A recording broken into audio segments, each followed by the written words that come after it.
Hello and welcome everybody back to the London University Esports Tournament 2022. Of course, joined again by myself, Takua, Unknown, and one more. And your cookie only to provide you with the coverage for the semi-finals of the tournament. How are we all doing today? Yeah, going pretty good. Pretty good. Excited to see these teams in a BO3. Yeah, it's like we have these two really famous unis heading on against each other. I'm really excited to see who comes ahead. Yeah, of course. Just to show what happened during the group stages first. See here that with the Group 1 results we had, of course, LSE and Queen Mary qualifying, with Queen Mary coming up on top. And then as for the Group 2 games, we of course had UCL and Roehampton in that order coming out of that group. UCL winning all three games in their group stages, and LSE just losing out to Queen Mary in their first game. Both teams obviously really strong, and I do think UCL has the advantage given that they had such an easy time in group stage. Well, there's a little bit of an audio issue currently at the venue regarding feedback, trying to sort that out for the moment. But in terms of the... hold on. Apologies. For the first game, we'll have... bracket should be up now. LSE versus UCL, as UCL were the first to qualify in their group, and of course LSE the second, and then likewise with Queen Mary and Roehampton for the second bracket. And in the BO3 afterwards, we will have Queen Mary against, I believe It's Roehampton. Roehampton? Yeah. Yeah, Queen Mary versus Roehampton. They are all really strong teams from the group stages we saw. Obviously, if the viewers had caught last Thursday stream, we'll see how Queen Mary was really dominant in their groups, really good with the macro. So really excited to see them again later on tonight. Yeah, precisely that. Will be interesting to see exactly how they match up, given the fact that they were coming out of different groups, to see whether the competition was actually even between the groups or not. Of course, LSE UCL will be our first matchup, and with the coin flip of side selection, LSE are blue side first. And this is, of course, their roster comprised of Nick, Remy, King Kendrick, LSE Dog, and the Mad Chad. Remy did very well in the last Thursday, so we have to look out for that. And also, mid was doing quite well as well, so we will have to look for this jungle mid dynamic duo and see how they fare up. And on the red side, I believe that will be UCL Precisely. having Lichid, Chaga Bing Bing, Snoosmusher, Kara, and Gorilla. Yep, an equally dominant roster when it came to dealing with their group, of course. Beat Roehampton, not necessarily in a particularly convincing fashion, given that Roehampton did have that early game lead, but it was those late game team fights, particularly the Renata coming out, if I do recall, that really helped turn the tide there. Very interesting from UCL is that all of the players are actually quite carry-oriented players. All of them have kind of in various group stage games having a carrying performance. So really want to see who is stepping up today. Yeah, precisely that. I mean, you have two very high power rosters stepping up. Of course, one with, maybe a little bit less rivalry than perhaps some of the other London unis out there, which aren't in this tournament this time around, but possibly a little bit more of a rivalry than some of the other unis that might be matching up today. So definitely a matchup to be watching out for. And as for picks, as you did mention, carry orientated, I know that Remy's Graves, for example, last week was banned out a lot, and then we had a huge impact coming from Hecarim on the side of Thiago Bing Bing, if I remember correctly. So, are you expecting the same to be coming through today, or will it be a completely different set of bans? I'm expecting all jungle bans this patch. Jungle has been a particularly strong role after a few testing on my side over the weekend. A lot of things to be done, very different from previous patches where you have limited time, where you have to choose to gank or to farm up your jungle. You can do both in this meta. You can even go and pay your other jungler a visit in their in their camps. So fast clearing junglers and with damage obviously will be very very favored. So as we were talking about the Graves Hecarim, I expect perhaps some Kindred will come out as well. Karthus, another popular alternative on the AP side. These are the champions I'm looking out for. Yeah, exactly. I mean, Carthus was that amazing clear speed as well, allowing you to be able to get into get into just be able to clear the jungle itself very quickly. Apologies, sorting a few things out on this end, but it should be a very contested matchup as far as the quality is concerned. So I think most of the precedent will be set in that game one. Yeah, I mean, these both teams are very much not quite very veteran. I do remember. I think UCL might have a few newcomers because the old guard, I think, will be Twin Warfare and Henry Tunam graduated, or even Felix Mamu from a couple of years back. So we have a newer lineup who haven't seen them in that strong in renewal. Same with LSE. So both teams they have a lot of potential. Like don't mistake that. And I will have to see how they perform in this 5v5 setting. How do they communicate with each other? How do they short call?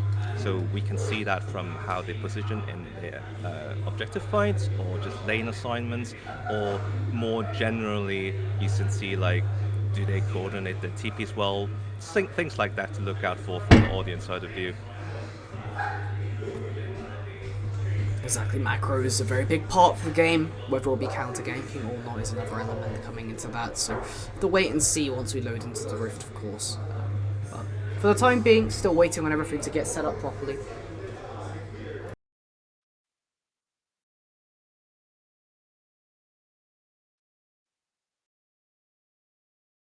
And looking at like looking at this patch, this patch This patch is a lot of uncertainty, obviously. But from the group stage games we was looking at, there were quite a lot of like pre-world picks. So in the mid lane, we had all the like usual suspects. We had the Azir, we had the Syndra, we had Silas, which is still a very good pick. Um, in top lane wise, is a bit different with all the kind of like tank items coming out.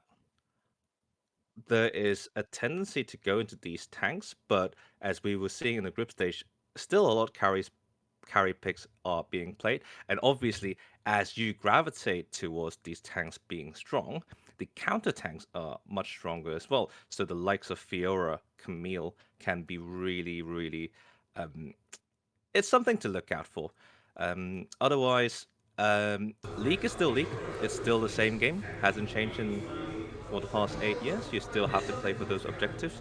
Obviously, with the addition of the Camtank Dragon, unfortunately, the win rate, I believe, wasn't very good. And Camtank Dragon is not very appealing, to be fair. Like the Camtank, like the map looks cool. You have like a new plant, and all that. But tenacity is can be a very valued stack, a valued a statistic. It's just that you don't necessarily need it every game.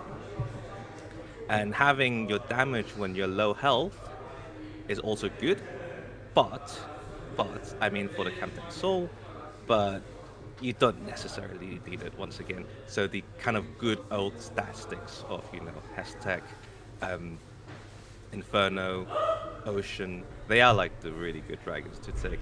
And dragons really dictate how the games go.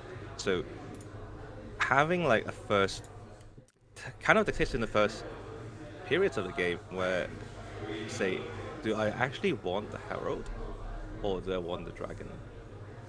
Or in the later stages of the game where perhaps a team who is scaling but quite behind will just say, okay, I will just scale and not contest on the dragon and don't bother with vision really. Like, just leave that part of the jungle untouched and just scale under the tower. We have seen both sides played a very similar sort of game. Um, Both sides as in LEC and UCL. They both really are very jungle oriented teams. Obviously, this is pretty much the matter.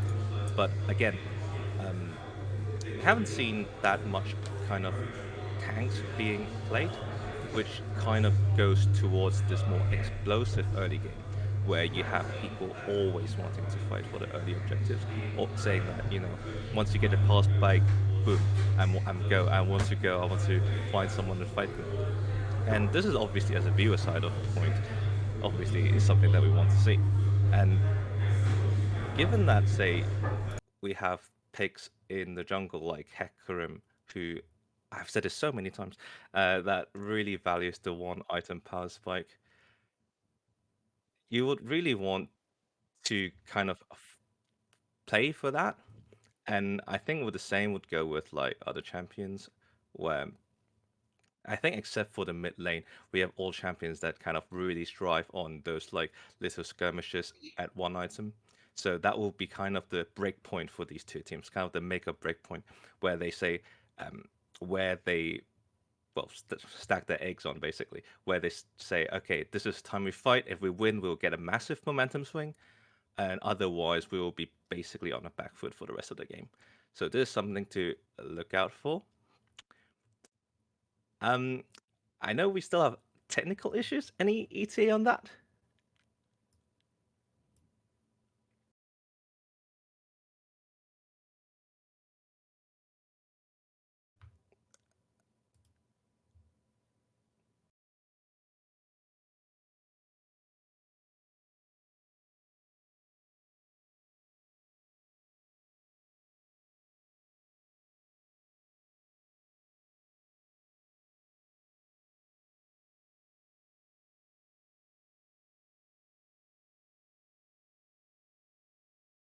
Hold on. Actually, it should be slightly fixed now with the change on the settings here. Hopefully that works okay and there isn't quite as much feedback at the venue. I think the stream itself was actually picking some of that up. Apologies for that slight production issue on our behalf, but it hopefully is all resolved now for everybody at home. Although I do believe this is a lot quieter for... because I think my levels now are much quieter compared to everybody else. What I will do in the meantime is I will throw it quickly to a short break whilst we try and resolve this and get into draft, and then we'll be back.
Okay, welcome back, everyone. Hopefully, all the audio issues are now solved. And we are straight into the pick and ban, of course. LLC on the blue side and UCL on the red side, with Azir as the first ban of the game.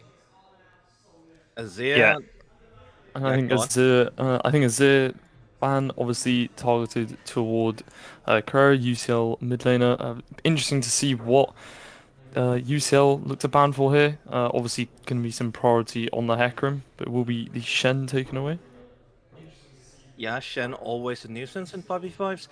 Not too surprised, and the Fiora coming out as well. Fiora, one of the picks that we talked about. Counter tanks and very strong in the meta. Yeah, of course, Fiora really makes the life of an Ornn player very difficult, so taking that out might mean that we're looking to see some more tanky top laners coming in. Obviously, Fiora also just a naturally good 1v1 champion. That is almost the expectation with Nick sometimes as a player famed for those more weak side picks. As the Nami a little bit different because you don't necessarily expect that to come out of the side that's not necessarily playing the Lucian in the bot side, and also Remy then banning his own Graves. Yeah, Graves played by both junglers, really strong at the moment. Obviously, very fast clear, and with the new jungle items and the new jungle changes, meaning you can get to lane very quickly. As we see Hecarim first pick, very confident there. You talked about the Hecarim being highly contested and a Silas to follow that up. Yeah, the Hecarim. That's why they banned Graves. They banned Graves so the other team don't get Graves and they get Hecarim. And now what did they pick in jungle? They're not picking jungle yet, and Renata Glass came out very strong enchanter here, pairing with something like Varus or Callista. Absolutely like one of the best, actually the best enchanter in the game, I would say. I mean, we saw it last time coming out of Stuzzbutcher specifically, and those hostile takeovers coming in amazingly clutch within the corridors to simply just turn fights on Roehampton's back during basically pivotal moments in the game is pretty much the only reason that they won multiple team fights and were able to turn their gold deficit around as we move into the second ban phase with Desire.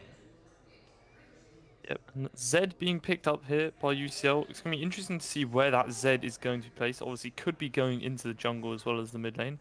Would be interesting to see it in the jungle, but does have a very, very strong clear, and we will have a quick issue here. I'm sure will be resolved very quickly. Yep, seems like we've had a slight lobby issue, but we'll be back in, of course, and all the picks will be repeated. But as for the few picks that have come out right now, do you have any preliminary expectations of the game? Um, So we have Silas and Zed on the same team. So that is, I don't know if that was the mispick, but if we have Silas and Zed on the same team, that means Silas is going top, I assume. So that would make it a very more interesting game because I think they probably have picked something top lane that we haven't seen yet, as Silas act as kind of a flex that goes into the top lane. But otherwise, the Vex in the mid lane is very good as well. Vex, one of the more popular mid laners nowadays.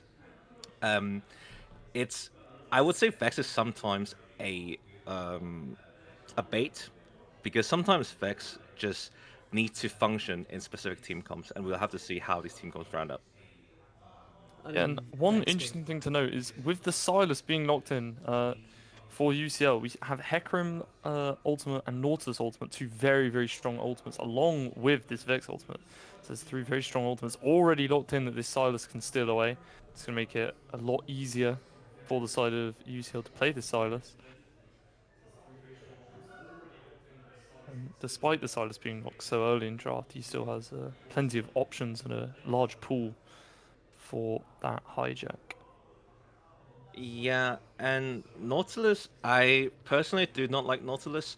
Feels like a very comfort pick. The meta clearly, the meta almost is very Enchanted dictated, and having Nautilus here means that you just have to do more. It's like playing with training weights, I feel, but that is the way they opted to play, and we are pairing with the Jinx. We see Jinx being locked in here. The Jinx Caitlyn matchup, very close on. Obviously, Jinx, when she gets excited in these team fights, can become absolute nuisance. But in the laning phase, we'll see the Caitlyn, obviously that range advantage early on, can be able to poke away at that bot lane. Although we'll have to be careful. Nautilus can play with these bushes and really help to control the lane. I mean, insofar And as those snap traps are down, it should be fairly safe to say that the Renata and Caitlyn will have the priority for most of the matchup. And but of course, with the bushes, they also have to be careful about the Hecarim. We did see this coming out of teams last time. I think it was UCL last time with the Hecarim counter ganking bot side coming very, very early on to deny potential priority and try and offset the problem that was the Caitlyn. so Zed is jungle, it seems, and I really love it. I really want to see how it functions in kind of 5v5 team comps. Obviously, Zed is a very strong solo queue pick, but in more communicated 5v5 environment can become useless in the late game. But we just have to see what happens in this game.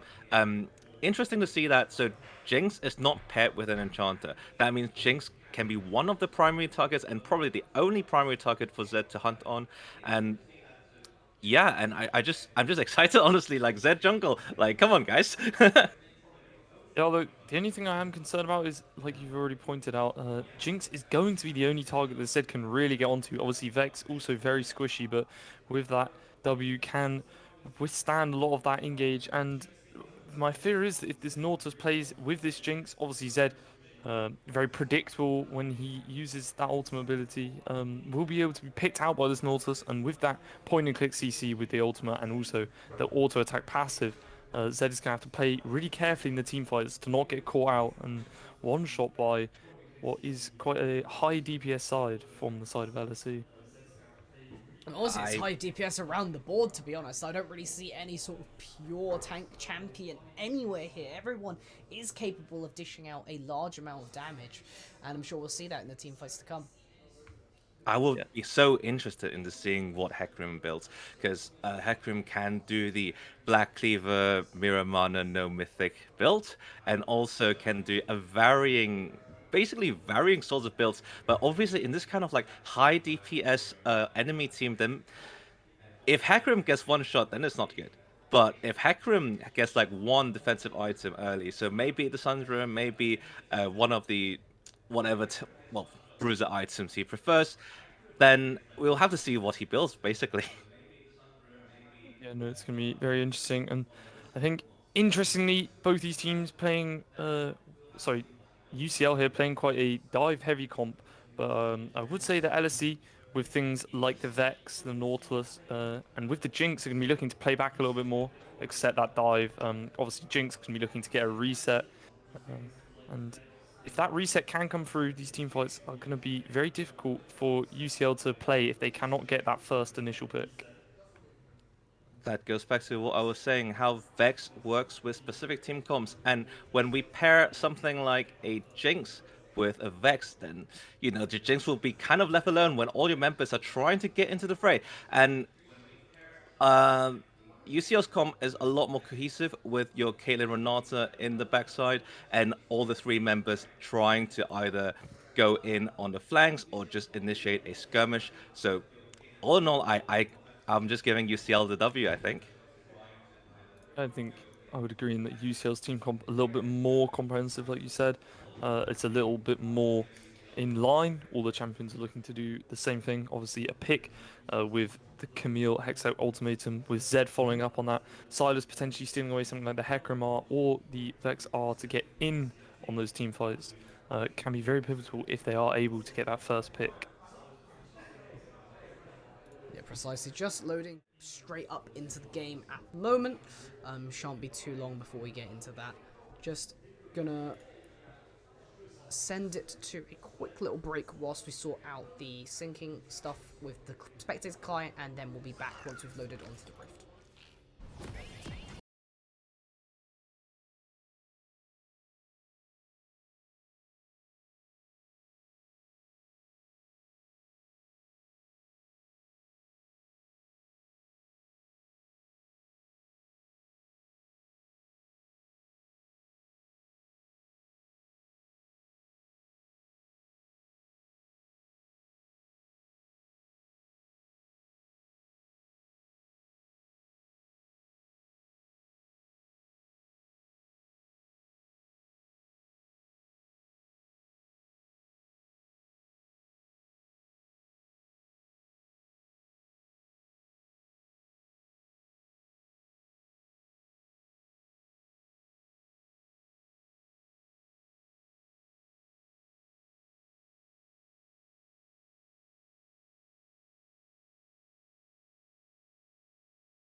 Alrighty. We are loading straight onto the Rift. I think hopefully everyone can see what is currently going on. There we have it. First game of the semi-finals, of course, the first series between UCL and LSE. LSE currently grouping the bomb brush, starting off the game. Yeah, LSE grouping up as four here. Obviously, the Aatrox playing in the top side, making sure that no sneaky invades are coming down. Whereas we see UCL with that 5 point, making sure that nobody is caught out. Yeah, this strategy has become quite popular recently, and now we have this kind of like meta where we put down a ward in the bot lane brush, which we can see from UCL side. Just put down that ward very, very early. We obviously seen it throughout Worlds, and now just resuming to a 5 point play. Looking like LSE might go for a late invade, perhaps. Definitely possible. I mean, one thing that we did note in draft was thinking that, well, it was a Zed jungle, but no, it's a Silas jungle instead. Particularly weak early on in the game, and yes, it will be a late invade going straight on Thiago Bing Bing. Yeah, and a great hook to start off the play. I'm not sure that Chogo Bing will be able to get out of this one, and he will just fall straight away. Now, one thing I will say is, I used to play a lot of Silas jungle last season. That was before the jungle changes, and Silas jungle has an extremely weak clear. Silas jungle, when you impact that first level 3 clear, he is extremely weak. He needs to get that level 3, needs to start looking for those ganks before he really becomes a champion, especially in the jungle. So this play coming out by LSE is going to be really pivotal in slowing down this Silas for UCL. Can Silas even survive without? I mean, obviously with the new kind of jungle changes, he can probably survive the clear, but again, like then you'll be so behind in tempo, and Hecarim can basically do what he wants, maybe even do another invade in some time later. Yeah, and interesting to note here is Silas opting for that Dark Harvest over something a little bit more defensive, like the Conqueror, looking to be more in line with the team comp of UCL, going in, getting that burst damage straight away. As you see, mid lane is trading out evenly. LSE will be first to reach level 3. Jungle just clearing, Silas suffering a little bit, only clearing the one side. Hecarim actually might do something top lane. Top lane, a lot of action going on. Nick trying to trade with... Everywhere is trying to trade. So Hook does land into the bot lane, onto the Renata, cleansed away by the Caitlyn, and Kanan will be able to use that range to keep looking back as Jinx will step on the snap trap. Trade in favor of UCL there, as we see Silas stepping up in this top side. LSE going to have to be careful not to overstep here. Yeah, Bing still just waiting in the bushes, just waiting for Nick to overstep that a little bit. Looks like Bing will just go to the Scuttle right now as it spawns, and Remy will just be on the bot side. Might look for a gank bot very, very soon. One other thing to note with Bing is that Dark Harvest rune being used. So the reason why he's kind of searching for these early ganks, of course, is to try and get those stacks propped up to be able to do more damage later on in the game. Problem with Dark Harvest generally is its unreliability. Because you have to stack it so frequently, you need to take more skirmishes for ganks than you necessarily might do in the early game. But looking for something maybe mid just to cover for Kara, but nothing more than that. Trading here, Kanan flashes away. Hecarim is down here in the bot side, will land onto this. No summoner spell Kanan, and this Kanan will surely fall. Trading back with the Renata W there, but will fall in the end. First blood, going over to LSE. Great gank there by the Hecarim. Noticing this Kanan with no summoners, and catching her out here. That power of the Nautilus that we pointed out, being able to get those picks, get on to the Kanan, and like I said, help just determine the pace of this lane early on. Like, look at Hecarim CS. This is just not normal, man. Like, this is not what the league that I used to play. Like, Hecarim leading the CS across the board except for Kara.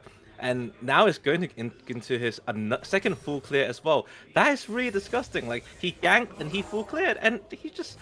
It is heartbreaking to see for Bing. Bing is just, like, kind of trying to find opportunities. Haven't found any. Big top lane trade, though. See, Camille might be caught out here. Bone playing will pop and will walk away. Have to be careful.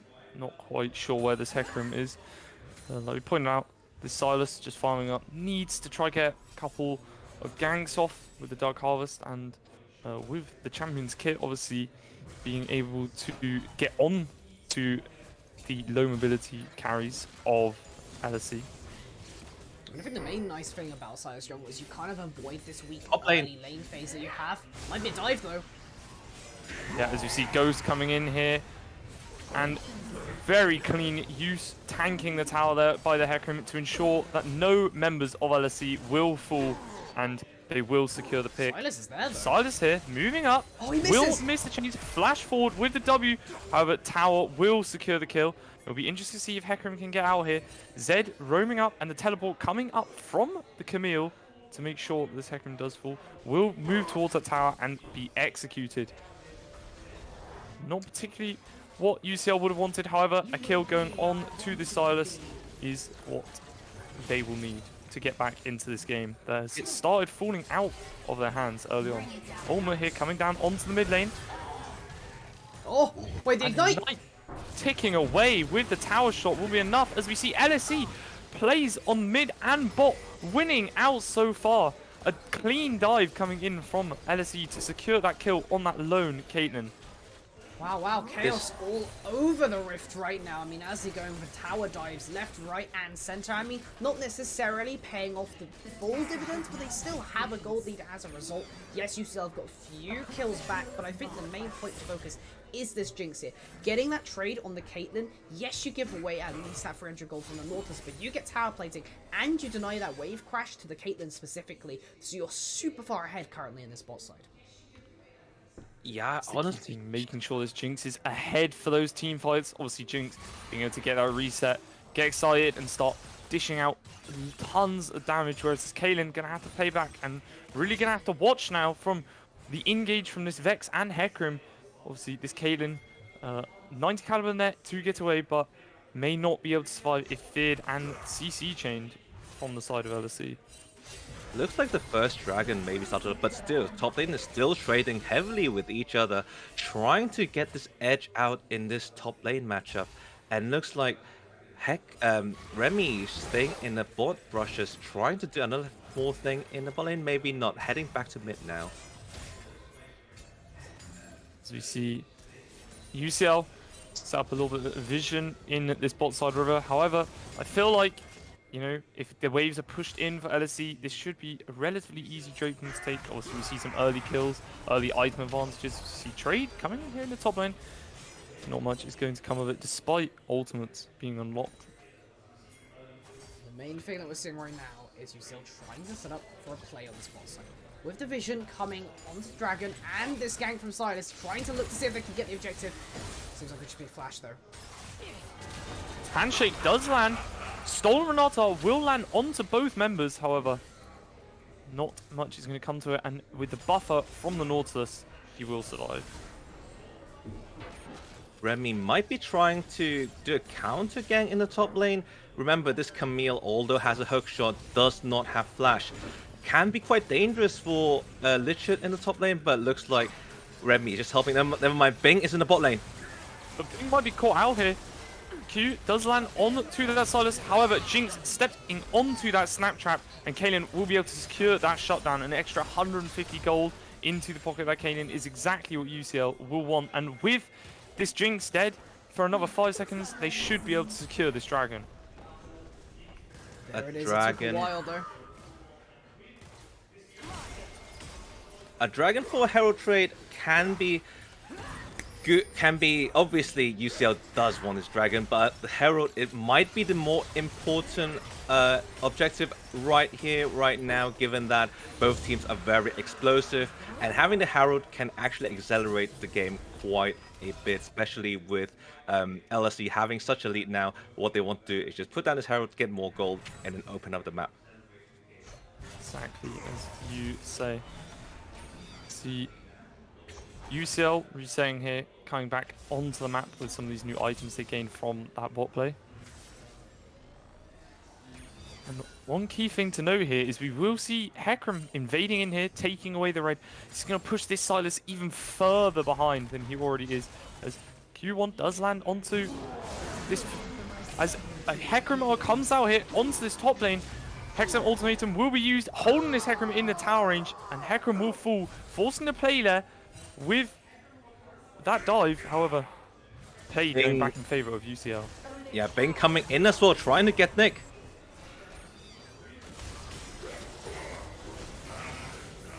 Being not, being able to secure that kill. Sorry. Here we go again.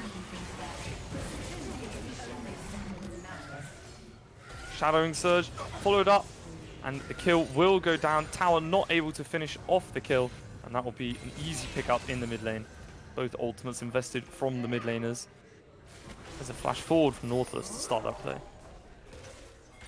Gorilla and Snooze Muncher looking just to take some playthings in the bot lane. As we were saying before, even though with Jinx with 2 kills, Caitlyn Renata is still very good at pushing these waves, getting those playthings. But what UCL really needs is for them to get the full tower, so they can unlock the Caitlyn onto other lanes. Because, not gonna lie, other lanes look a little bit sad. Look at mid lane, look at Kera. He's 0-3-0, not having a fun time at all. Yeah, I mean, Zed For really sure. does need that base damage to be able to try and execute people, and when you're behind Zed, you're a very, very sad player right there. I mean, just getting absolutely stomped on right now by Kez in the mid lane on this Vex, which later on with the potential dash interrupts and the sheer nuking might end up being a real big threat to some of the forces of UCL, particularly I'm looking at Gorilla, and even Tiago being in certain situations. Skrilla will be caught out here, forced to use that cleanse.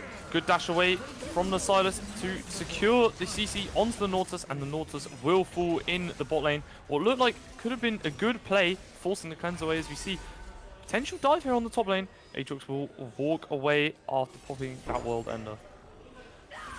Seems like a missed kill here for me. Perhaps the Aatrox movement speed was just enough to get away from Camille's auto range, but nonetheless, big lead for Lichard in the top lane. I mean, not that much of a lead, but does temporarily secure the lane priority there.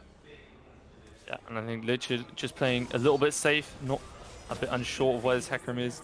Hecarim just catching the wave, making sure that Lichard cannot get any plates off the back of that play.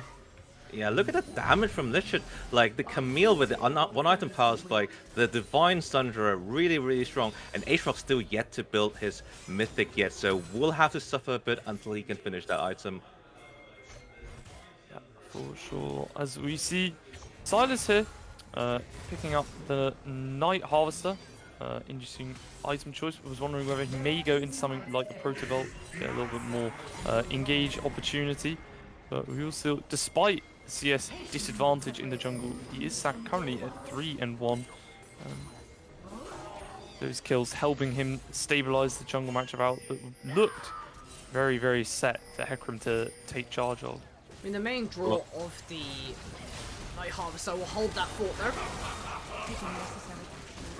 See Ace and the hole come out, but the execute will just come down onto this Nautilus. They hit onto Carrot, and Carrot will fall. A 1-for-1 trade for both teams here. LSE Dog stuck under his tower. Looks like they're looking for more. Have a great flash from Joe Bing Bing to get on to that Jinx and secure the kill.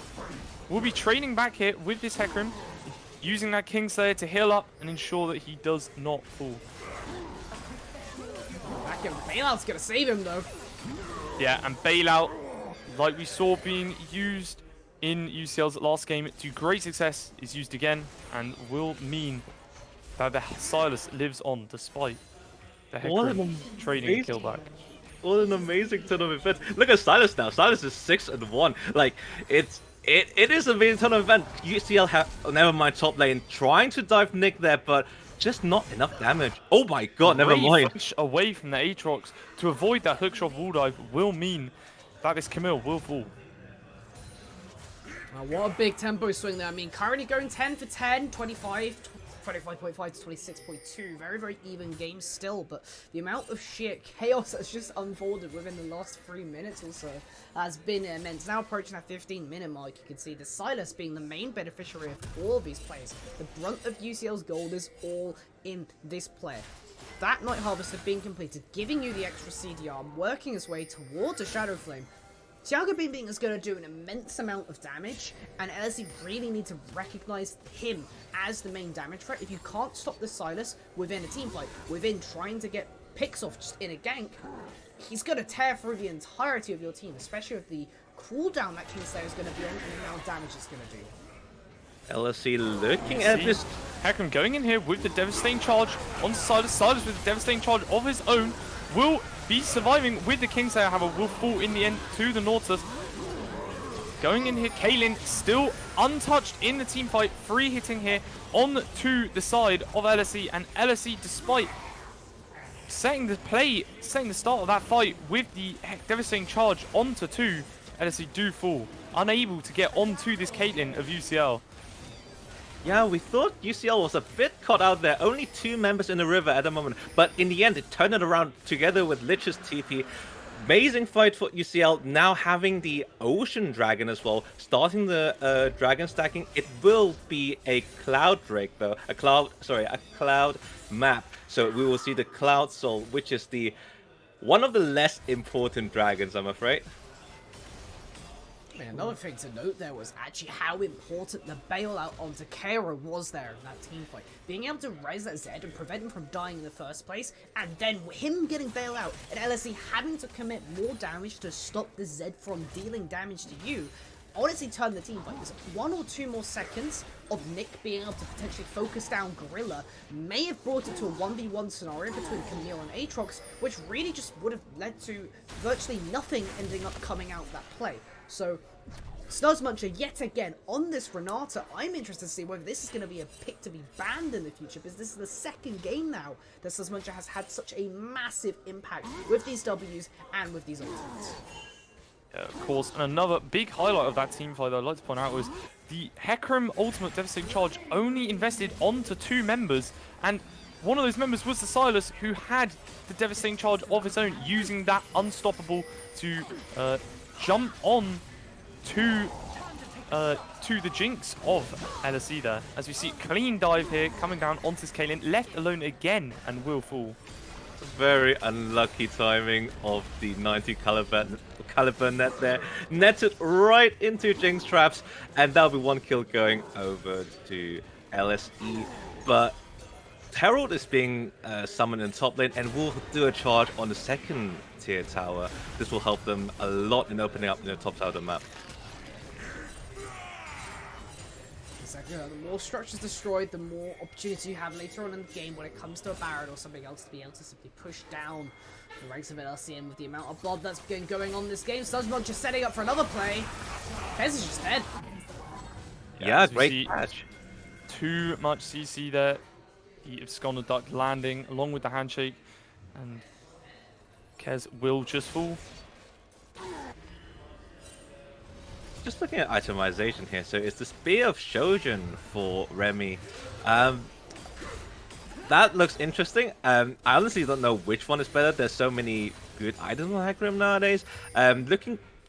Looking like he might go into... What is the Kindle Jet built into, actually, do you guys think? I think there's quite a few options. That's the problem. Both The Infinity Edge and the Divine Sunderer do go built into this. But if I do recall, the last time that Remy did play this champion, it was the Divine Sunderer being built.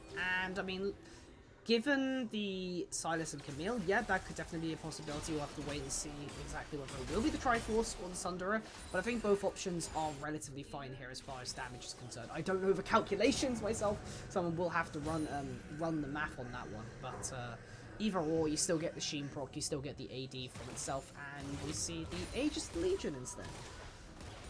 And I think interesting thing to note here is the choice of going for that spear over something like the Black Cleaver. Obviously, like we pointed out in draft, very squishy sides, no real tanks on either team, other than that Nautilus. So opting for the spear, being able to give a little bit more damage, however, will mean this Hecarim is very, very squishy in these team fights, and if he cannot land that unstoppable onslaught, then he will likely just fall to the damage of Gorilla. Yeah, look at this vision here, though.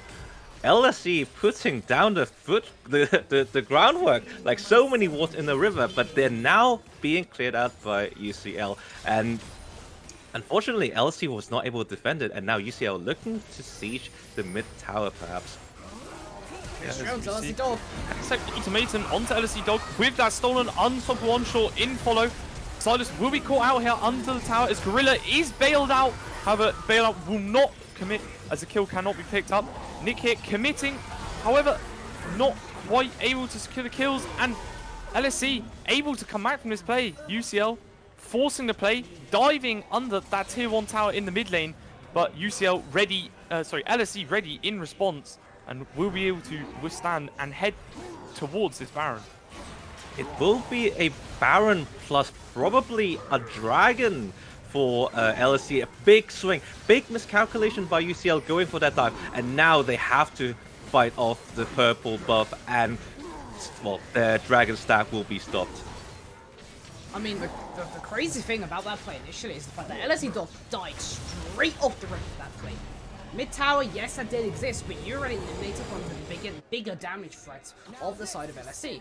And then it was a matter of, okay, well, surely we're numbers up, we have a fairly decent goal advantage at the time, we'll just keep going with it. But then execution failed, a lot of AoE abilities were landing onto it, and they won the team fight. However, UCL, recognizing that LSE had taken the Baron, went straight down to Drake, and it will just be burnt straight before LSE have a chance to even test it. Yep, of course, and I think key thing there was UCL slightly over forcing the play. You know, they wanted to break that tier 1 in the mid lane, give themselves a little bit more map pressure, give themselves a little bit more priority over these objectives. However, with all of the members of LSE waiting, despite this Jinx falling so early on, they were unable to get out any more kills. As we see here, Shadowing Surge will just one-shot this Renata. That's Vex. yeah. That's bad news for UCL. Like LSC can use this Baron without the Renata's threat. They could even threaten a dive if they see the right opportunity. And with that Renata dead, I'm not quite sure if they'll be able to hold in the 4v5. See, yeah, Aatrox going in here onto Grillick, Gale Force to safety. Shame that dredge line didn't quite land. You think there'd be a slight angle there if it just, you know, lollipopped a little bit more as you'd expect Nautilus Hook to do so sometimes. But instead, UCL looking for the turn, and Remy's just going to get the hell out of there with that onslaught. Yeah, Remy investing absolutely everything to get away from that Camille. Clearly very scared of the potential for that Hextech ultimatum to come down, using both the Ghost and the Unstoppable Onslaught to get away there. Game is now a 5k lead for LLC. Although they're down in the dragon stacking, once again, Cloud's not the most impactful of souls, but, well, it's one of the things that UCL cannot get this Cloud Soul at all, because, well, LLC will just be much stronger in the next, well, basically the foreseeable future with their GOAT lead currently, and it would really be unwise for UCL to try to flip at the Dragon Soul point. Dragon Soul, sorry. For sure, and I think a key member to watch out for in the upcoming team fights is going to be this Vex. This Vex, as we've already seen, is doing a ton of damage. You see here, play coming down onto Smill. Shadow Surge will land. We followed up very deep here. His Hextech ultimatum will land. Hostile takeover used onto Free, however, nobody will fall. And this Silas is caught out way too deep. No way to escape. Two very, very quick picks here for LSE. Good use of the flank to pick those out. Death charge will land. Bailout will be secured onto the Kaylin. However, Kaylin will fall as well. LSE just taking absolutely everything here, leaving nothing for UCL. Diving deeper and deeper into their base. They will be able to secure an inhibitor here if they please. And only 2 members of UCL stands to stop them. Will they look for an end? Maybe they will look for a Nexus Tower perhaps, but no. They are going to retreat, going to spend their gold, going to clear out some jungles before they recall. And, well, things are looking up for LSE. And for UCL, they really have to find a plan to actually win this team fight. You have the strong Renata, but you just have to not get caught out in the first place. You can't afford to overextend in the side lanes. If UCL adhere to these principles, they might be able to weather the storm for another, say, 5-10 minutes. I mean, one of the things UCL have been doing are stacking up those Drakes, currently being on soul point. The unfortunate thing about doing that this game is it is a Cloud Soul, so the impact of that extra move speed within a team fight, yes, it's nice to maybe try and get onto the backline of LSE, but the issue is it's not simply impactful enough to be able to play for in this game. It's not giving you a damage reduction like the Mountain Drake would, it's not giving you the sustained healing or raw burst that Infernal might. Even the Hextech and Chemtech in this particular situation, I think would just give that extra edge when it comes to these late game team fights that the Cloud Soul simply just doesn't do in this situation, which leaves LSE to be thinking, okay, well, we can give you that soul in all honesty, unless we want to prevent an early Elder, which is possibly something you want to consider, but the Baron is this main objective this game. If either team gets a Baron, the tempo swing that is achieved as a result is just far greater than potentially getting this soul. Yeah, and UCL here going to be looking for, like that game against Roehampton, a Renata save potentially to be getting back into this game, being able to secure that Baron, like you said, to change the game, change this gold lead back into their favor. But I definitely think we'll see UCL completely sack off these Drakes and, you know, just hold the lines, really start to try scale up some of their carries. The problem is, for Kera, not the game for him really. Now only at that Eclipse and not having the second item yet, and it would be so hard for Kera to do things like trying to assassinate Jinx without enough items. Looking like Kera needs to actually get a second item and just kind of play a secondary role in the fights. Really, it's down to Chaga Bang Bang and Gorilla to dish out the damage in these team fights for UCL side. I mean, UCL just recognizing the soul is worthless. There's no reason to contest here at all.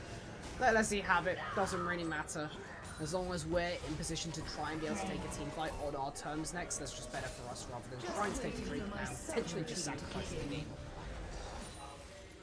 UCL here gonna have to walk into no vision in this jungle, as we know LSC taking some resets, not starting up this Baron, but UCL gonna have to be really careful now with waves crashing in on this bot side. Got to keep up some priority in this top side to make sure that LSC cannot just secure an easy Baron.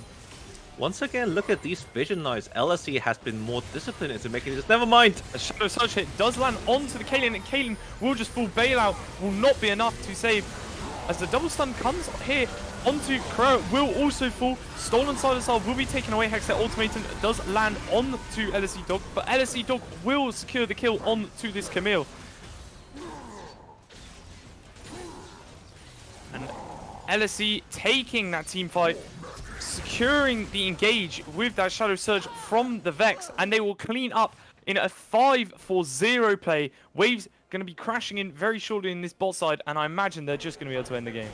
What a great play from Kez, realizing the potential of the team fight being very favorable to LSE, and now they take the W and are 1-0 in this LSE versus UCL series. Exactly. UCL gonna have to look to reset, head into next game. Maybe gonna look to take away some of these things, take away the Hecarim that they let slip through, take away things like this Vex that was so pivotal in this game. But all in all, UCL, you know, the early game was completely sabotaged for the sides, and he still managed to find himself at 6-1 at one point in this game. The early game, not too bad, but once the game was broken open by LSE, it looked like they were in complete control. Yeah, it looked like UCL had the upper hand at multiple times in the game, and it is really that kind of discipline that you have to have when playing League of Legends in 5v5 environment. You can't do reckless dives in the mid lane, you have to play coordinated, you have to communicate with the teammates, you have to see what is actually the best percentage play on the map. And we will soon head to an interview. Yep, precisely that. I'll be handing it over to Brilliant Frame in a second for an interview about how they think, how the people in the current audience think the game will actually end up playing out this series in particular. Thank you very much, casters. That was such a brilliant game. And so now I do have one of the audience members here. So why don't you say hello and give me his name? Hi, my name's Fires. What university are you from? I'm part of Queen Mary University. Ooh, Queen Mary, the team from Group 2. Quite a dominant team that they was. They're looking really strong. But as we just saw, LSE versus UCL. How do you think that game went? That game was pretty entertaining. It was really back and forth. Top lane seemed a bit interesting, bot lane as well. Mid lane was kind of rough as well for UCL, but it was a pretty fun game to watch. Yeah, especially at the start when it seemed like it literally was anyone's game, but just at the end, especially after the halfway point, it seemed that LSE were just taking it away. Was there any sort of moments that whilst watching that you were like, oh my god, I had to scream and shout for that sort of thing? Because there was quite a good few moments, especially like the team kills. Yeah, so like I think one of the moments was when UCL were diving bot lane with Silas, and they managed to hit I think like three of LSE members for like one of their own. I think that was pretty good, but then they also UCL kind of threw at the mid lane tier 1 turret dive, so yeah, I was a bit shaky. Alright, so, and yeah, that was pretty good, and especially like there were so many good moments. But now we're going to go into round 2 of this LSE versus UCL game. Do you think UCL have a chance to pull it out, or do you think LSE are going to stomp them? I mean, my homie's playing for UCL mid lane, so I got to root for him. You know, I believe in my homie. No worries. To be fair, you got they couldn't. Now they've just played that first match. They got a lot to learn from because they were from Group 2 and we got Group 1. So now they've played that first match. They're gonna kind of try and learn a bit more. But now, you said you're from Queen Mary. I'm gonna ask you this: do you think Queen Mary can take it all the way? 100%. I 100% believe in Queen Mary. You know, who's going to be part of a team and not root for their own people? Exactly. See, I was part of UEL, and unfortunately, we didn't make it out. But Queen Mary, they pretty much have the biggest bounty on their back. Yeah. They have not lost a single game yet. All I'm saying, in round 1 of groups, no one believed in us. Now we got the DRX buff. We won, and everyone voted for us. So we're in there. Well, I hope to be seeing those chants in the chat. But thank you very much, and I'm gonna let you get back to the seats. No, so I'm going to now just send it to our fabulous sponsors who made this whole event possible. Thank you very much.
Hello everyone once again and welcome back to the London University Esports 2022 edition. Of course, we're now in with the next stage of the tournament, semi-finals. This time LSE UCL. UCL having lost the first game, LSE getting the first win in this best of three. Unknown Cookie, how are you feeling after that first game? I am devastated. As a UCL student myself, I thought UCL would win. I was betting them to win because I want to see them in the finals. But it is still there's some glimmer of hope. So UCL has taken the lead multiple times, recovered really well from that disastrous early game. They can do it. They just have to have more discipline, as we were saying, a bit more awareness of like vision wise was very LSE dominated. It is some little things that kind of the fundamental things that make what 5v5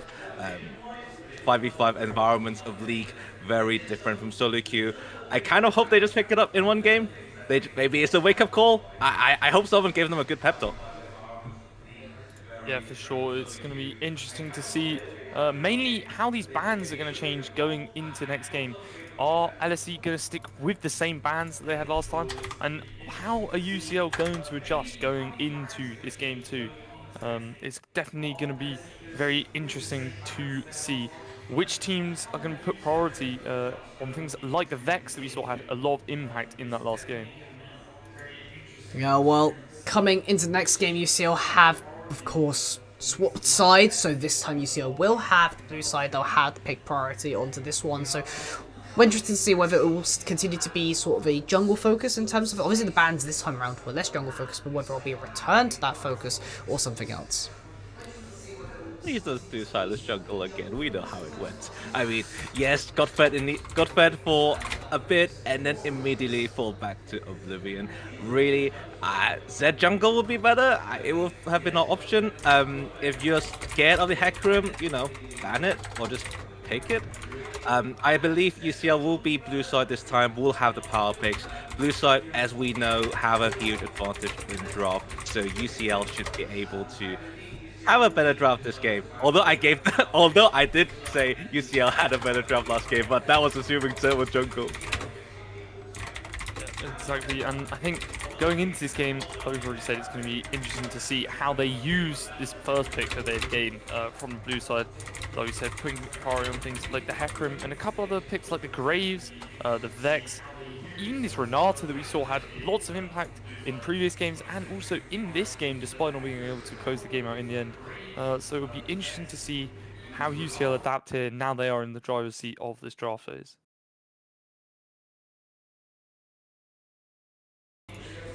Yeah, of course, UCL having that power pick. We'll wait to see what single pick they'll actually end up using to achieve that. I imagine it will continue to be this Renata. I'm interested in the Renata, actually. I don't think it will necessarily be a first pick, but obviously Urzi did seem to tone it down a lot that game, but it was still a big issue within particularly early team fights.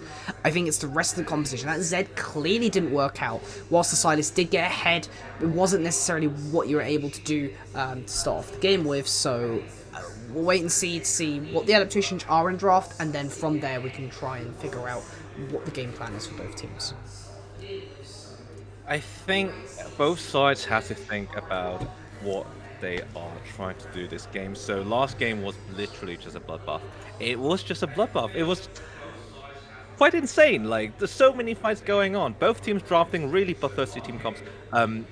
Looking at this game, maybe one of the teams, maybe UCL will say, okay, maybe we can go to a more team fight oriented comp or like a more poke oriented comp. Something different, something to shake it up. We have to see what do they have in their back pocket. Yeah, and I definitely think going after last game, obviously we saw that bloodbath, like you pointed out. I feel like this game, with a little bit more pressure on the line for UCL, LSE, sat with this one win in their pocket. They can drop the next game and still be in a chance, but UCL need to win next game to stay in the tournament. I imagine we'll see a little bit more calm gameplay, safer early games, potentially looking to just 5-point instead of go for that crazy invade and look to just settle out the game, scale up, and play for those late game team fights where they know they can win, like we have seen in previous weeks. Yeah, there's going to be a lot of element of execution. I know we always love to talk about it, but this is still university level, and execution does form a great part of why teams end up winning games. So as we can see in the mid fight in particular, where UCL managed to get that pick onto Jinx, that was great, but then they lost the team fight afterwards because they weren't able to execute on it. However, we are in the pick and ban, and talking about execution, Akali's perfect execution is off the table.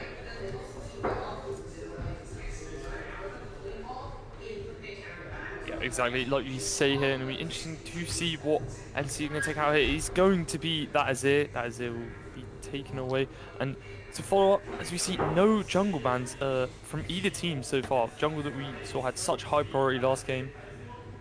Will that be the same this game? It has to be some jungle bans. But we see the Vex. We are scared of the Vex. Fair enough. The Vex was very much in a carrying position in last game. And we have a Fiora ban now. And UCL here coming in with their last ban of the phase will be taking away the Nami. So it's going to mean LSC are going to have the choice here. No jungle bans as of yet.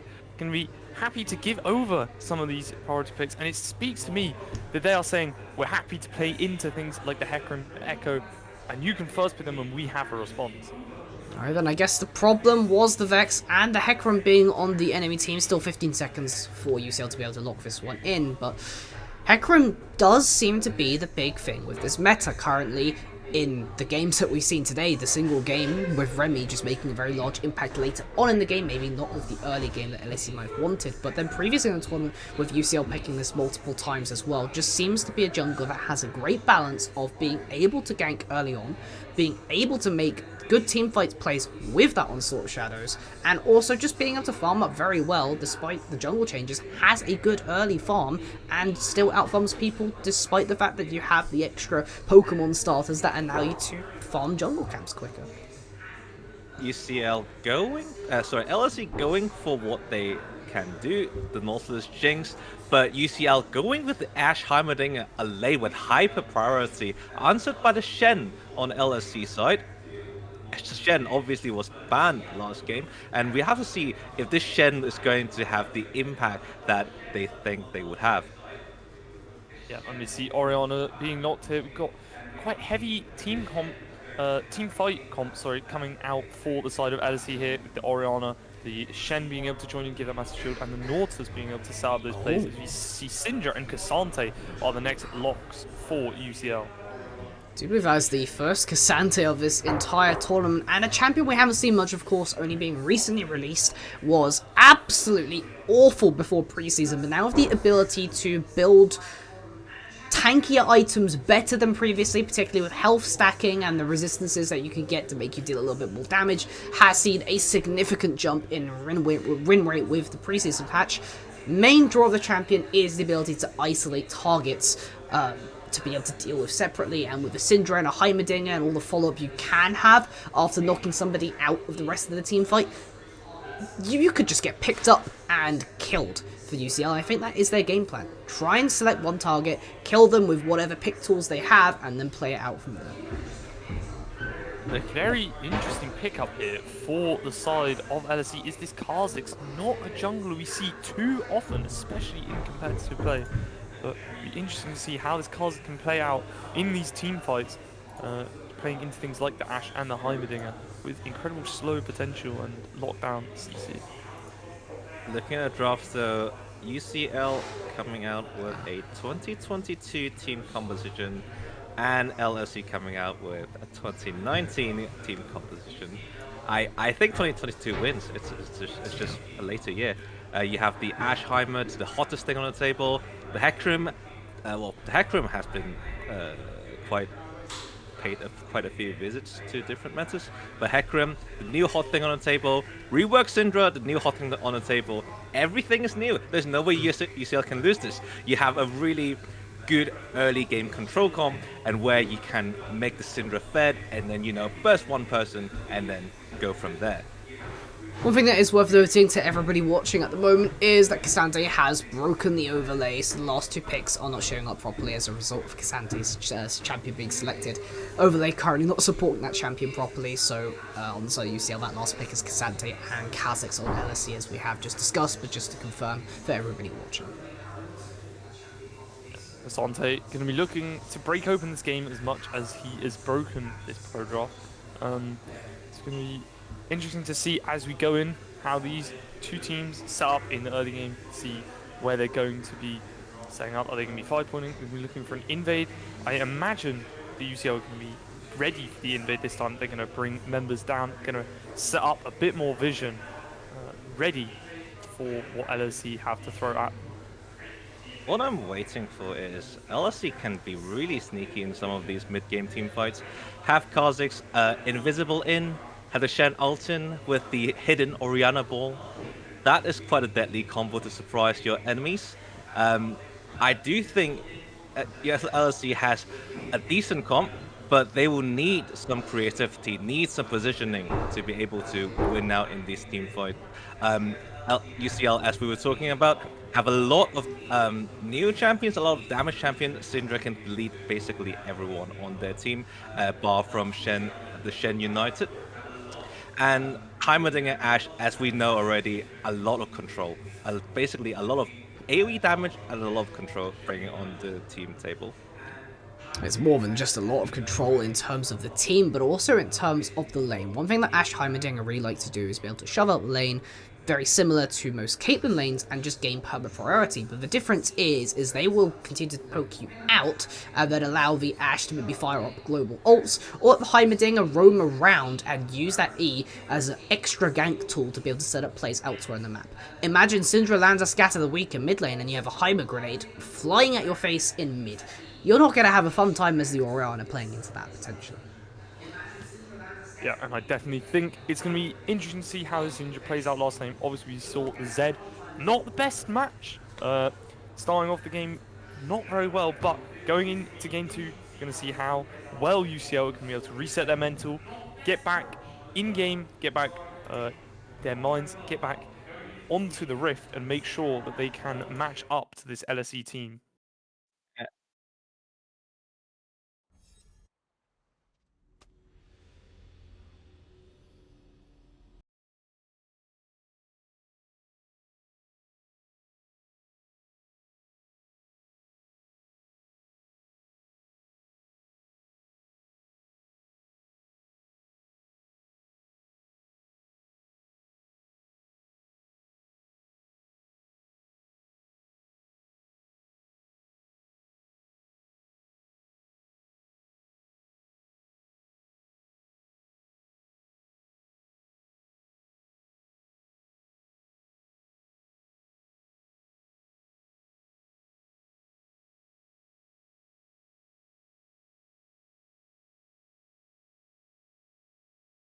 Oh, we just transition.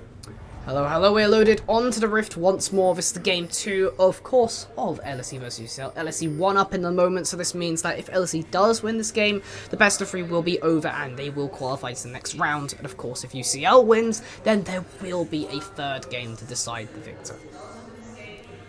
Exactly, as you said, as we see coming in here, UCL not looking, LSE not looking for that invade that they had last time, spreading out on that 5-point, and UCL doing the same, not wanting to have that jungle clear interrupted like last time, making sure this Hecarim can be hyper impactful in the early game.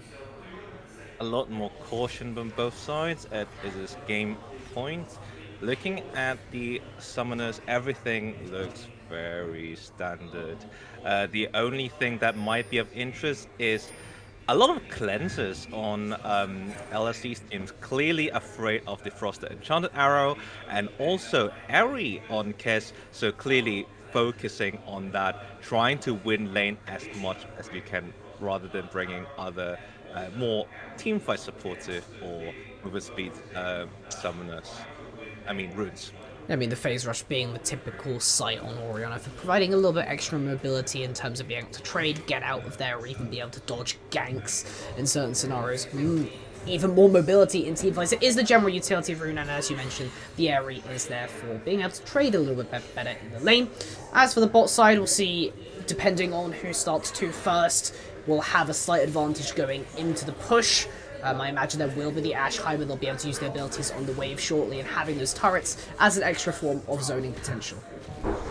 Turrets are so annoying. We can see Allsfish Reject just headbutting into that turret right in front of him.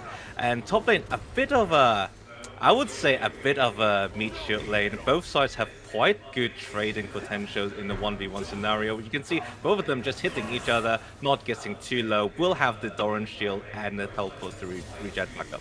That's the nice thing you can do about the Shen, with like the sort of grasp chop with the Q giving you an extra 100 attack range or so, if I'm not mistaken. So after Cassante decides to make a trade, you extend your attack range afterwards, get a grasp, auto or 2 in to be able to extend the trade, and basically win out afterwards. I have Cassante falling incredibly low here already. Hecarim luckily pathing like Kazakhstan into this bot side. Be interesting to see who can get the first gank off. Yeah, this top lane matchup is... We are focusing a lot of like damage going off both sides, but Shen does have the advantage in the early phase until Lich unlocks the all-out, the ultimate on Cassante. Oh, Nick going for a trade here. Bash away by Cassante, but followed by the Shen will mean that Shen can secure the first blood in the 1v1. A solo kill in this top lane. Cassante overstepping a little bit, luckily does have the teleport to get back into the lane. But a great play by the Shen to capitalize on that, as we see Nautilus going in here. Will be stunned up by the Heimerdinger, and Ashe rains down those arrows. Good trade there by the bot side of UCL, and this early game is going a lot better for the side of UCL as of yet. I mean, that's just literally simply misjudging the fact that Nick was about to hit free and gives you that extra taunt. The reason why Nick was having to back off is because he was level 2, he didn't have his ability available, but once he does, gets straight onto you, gets those empowered autos down, and has enough damage there for lethal, so well recognized by Nick.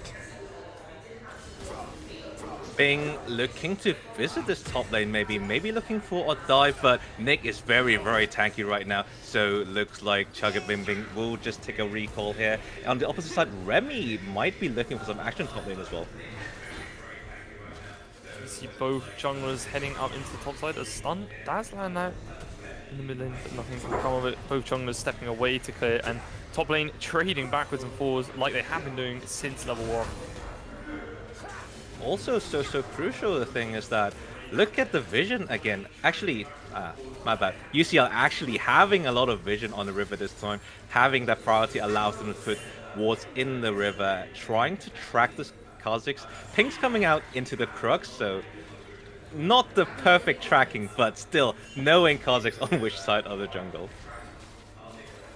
Yeah, there it is. I mean, Kazakhs right now, you'd expect to try and get some more early pressure out, as it is a champion that is typically quite reliant on basically getting the jump on you, getting early kills and then snowballing with the lethality items that Kazakhs is able to itemize. Difference is, the impact just hasn't been seen here in the early game, and is also getting out-farmed by Hecarim, so Remy really far behind right now in the jungle, and I have to wait to see whether he can try and make an impact on a lane at some point in the game, or whether it will end up being a teamfight assassination instead.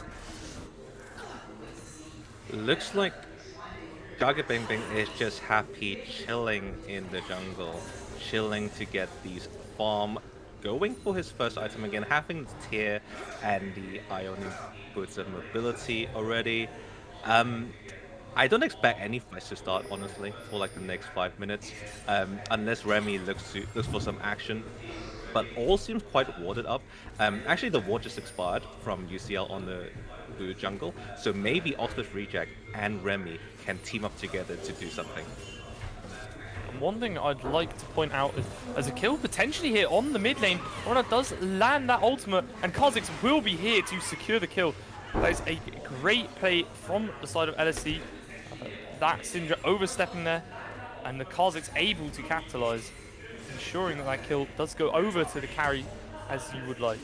Exactly that. I mean, Kira really wanting to get that crash in, because if you don't get that there, Kez probably just freezes the lane and then you're stuck in an awful position to be ganked. But the matter of fact is that you were in an awful position to be ganked. In that moment, however, okay, for a second there I thought the balls would be unleashed straight onto Remy and there might be a kill back there. But no return at all. LSE still 2 kills up. Yeah, no rage ultimates coming out there, holding the ultimate for the optimal moment. Obviously, this first strike from Sidra. Oh my god, never mind, bot lane. Snunsmuncher flashing forward here on the Heimerdinger after securing the stun. For me, he's falling incredibly low. However, Ash being able to trade back, flash away from that dredge line. Ekram will be arriving very shortly as a trade from both sides there. Both supports jumping into the play and falling incredibly low. Looking to be a dive angle here. Kara is also called over for this dive. Oh, it's on. Ekram does pop the ghost. Snusmuncher will just secure the kill onto the Jinx early on as Scatter does land onto the Nautilus and the Ash will secure the kill. Very, very well played for the side of UCL to secure that play early on as we see Remy move up here into the top side. All out will be used, however the taunt is quite unstoppable, will not be enough, and Remy will secure his second kill of the game. Heading into this tier map, looking to build this Ravenous really early on here and ensure that he can start stacking up and making a lot of plays happen in this early game. Oh, such an unfortunate miss there. That scatter hits. I think that's a kill onto Kez, even though the Enchanted Crystal arrow was slightly wide. However, Snunsmuncher's still here. Snunsmuncher moving in here. Shockwave flashed away from by Kez, and this Shen ultimate will come through here. Stan United on to the Cinder, pushed away by that Scatter of the Week, and Remy comes in with his third kill of the game, jumping in to secure that kill onto Snunsmuncher. Kez falling incredibly low here in the mid lane, but does not even have to invest the flash to stay alive, thanks to that Stan United from the Shen, that we pointed out could be so useful in these 5v5 games. Yeah, you always have to be aware. That's why Shen is so annoying in 5v5 environments when you look at the play. So the way to counter Shen, there are 2 ways. First, you attack the Shen lane, but you have a Cassandra in the top lane, so attacking the Shen lane is not optimal. Second, when you go for a gank, go for a skirmish, you always account for the Shen shield. Always account for it. You have to over damage your target in order to say we are going for that gank. But very unfortunate timing for Snunsmuncher there, trying to go in, swim in the kill. Didn't land enough spells and just died in the process, unfortunately. Yeah, I mean, in the end, that is LSE winning out massively in terms of raw kills. However, as far as gold goes, the advantage is still on the side of UCL. With that extra 1 Drake, it's hard to say whether a single team really is benefiting that much off of this, but what I will note is the fact that Remy has completed a Ravenous Hydra 9 minutes and 40 into the game. That allows Remy to be getting more and more stacking up 3 kills on this Kha'Zix, despite the fact that this early game wasn't that strong in the first few minutes. Now that Kha'Zix has the AD, has the potential to start really stacking and snowballing up kill power. So I'll be very interested to see where that Rift Herald goes and where the priority of this Kha'Zix will be, because this is a huge, huge damage threat. Yeah, I am just scared for UCL right now. Like, Kha'Zix is basically full, but never mind. Bing Bing doing things in the top lane. Yeah, as we see all out invested here by the Cassante. However, flash away from the Shen will take him to safety. Incredibly tanky with that Kill Gem and that Giant Spell will mean they will not be able to invest any further. Herald dropped here by Remy in the bot side. We'll secure those plates for this Jinx. Make sure this Jinx is getting ahead in this lane. And despite the kill in the favor of the Ashe, can still be prevalent in these team fights. I mean, Ashe there, despite the fact that you did get that Rift Herald charge off, you still burnt a cleanse away from LSE Dog. So talking about prevalence within team fights, if an Enchanted Arrow lands on LSE Dog once more, even a Scatter the Weak, any form of CC, that Jinx is not escaping it and will be inevitably killed. Wait, mid. You see the same combo here coming out. We see the Shockwave into the gank from the Kha'Zix with that invisibility, and the kill is easy as you like, jumping on to that Syndra, unable to get away despite using the Scatter of the Weak to push back Kez. Yeah, looking at the vision discrepancy on the river, once again, it's LSE who established the vision line, and it's just tragic for UCL. Like, they need this vision in order to spot out the Kazakhs early to avoid these attacks on the mid lane. That Void Assault is proving ever so useful to ensure that they can get these kills, giving the extra move speed, being able to jump in there. And the Ghost, very well taken by Remy to ensure that he can get on to these members of UCL.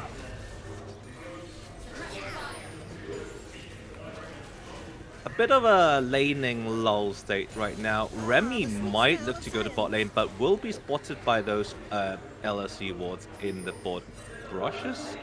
Kara clearing out some wards now and backing a bit of a lull state indeed. Remy spending some time in the bot lane actually, trying really hard to break this bot lane turret. I mean, a little bit more skirmishing top. Nick landing some trades down. I don't think a kill's ever going to come out of that. But the nice thing here with UCL is that they should be able to get the plating and potentially the rest of the turret. I mean, this is still going on. Just a wet noodle fight, to be honest. I think that main skirmish is going to come bot as LSE's numbers are starting to come down. Might be able to try and get Gorilla and Heimer on the back. Oh no. Oh no. Remy here coming in, does pop that killer thing. However, flash away with the turret! enchantment will keep Gorilla safe for the meanwhile. And Super Mega Death Rocket will land, meaning a double kill for Remy. Very well played there by Oxbridge Reject to get on with the Dredge line and with the Death Charge to ensure that he can secure the kill on to this Ashe. It was such an unfortunate timing for Bing Bing. He was recalling, and after the last second, Remy does come in. I don't think Bing Bing was spotted in that bush recalling, but I do think it's a matter of luck. In any case, the dragon now goes to LSE. It's a Hextech dragon for the first one, and will probably start, or second one, sorry, and will start their dragon stacking of their own. So you see Cleanse here in the mid lane. He's invested by his Orianna to ensure that the Syndra cannot find a kill. Unleash Power, as we now know, does execute when below 15% health. So have to be very, very careful not to get caught out by that. See Shen here going in with the taunt. Bing Bing will be here to follow up with the Hecarim. Does pull back with the devastating charge. And all out will be invested. I imagine the Shen will fall eventually. And Hecarim will have to invest the unstoppable onslaught to get on to that Shen, as we see both members running down Remy. Remy is currently sat 6-0 with the 600 gold shutdown. Will be pulled back by this Kha'Zix.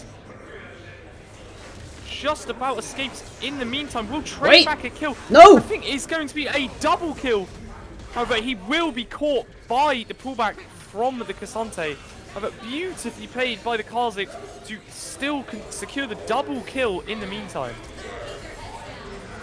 Oh, another fight breaking out. We see here, Stan United is invested, and LSE Dog will secure the kill on the two Gorilla. Gorilla jumping in here. However, I believe Snuzmuncher might be caught out, pushes the Shen away with the Blast Cone. However, running circles currently, but no real way to escape. I mean, he's really making them work for it, though. Oxford Reject taking so much damage out of turrets. The TP coming in to support Snuzmuncher, I think, is absolutely safe. Yeah, good TP there from Elichard to secure, to enable Snuzmuncher to get out of that play. Looked like he was set for the grave there. Yeah, I mean, it was just hilarious to see. He just running around the circles and got out with the help of Lich's TP. Although the kills looks like a lot for LSE, it is still a 1k gold lead. 1k gold lead doesn't mean that much, especially when all your gold falls on the Kha'Zix. Obviously, the Kha'Zix is a menace right now. But again, menace can be taken down together with the power of friendship. UCL does have to play together a bit more, have to avoid those isolation, avoid those sneaky Kha'Zix jumping in an assassination. And it looks like both teams are happy just farming it out. Oxford Reject going into the top side river, maybe establishing some vision for the Herald, perhaps? Looks like potentially going to be moving up here, using that Hawk shot to secure some vision. And that Oracle Lens to just clear out and ensure that they're safe. However, the Scuttle Crab will give permanent vision to LSE to make sure that they are aware of what is going on in this top side. A little more trading between these two top laners here, but Kazakhs still the major threat. We take a look at LSE's kills, and it's all in the Kazakhs. Another fight, though. See, Shockwave does land, and Gorilla will fall 2 kills for the Kazakhs to start out this team fight. Great play, noticing those 2 members of UCL alone, isolated, and that is how Kazakhs likes them. It does secure a double kill in that team fight. I couldn't believe it. Like, again, look at the map. Like, UCL invested all their wards into the Herald take and just not recognizing that danger could be from the bot side of the map. And now LSC have taken the tier 2 tower in the bottom lane as a reward. And I feel like UCL have so much potential. They really have to, like, play together more as a team. And yeah, like, I think Team Com-wise, they should still have the scaling lead. I think one key thing that has enabled LSE to have the lead in the first part of this game has been this jungle mid duo. Obviously, we see the Kazakhs and the Orianna pairing up so well in this early game, and going into this mid game with that shockwave into Void Assault, meaning they can secure multiple kills both in the laning phase and the team fight. However, we're yet to see this Syndra and his Hecarim pair up and jump onto this Orianna to start putting this Syndra in a position where she can command the lane and start carrying in these team fights with that unleashed power. Well, yeah. Dragon spawning in around 30 seconds, and looks, ooh, the shockwave flashed by Snudge Muncher. Big things coming out from Snudge Muncher. Ori, no R. Does that mean the dragon gets contestable? No. Remy is already on the dragon and taking it alone, and it looks like UCL will be giving this one over and waiting for another better opportunity to strike. Well, the response will be a Rift Tower getting dropped straight in the mid lane. If you can try and claim this tower, then that would be amazing, but the rest of the team isn't there, and it just simply isn't safe to do so, since the rest of the LSE's numbers are able to follow back. So UCL's attempt at trying to return the play doesn't really work out to be too well, but at the end of the day, their gold is really not that far behind. And all of the power of LSE, for the most part, is invested within this 2.5 item Kazakhs. If you can get a shutdown there, then you're Bing chilling, as they say. Thiago Bing really needs to try and look for that. And right now, that's not simply the case. And LSE trying to make for a play potentially on this Hecarim, though. You see Dex charge here, coming onto Hecarim, will land, chains the seed up, will use the unstoppable onslaught to get away. However, Remy will secure the kill.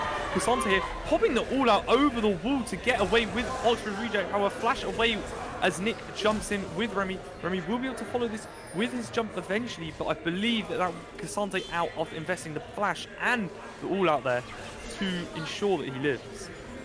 I was talking about Remy trying to make, Thiago Bing trying to make a play potentially onto Remy, but no, it was Remy trying to make a play onto Thiago Bing being there instead. LSE seeing that, well, you know, their top side, we can dedicate free to this, try and get an advantage for the next fight, and yep, they managed to do that, and another kill into the Kazakh's pocket. I imagine that third item should be coming along very shortly. Yeah, I assume, oh, not quite yet, but yes, we have a lot of scaling, like the Syndra, we have the Hecarim, both really monsters in the mid to late game. But again, Syndra is quite behind in terms of gold-wise, only just getting a rod, just working towards the Shadow Flame right now. Syndra also additionally needs the Splinters to work. Syndra, I think he's on around 80 right now, and you will need to hit that 100, 120 mark for your scaling to come online. Yeah, the Splinters are kind of the main scaling number of the Syndra. I mean, if we, as you said, take a look here, those numbers aren't quite there yet with that 75, just for everyone currently watching. Main thing is, she's taking a while. I mean, building strength, I mean, imagine that's going to be the Shadow Flame next. You need a little bit more damage to try and get the threat on. But UCL haven't really been taking fights as a whole team. But I think Lichard's going to get picked off here. Yeah, it's going to be a 3v2 as the Onslaught of Shadows does land here. Lichard may be able to secure the kill onto LSE Dog. However, LSE Dog kiting back will be able to secure the kill back. And that is a 2-0 in favor of LSE. LSE are just running away with this game. Remy is exactly where he needs to be, and the rest of the team are always behind him to ensure that even though the play starts off as a 1v1, it always ends up in a numbers advantage for LSE. Yeah, big advantage for LSE, taking the duo down in the top lane and now unlocking more towers on the map as well, systematically destroying these towers. First is the bot lane, now it's the top lane. Now they should look for this mid turret, tier 1 for UCL.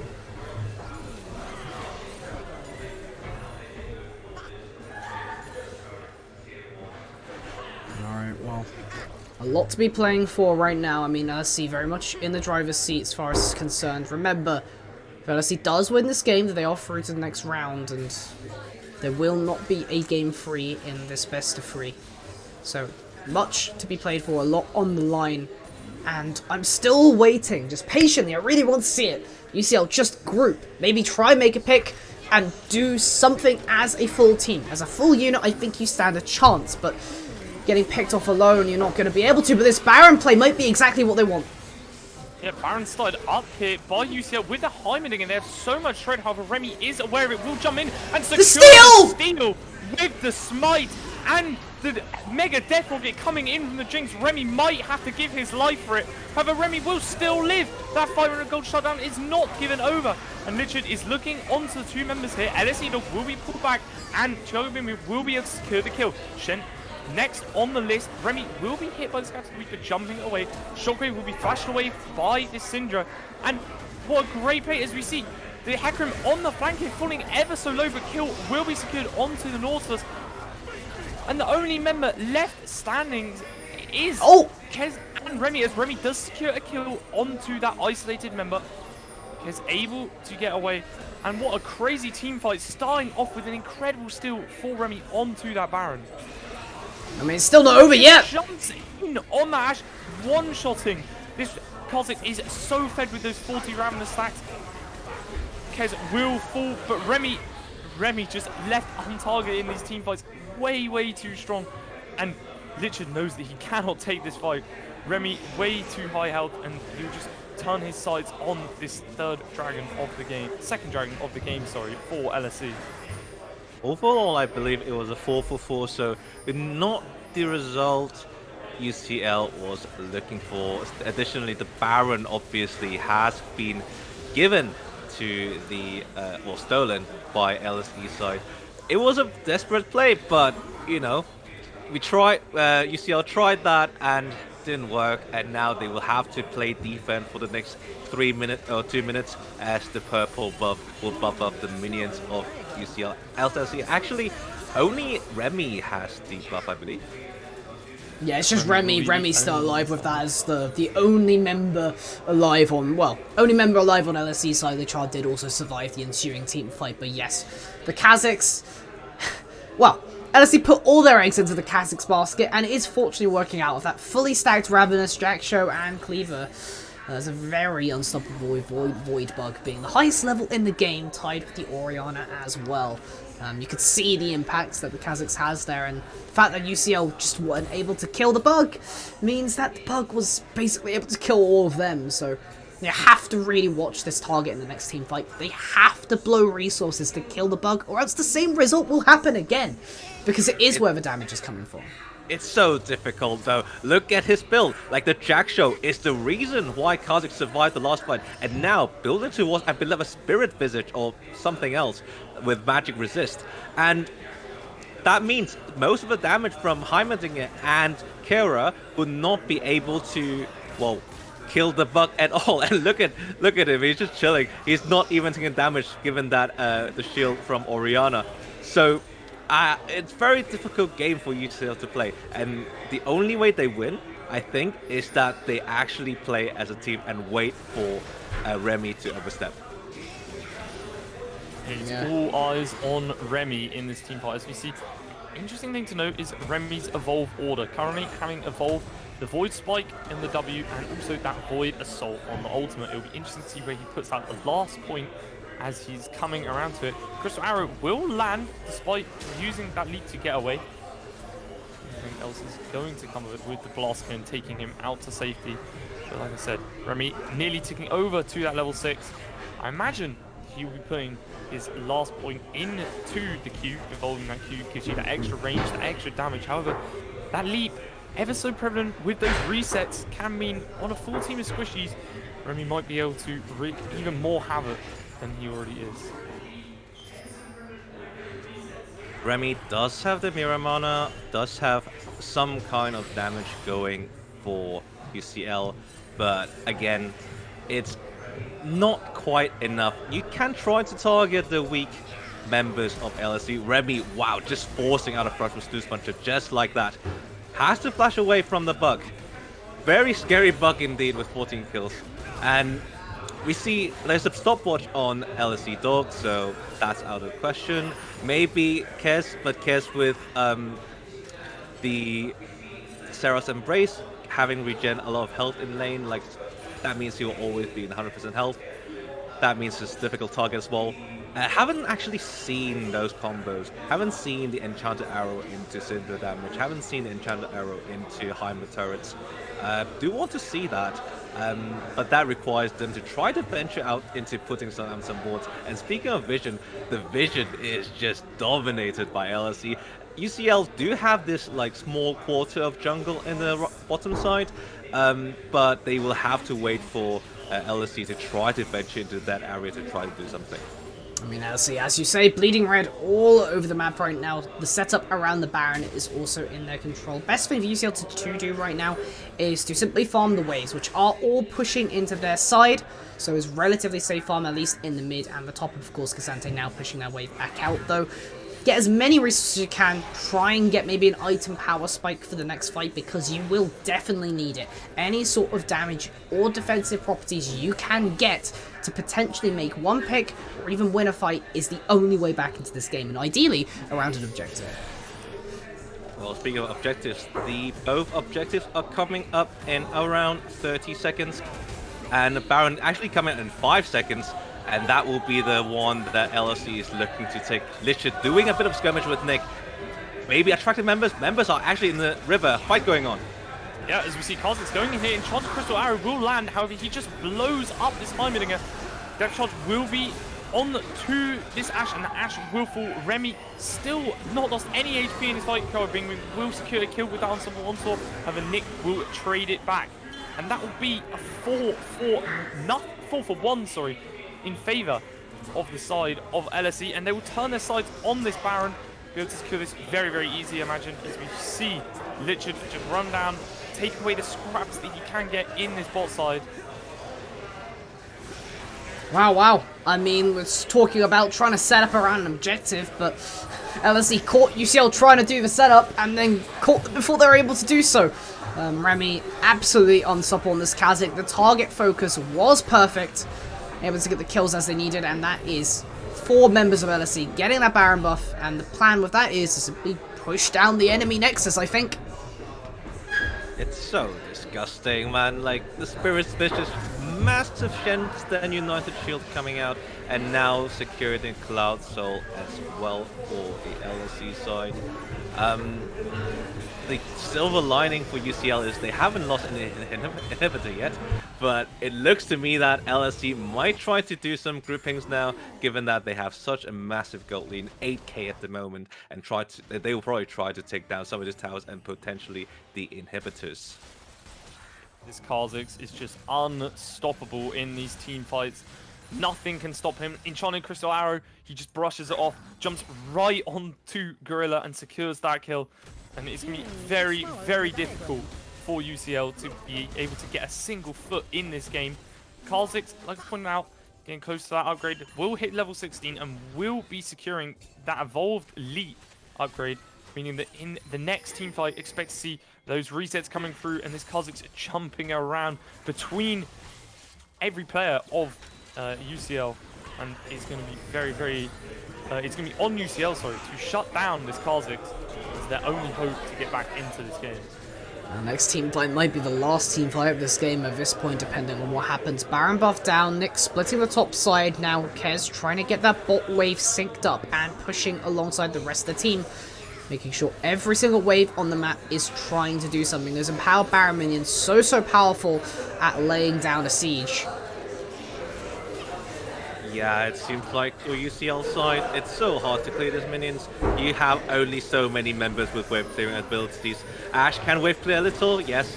Syndra can wave clear a little, yes. But you can see all the pressures from all 3 different lanes. You can see bot lane, the wave pushing in a two wave stacked. Top lane, Shen stacking 2 waves as well. As Enchanted Crystal Arrow will fly wide there. That's not going to be up for this team fight, however. On a very low cooldown, as we see Remy jumping in here onto Cassante. He will be pulled back with the all-out. Shen Shield will mean that he can just dive in here. 2 kills already, jumping between all the members. And Remy will secure a triple kill in this team fight. And that will be it, I imagine. I don't think this base will be able to survive the wrath of this Kha'Zix. And the bug prevails in the end. There it is, the death ball of LSE comes hurtling down the bot side, and that is the end of the first series. Commiserations to UCL, but LSE will be the team making it through to the next round. LSE a really strong showing this series, demonstrating the perfect macro and really nice micro as well. Remy obviously the star of the series, but also Kez doing a lot of groundwork to set this up, to set Remy up. Exactly, I think Kez is the hidden MVP of both these games here. Played really well, but Remy obviously takes the crown. An unbelievable performance, 19-1 on this Kha'Zix, completely taking control of the game. I think he was 3 levels ahead of the Hecarim at the end of that game. And, you know, the team fight, it looked close at the start. Remy had jumped on to the Cassante, who's very tanky, but he just does way too much damage, melting through the health bars of UCL and melting that Nexus inevitably at the end to secure a 2-0 victory. Alright, well, we're going to send it back over to Brilliant Frame now with an interview with the RC side, and we'll wait to be back in a moment. Yeah, thank you very much, casters, and I have the legendary. He popped off so much during this game. Yes, you know who it is. It's Remy. Oh my god, look at you. Was just so on point. What was going through your mind for all of this? I was extremely tilted from the previous game because I started the previous game 0.8. Yep. So I said I want to get all the kills. So I took all the kills. You literally did. I think it was at the end of the point. It was like 19 kills or something like that. So. Yeah.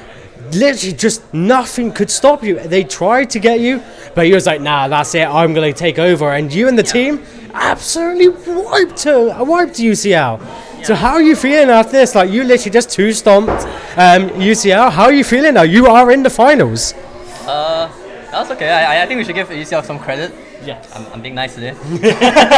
But I think game 1 they played pretty well. They kind of made a few mistakes and we got back in because I was griefing game 1 and that's not good. Yeah. But game 2, I think they just didn't expect the Kha'Zix pick.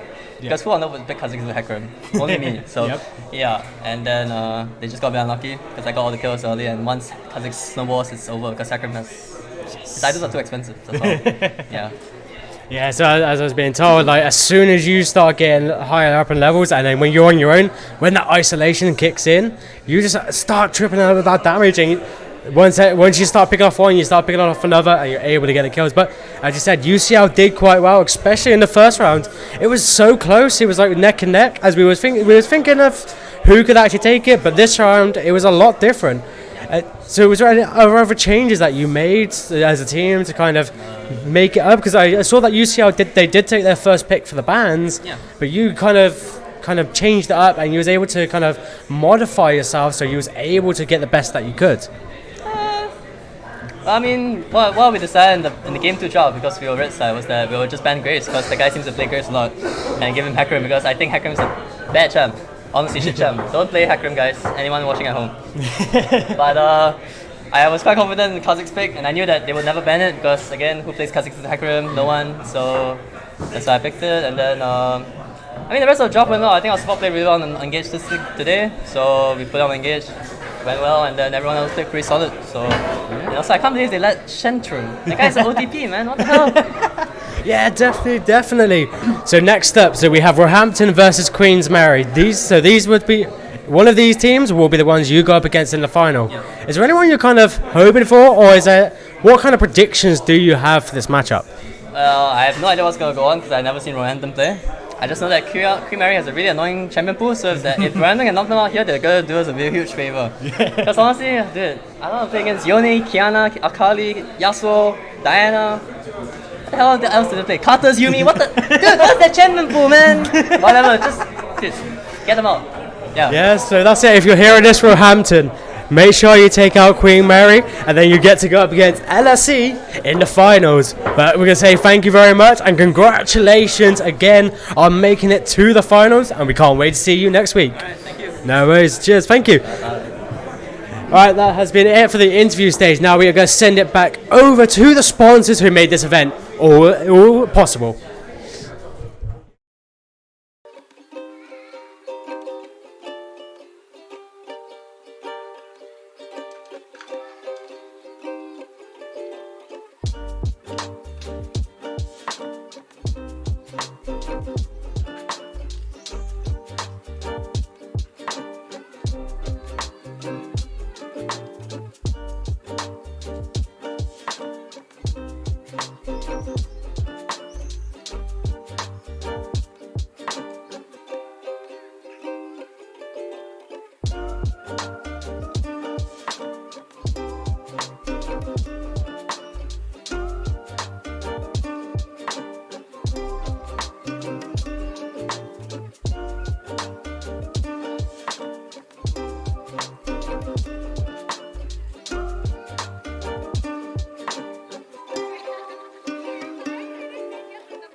Hello once more and welcome back again to the London University Esports 2022 Winter Edition with myself, Kua, Unknown and Cookie once more. We've had the first best of 3 played, so it will be the second one now between Roehampton and Queen Mary. How are you all doing? Yep, wonderful. Great first series. It was a clean 2-0. Maybe this time, hopefully something a little bit closer. 2-1 would be nice, get us a couple more games in, but it was great to watch. And Carlsix was unbelievable. Very good game there, coming in from LSE. Definitely going to want to watch out for in the finals, but moving on to this game, we have Queen Mary going up against Roehampton. Yeah, just to take a quick look at the rosters, I'll bring up the Queen Mary one now of Lunatic, SpongeBob, Better Self, Furlong, and Juan. And we have seen them perform in the group stages. Queen Mary, very, very strong team. I do think they are the strongest team in this tournament, performing very well both in Newell and in this tournament. Slightly different roster, I think, but still the solo laners and ADC, Farlong, Better Server, Lunatic all perform very well in the group stages. Exactly like you say, and I think it's going to be interesting, like we heard from Remy in that interview, some very interesting champion choices coming in from this team. Got things like that Karthus Yumi, very, very dangerous bot lane, but very annoying champions such as the Akali, the Aatrox, the Diana, things that people just don't like playing against. And obviously, investing in these bans and since you only have those 5, and if you're banning away things that are comfort and things that you don't like playing against, it might leave things open that are strong at the moment and give priority picks for the enemy team. Exactly. No, go on. Oh, I was just saying, we did see the Yone came up from QM, if I remember correctly. Would love to see it again. I do like these interesting laning, solo laner picks. Solo laners, especially mid lane, actually can be played by a lot of different champions. We just kind of default to the usual Azir, Orianna, Syndra. But in this kind of amateur tournament, a surprise pick is a very, very, very well valued. And you can surprise your opponents by picking something that you know and they don't. Absolutely. Now for the Roehampton roster, we have Descarol Cars, MB Hookboy, E, Ice Blue, and Stegosaurus. Another experienced lineup coming out of Roehampton University, and one that has been playing for quite some years now, although I think we're going to have to hold the thoughts about the lineups, as I think Pick Ban is starting. We'll be jumping right into pick ban here. Azir taken away. Azir we've seen banned multiple times already, and Yasuo going to be the next ban. Raven coming out as well. I believe this has to be some kind of target bans. Draven though, Draven is an all-around good pick. If you can play Draven, Draven is one of the strongest ADCs in the meta.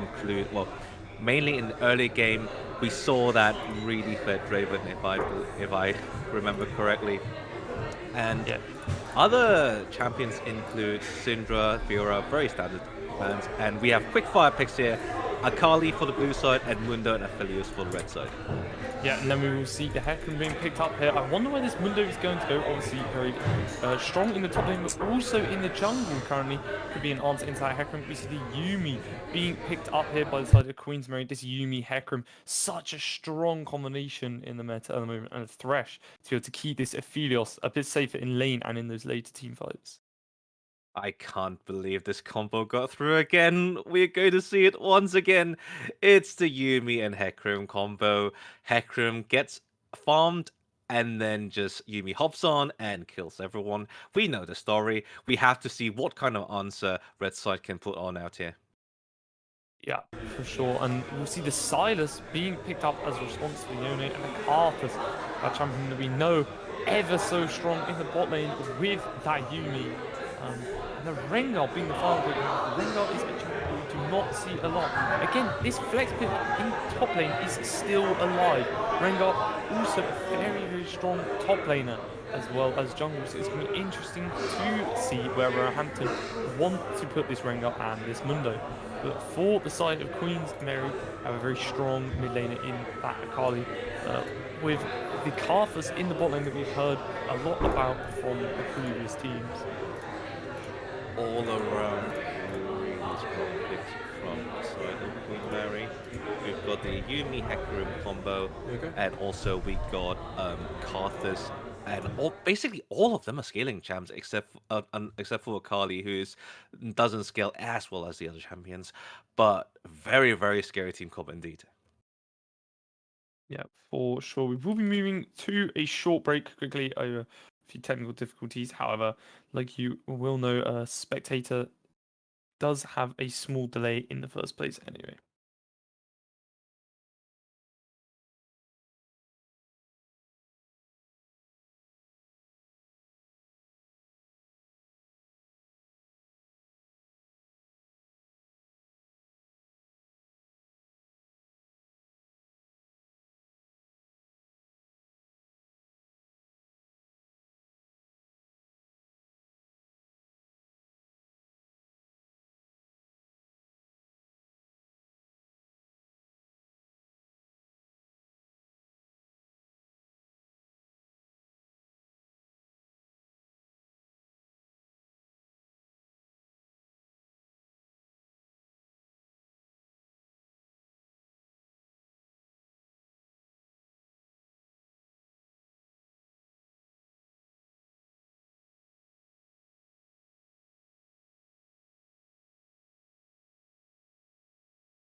Hello again, apologies for the delay. There was a slight technical issue when it came down to League Client.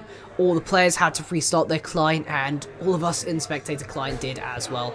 The Pro Draft tool has also had a few issues in terms of after the last game of the Casante pick. Hopefully everything will be fixed for the next one, but for the time being, you have the League Client there with all the champions, Akali, Hecarim, Yuumi, Yone, and Karthus for Queen Mary, and on the other end for Roehampton, Mundo, Aphelios, Fresh, Silas, and Rengar. Exactly that. And I think a couple of interesting things to point out is going to be the placement of some of these champions. You've got the Yone and the Akali, obviously both of them could be playing in top or mid lane. And on the side of Roehampton, we have this Mundo and this Rengar who could be flipped between that top and jungle. So it'll be interesting to see where each team decides to position their players and where the first jungle paths are going to come in, as we've seen jungle be quite pivotal so far. Yeah, looking at Roehampton's comp, it's actually not too bad. Into Queen Mary's comp, we obviously talk about Queen Mary's comp being really strong, a lot of scaling champions, but having an Aphelios against all these champions that want to dive you, it's not too bad. Aphelios excels in these situations. We also have the Rengar. Assume it will be Rengar jungle and Mundo top lane. Mundo forming a very formidable front line. Rengar can just do a very nice flank. So overall, I do think Roehampton's comp is fine.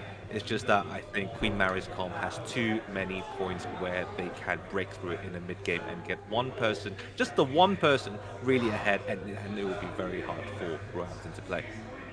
Something that we saw a lot when it came to Queen Mary previously was the utilization of this Karthus. The amount of damage, particularly in the bot lane, was only ever played in the bot lane on their side, but particularly the damage with that Requiem in team fights. If Karthus gets 1 or 2 kills, then the entire enemy team has to consider, okay, well, we need to build even more MR, where we end up taking a huge chunk, and this can really turn team fights with the AoE damage of a Hecarim paired with a Yuumi, and then a Yone potentially also coming in there with the Soul Unbound. That is a potentially explosive combination from Queen Mary, and boy did they perform when it came to their explosive combos. Yeah, for sure. And I think an interesting thing we saw from Folon in his last Karthus game is he used that ultimate very offensively, not when he had put that passive and was beyond the death, but before, at the start of the team fights, he used that ultimate to chunk out and just make sure that they had the advantage from the get-go. Yes, and Karthus, there's quite some flexibility into doing which is better. If you cast your ultimate before the team fight, then you can put a few more skittles down when you are in your Death Divide passive. Overall, I do think Karthus in the bot lane can be exploited, especially with a Yuumi. Surely, with a Thresh Aphelios, you can dump resources into attacking that lane, getting something out of it. With such a weak, I mean, Karthus bot lane is not inherently weak, but you can exploit it very heavily when junglers are involved. Yeah, I mean, Karthus doesn't exactly like being dived on necessarily, but one thing Karthus can do is dish out a lot of damage to you whilst getting engaged on. I mean, Rengar can, of course, kill the Karthus very easily, but with a Yuumi, with the extra healing, and potentially just Hecarim trying to support the ganks afterwards, we'll have to wait and see whether that ends up being a big problem, because it definitely could be for the side of Queen Mary. I mean, Hecarim, if in position to be able to counter gank, can definitely help the Karthus, but at the same time Karthus can be weak in those situations. Just gonna pause for a moment and send it to a break whilst we sort out the sync issues.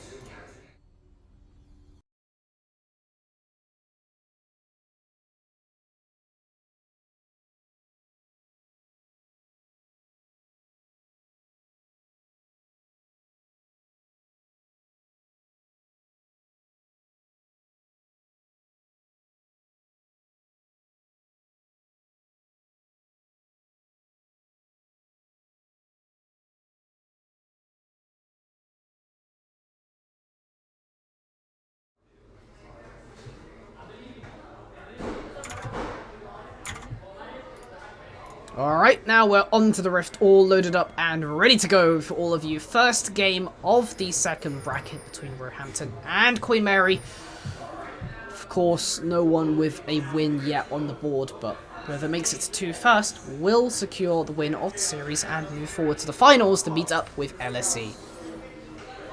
Exactly as you say, and coming back to what we were talking about in draft, we will see the Akali going into the top lane here against Mundo, and you'll see the Rengar going into the jungle. We've already seen a very high damage assassin jungler really take control of the game, and it is going to be on this Rengar to do the same this game. Yeah, I'm really looking forward to Rengar just deleting some of the members of QM, but we'll have to see if it happens, as different from the last game. Last game, Remy did get 3 kills in one particular fight and snowballed from there with the Ravenous Hydra. Maybe Roehampton have to replicate the same thing, have to have this kind of early, might come from this invade. There's a late invade coming from Roehampton's side. Yeah, but I don't think this is going to amount to much unless this Karthus does overstep. It will be spotted out. That ward will be secured. However, like you say, going into this, another thing I would like to quickly mention is this is our first jungle item that is not a Moss Stomper of the entire day. So far, every game Moss Stomper has been picked. However, Gust Walker is going to be picked up here by the Rengar. Just a small, interesting item decision there. So many Skittles landing onto the bot side of Roehampton already. Severely chunked down. This will give Karthus and Yuumi a big advantage early on. They do have to be careful about the Rengar that they know is in the bot side, but with Aphelios this low and without a sustain rune, really problematic lane for Roehampton to be able to play here. Especially with Aphelios just having inferior range to Karthus if Karthus can play around his Q properly. I suspect they haven't been blessed with the Karthus bot lane in the solo queue. Karthus bot lane level 1 can be quite explosive. Still, the Skolas is going for the bot lane, trying to make something happen perhaps. Yeah, and Folong's going to need to be really careful here. Rengar is moving down already. Flash forward from the flesh to flay it backwards here. Exhaust is going to come down. Rengar is going to move in the bush to get that jump. And Folong is going to fall for first blood to this Karthus. Flash away from the Rengar to ensure his safety. However, Folong, with that death to follow, is going to wait, take Yuumi! the kill back. And Yuumi here will be able to secure a kill, I believe, onto this Rengar. And that is a 2-for-1 trade. Not what you would like to see come out here early on, and the Yuumi will pick up a kill of her own. And that is the power of pocket picks in this game. Something that Queen Mary is known for is this bot lane. And one thing that I think Roehampton needs to do in this series, especially going forward, is to ban the right champions. Queen Mary has so many power pick duos. We saw the Diana Yasuo last time, we're seeing the Yuumi Karthus here.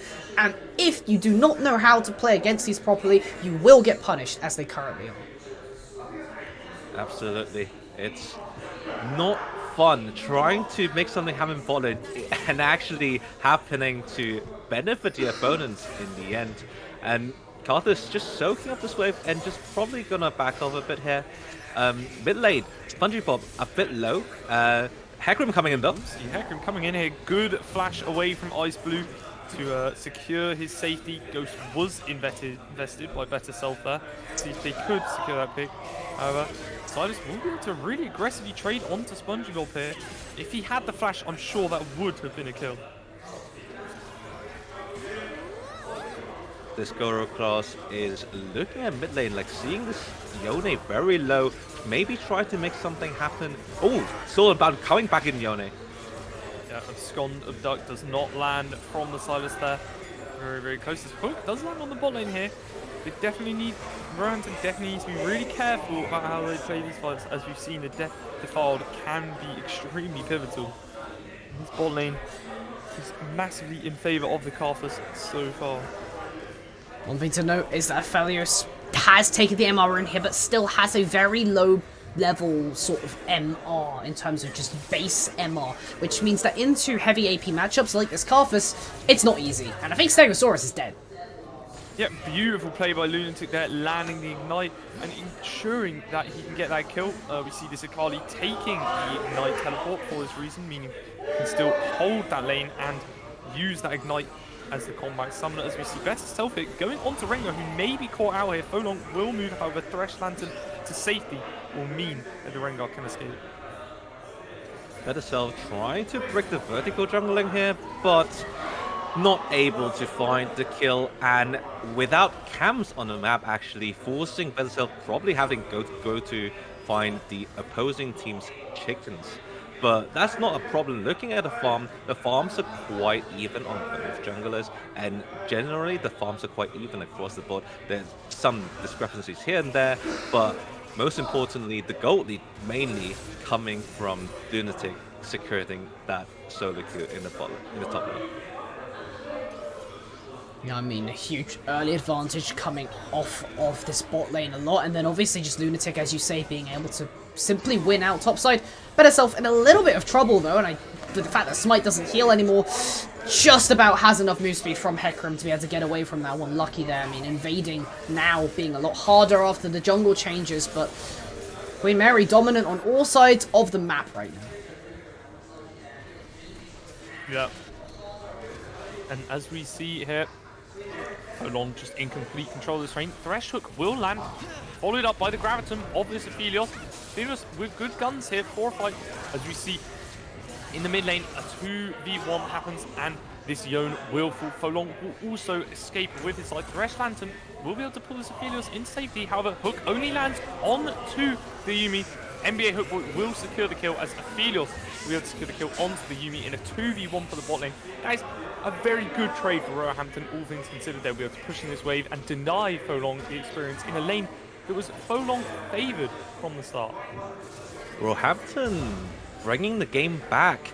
Now the gold is completely even, and having this Aphelios head is quite important, given that Aphelios will be taking the brunt of all the dives from all the carries from Queen Mary's side. He has to be that big Aphelios that we can sometimes see in pro play, 1v3ing or 1v4ing the whole team with the right guns. And be a hook boy. Looking at mid lane, maybe together with Ranga, trying to make something happen in the mid lane. We see no ultimate or flash on SpongeBob, so if he oversteps it, he will definitely be caught out. Ice Blue going in here, will land the Kingslayer, not the Escondo Duck. However, Thresh is here. Hook will land with that Glacial Augment. However, SpongeBob using that Q3 to get away to safety. Roehampton are going to have to be careful here, as Betterself has moved down.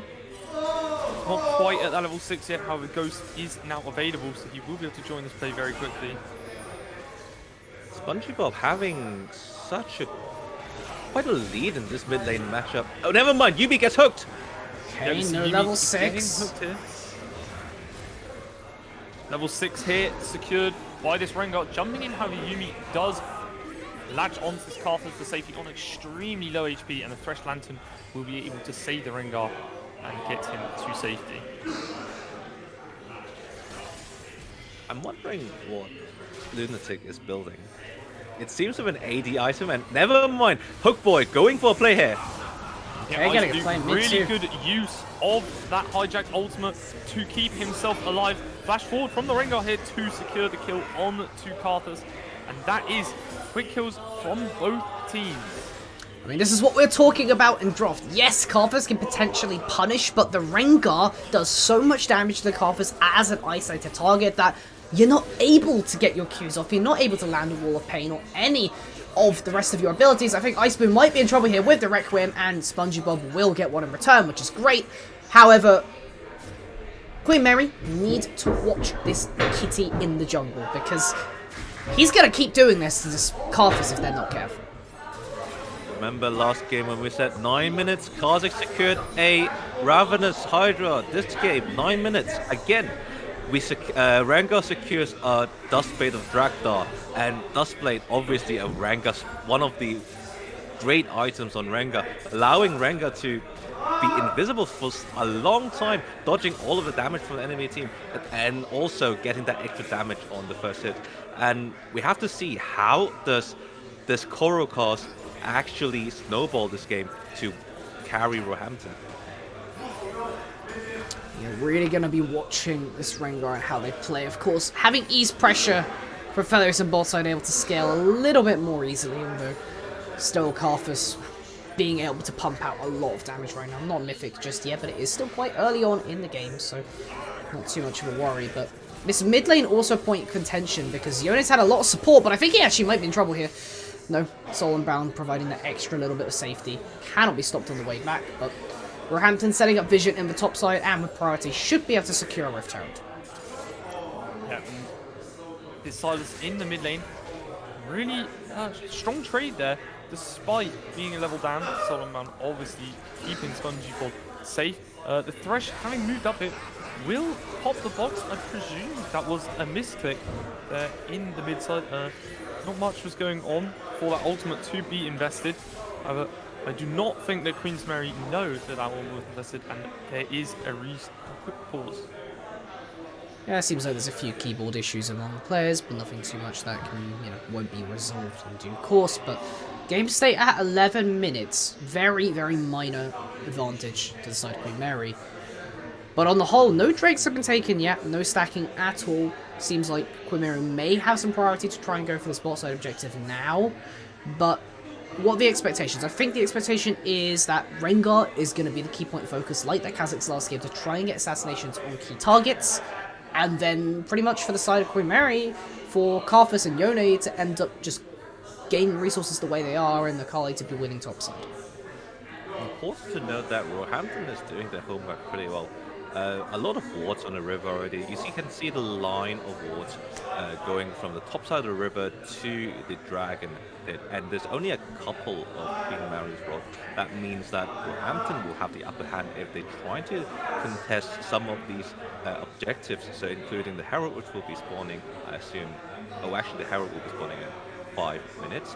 But for this dragon, Roehampton does have the upper hand unless Queen Mary decide to go together and to clean out these wards. Vision always important for setup around objectives, and of course top side big issue. Bot side less so, nothing too drastic there. But the setup is still, regardless, very important for both sides to make sure that they have the information on who will be around in the area. Right now, hard to say whether that play will be going for. I mean, Better Self does seem to be parving to the bot side river. Fresh will be resetting on that, so if Queen Mary do decide to go for this Infernal Drake, it should be a fairly safe pickup, given where the members of Roehampton currently are residing. Yeah, and Akali picking up that Ravenous Hydra, early on. That is going to be very pivotal in this top lane, to be able to start picking up those stacks. However, on the side of Roehampton, this Rengar extremely fed, already completed the Dustblade. First mythic of the game is going to be looking to start bouncing from lane to lane with that ultimate. Start to put on a lot of pressure, really start to help snowball the game for Roehampton. There is an argument to be made for Queen Mary to not go for this dragon, although all of the members really benefit from this first Inferno dragon. However, this Rengar is quite strong and might be one of the 2 win conditions for Roehampton this game. So by not going for the dragon, by avoiding conflict, the better scaling members on Queen Mary can have more time to scale up to their 2-3 items before they eventually have scaling advantage and start to fight Roehampton. So that's what I'm assuming Queen Mary is trying to do. But I say there was a compelling argument against it, but there's also a compelling argument to it. It's that Queen Mary does have a better early fighting comp. So you see like this Akali having the Ravenous Hydra, as you said, much better than a Mundo in the team fight. And also the Yone much better in the size than in the team fight in this early stages, especially with the current gold difference. And Karthus might not be the best, but he's there. If he dies, he does a lot of damage still and a lot of control. So there is compelling arguments both sides, and we just have to see what Queen Mary decides on. With this port kind of conveniently giving them time to probably talk about this. Yeah, I mean, pause is a big thing when it comes to mental and just the way that you're approaching the game, because not only does it give you time to think about what's coming up next, but it's also, let's say you're already ahead of the game. Obviously, this is not the case right now, but if you're ahead and you're riding the wave, then you're going to lose a lot of that momentum coming back out of the pause. And maybe if you're more mentally strained beforehand, before the pause, you have a little bit more time to recuperate and sort of rest a little bit, calm down, and get your head in the right place. So pause has that effect on both teams. I'm sure the mental isn't too strained at the moment, as it is a game one, but if this situation were to repeat itself later on within the series, definitely could have some sort of side effects when it comes down to mental. Yeah, I do tend to agree. Long pause, especially longer Yeah. pauses, that does like make you play a bit weird, like right after the game, because you kind of like mentally snap out of the game for a second, and you're like, okay, I'm doing this. Maybe you have a team talk for maybe like 5 minutes, and then you kind of just like, oh, there's still a pause. We'll just chill for a bit, and then when you come back, you're not 100% full in your kind of game in the zone. So there is definitely this effect, and I'm sure like if any of the audience has played 5v5's experience pauses will probably agree with this. Yeah, for sure. And players are going to have to keep their mental throughout the pause and get back into this game. But moving on to this first Drake, as we pointed out, I expect to see Roehampton in control. And I imagine that with Akali looking like she's heading back up into this top side, it should be an easy, secure.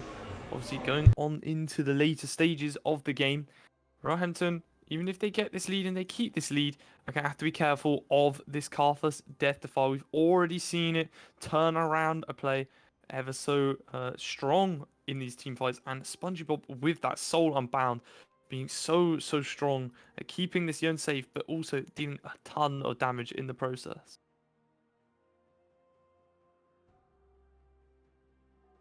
For Roehampton, as I was saying, there are two winning conditions. One, you can get this Rengar extremely fed and just kind of let him do the job for you. Or you have to get your affiliates fed. Your affiliates fed is kind of your late game insurance condition against all these kind of diving champs of in Queen Mary's side.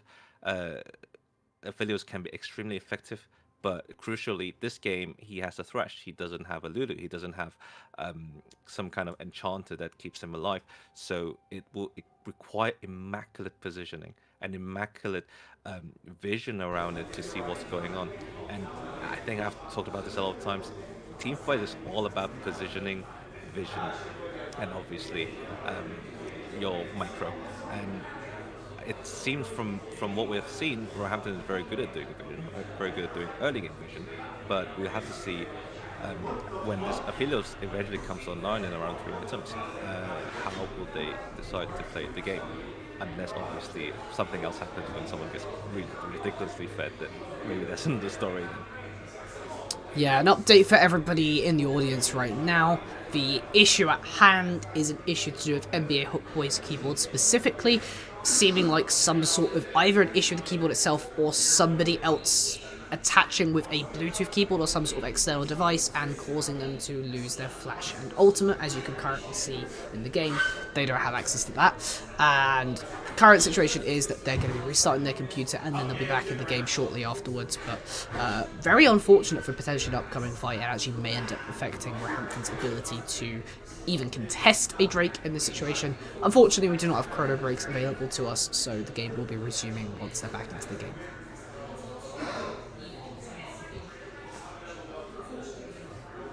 I do have a question looking at this graphs. I'm not sure why Yumi was let through. Like, I think we have seen that Yumi can be really disgusting. Every time we see Yumi, I think it is 100% pick bans and not 100% pick ban in Worlds and 100% win rate for Yumi. It was not quite 100. It was around high 80s to low 90s in the end. It did take one or two losses. But regardless, with the pick rate and the amount when it was picked, it's a ridiculously high win rate for the type of champion it is. I mean, this Yumi's going to be able to wreak havoc in these teams. So many champions that she can position herself on. Also, we've seen the Karthus buffing up that magic power and making sure that he's dealing a ton of damage. Also, going on like someone like the Hecarim.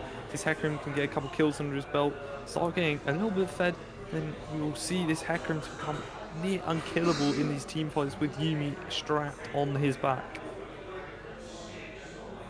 Yeah, I mean, I there was a time that where I had to like sub in for Imperial Apes, and so we were just trying out different support picks and see what works. And so we tried this Yumi. So we tried it once in Scrim and realized actually Yumi was so easy to play because I thought Yumi was hard to beat. I mean, it took me like so I never played Yumi before at that point. So it took me like a couple games to adjust that I don't have to use my mouse at all. I mean, I have to aim my cube, but that's very trivial. And I thought it would be really difficult because, I have to reposition myself in team fight to try to get the root on, and try to get the root on everyone. But then I realized, actually, that's not really required. You just sit on someone and just press E and R, just R somewhere. Like you'll be fine. Like, and then I realized this champion is just so depressingly broken. Like, there's so little effort, so little input from the player, and obviously, like, I know you guys have heard me rant about Yumi so many times. Like, this champion, I think Riot tried to balance it a few times now. Like, try to do the AP version to try to nerf the support version. In the end, everyone still hates it. I'm not sure why Yumi's still here. Not gonna lie. Yeah, well, that Yumi being let through by Roehampton clearly shows that they are confident into it. They must have known from previous games as we have heard about this Karthus Yumi bot lane many times before in its prevalence. So I imagine they've practiced, they're ready for it, and NBA Hookboy on this thresh is comfortable to match the Yumi's ability and the Yumi's presence in the game. And so far, so good. And Roehampton sat with a small kill lead, not and a Drake lead, but not the overall gold lead in this game. Yeah, Yumi is just one of those champions, though. I mean, when you do look at it, at the end of the day, what you're actually giving somebody is stats. The champion itself is immune. You have healing on top of that, and you're still able to do damage whilst being immune. So, as a concept, it is quite ridiculous. But I mean, another ridiculous champion, I think, in terms of its base kit, but not in terms of its actual functionality in game. With numbers is Yone. I think that Soul Unbound is actually quite an unhealthy ability in its current state.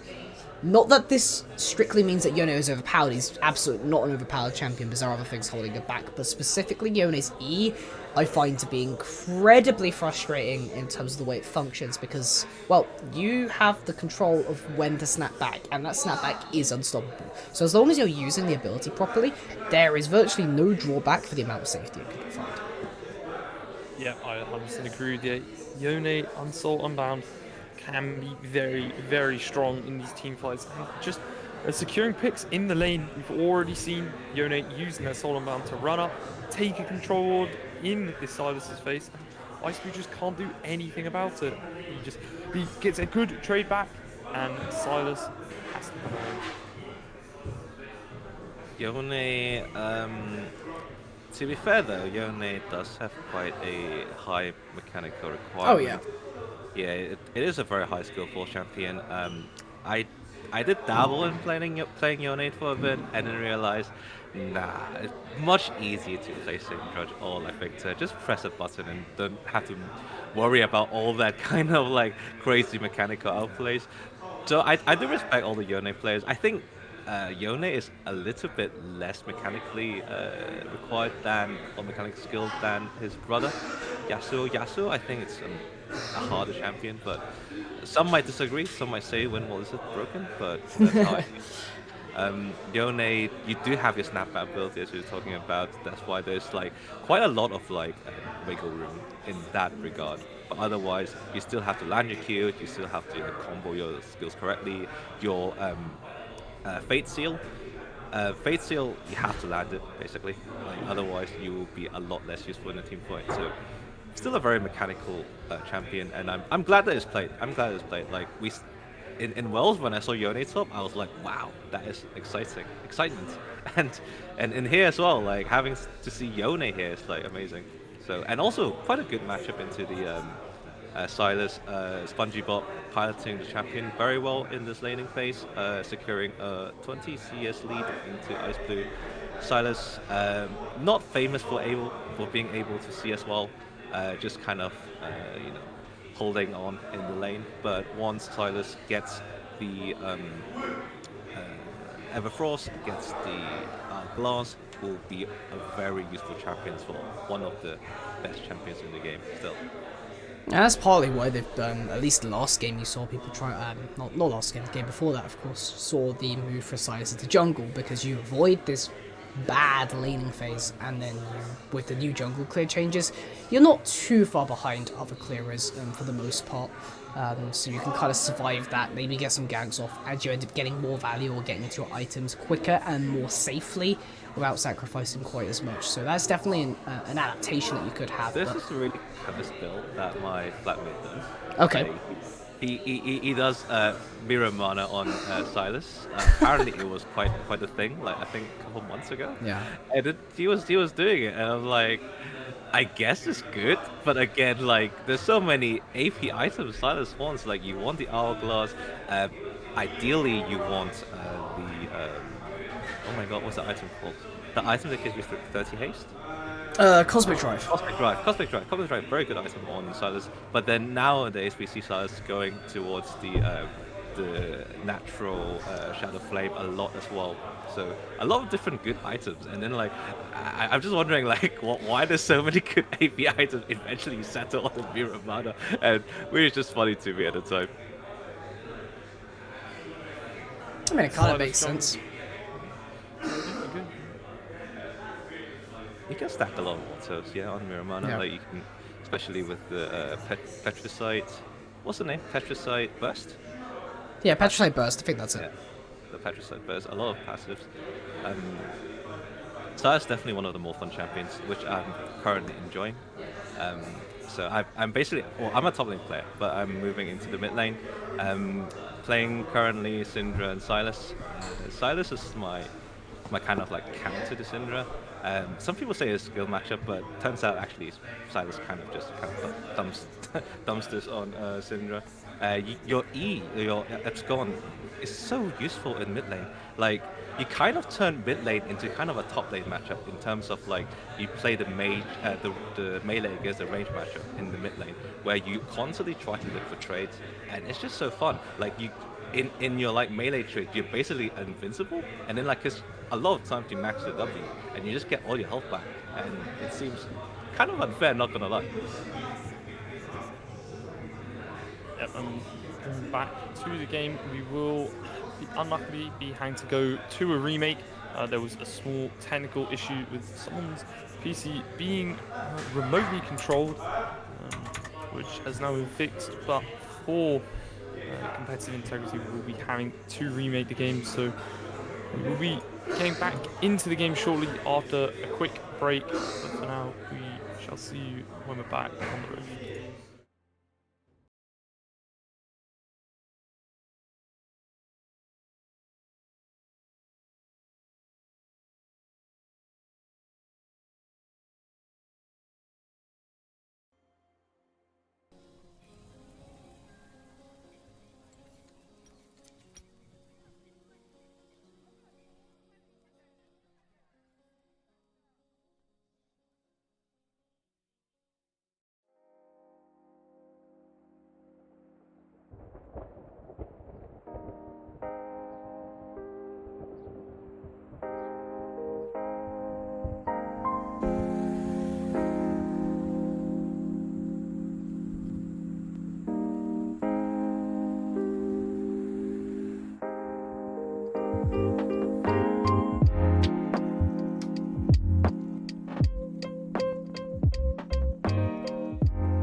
Hello everyone, apologies for the technical issues, but after multiple remakes, we are finally back in to the game. Of course, there was a remake of the original game state due to the technical issues that ensued with NBA Hookboy, and he is now playing on a separate account as well as a result. Hopefully this time there will be no more issues going forward, and we should be all good to go. Like you say, small issue, but account has been changed, so the Thresh you still see is NBA Hookboy, however, the name has changed. So it's looking to just no shenanigans in the first minute. Seems like everyone is just chilling a bit. SpongeBob and Nice Blue. SpongeBob trying to hit some cues. Everyone is a little bit tired, and it does take the win out of the players having to wait such a long time for a remake. But we are here now. Hecarim starting in the bot side of the jungle with well, pretty amazing leash from Karthus, obviously. Yeah, and this is interesting. The Hecarim opting to start on the bot side here. Last game, we saw the Hecarim starting in the top side. But this time, we'll be heading up, ready to go and fight that window in the top lane. Should be more ganking action, I would assume, given that jungler is starting on the bottom side. Again, no more level 1 Karthus. Hopefully they've learned a lesson. The bot lane from the Roehampton have learned a lesson not to get hit by too many skittles and should secure lane priority for... Actually, no, Karthus just kind of bombs the wave. Yeah, exactly, and you know, at this point we don't get to see that invade come to fruition this time, but the Rengar will be pathing down towards his bot side, see if he can have the same impact as he had. Thresh taking over to level 2 here, will secure the hook, flay back onto 2 members, ignite secured, and flash away. That's a kill! Karthus 1 HP. almost full there, ticking away. Calibrum almost securing the kill there with that long-ranged attack and the ignite in pair. This is one of the huge sort of paradigm shifts almost moving into this game, given the delays and the remakes, as now Roehampton's bot side is prepared for what the Karthus Yuumi can put out a lot more than last time. Didn't take the chip damage from the invade previously, so in a much better position to perform and not nearly as far behind as they were at the level 2 mark as they are this game. Yeah, that's more what I kind of expected the lane to go. Aphelios Thresh should be a bit more healthier and be able to secure more vision. And also, as there's no invade, there's no vertical jungling, the Coral Cars coming bot lane trying to influence this bot lane here. Not sure if Ice Blue wanted to actually go in there. I think he was just throwing the abscond and the abduct into the midst of things. But we do see Prolong has reset now. Did lose a small amount of XP, but we'll be walking here into the Rengar. No flash on this Karthus. Flash forward by NBA Hookboy to secure the kill, and first blood will go over to the Aphelios. Aphelios still standing in that death-fied, will be falling lower and lower, however will not be able to see the kill as we see Ice Blue barely surviving. Very low HP in the mid lane there, forced to flash away the response of the gank from Better Self.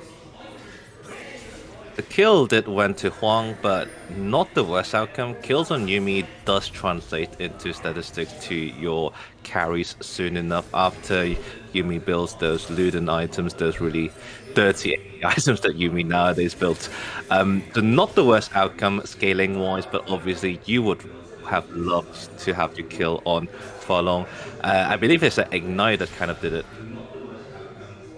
Yeah, the Yuumi's Ignite gave the last tick on top of the extra damage coming off of Karthus Q and E.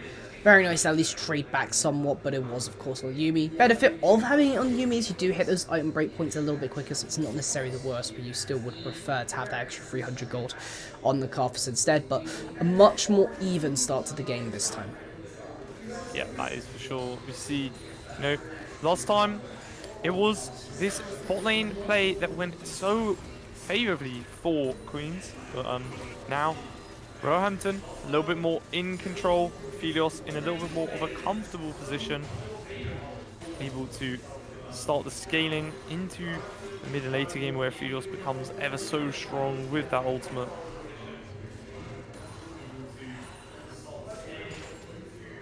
Indeed, I mean, if A lot Earth of- does need a lot of items to be able to sort of get online beforehand. Typically, when you sort of hit around the 3-item breakpoint and you hit level 13, because you don't ever level up with those abilities, they auto-level up and you level up stats instead. Which means that by level 13, the way it works is that every single ability of the Thelioses are completely maxed out. So level 13 free items, that's generally the point you want to be watching out for, because it is a huge power spike for this champion.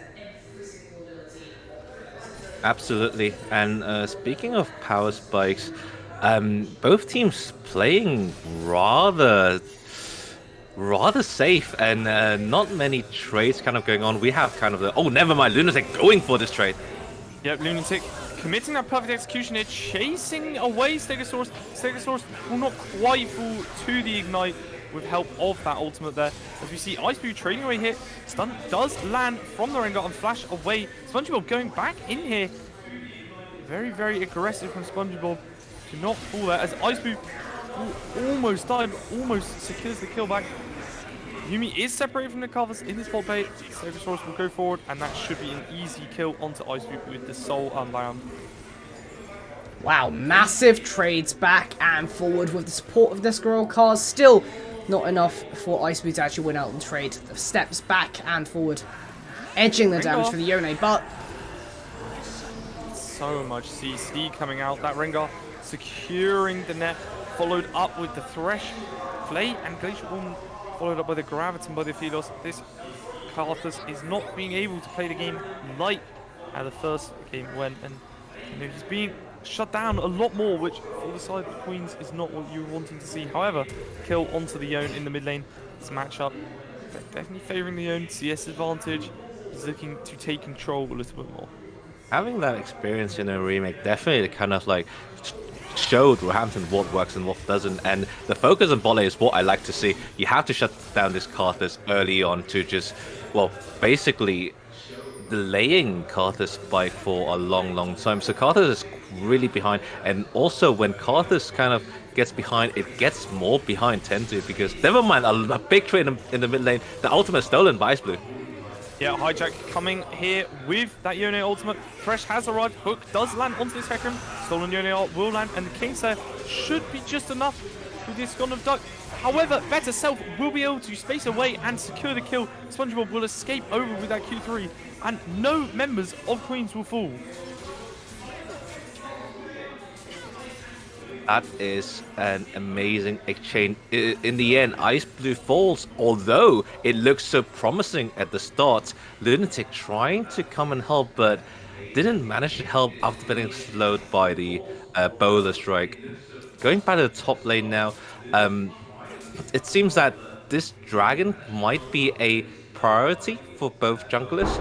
They're all popping bot side. It's either a big skirmish in the bot lane or maybe perhaps a dragon take. Probably the Roehampton side might try to do a dragon take to initiate it. yeah, dragon stacking would be nice. Of course, last game by 11-12 minutes before the remake, of course, that wasn't taken.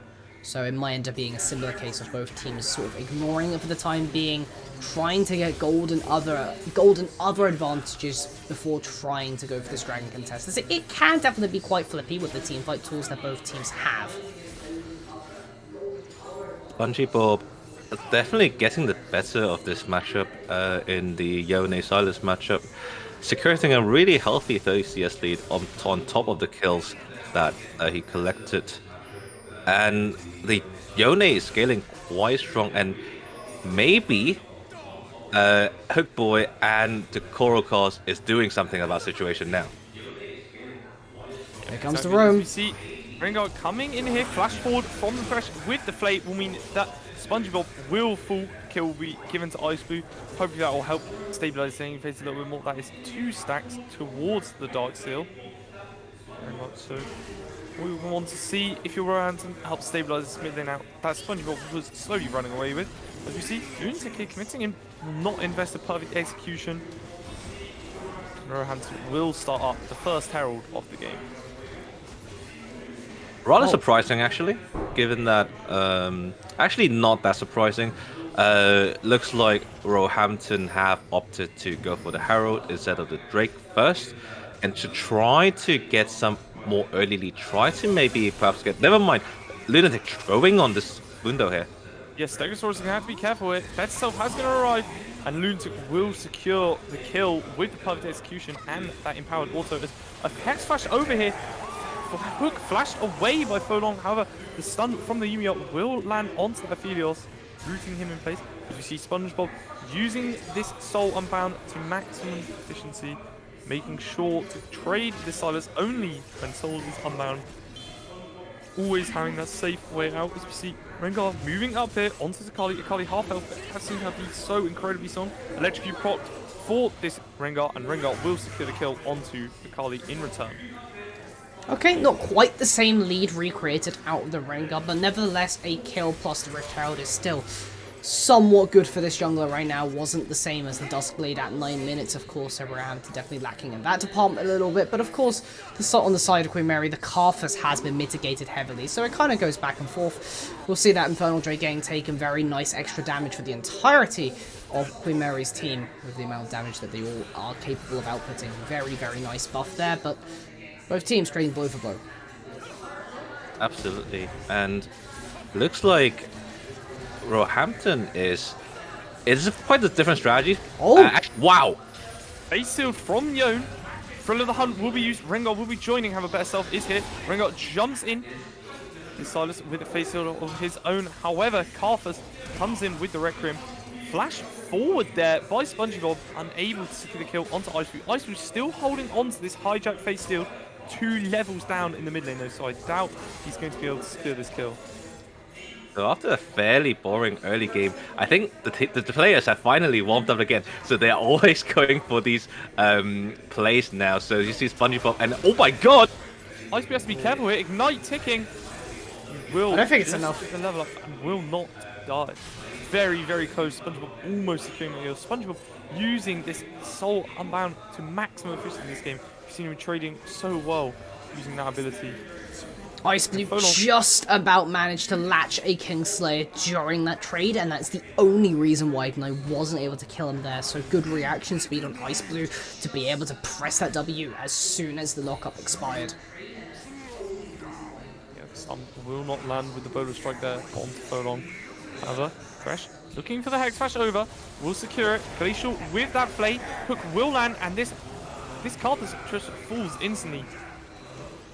Bookboy, play after play, amazing Hex Flash, and actually like is the centerpiece of this this bot lane. Actually, like making so many plays, allowing Rengar to come in and sweep into kills, and obviously Aphelios is the main beneficiary here. Having completed the first item, that just means that he'll be that much more unkillable, and well, slowly scaling to the 3 items where Aphelios really shines.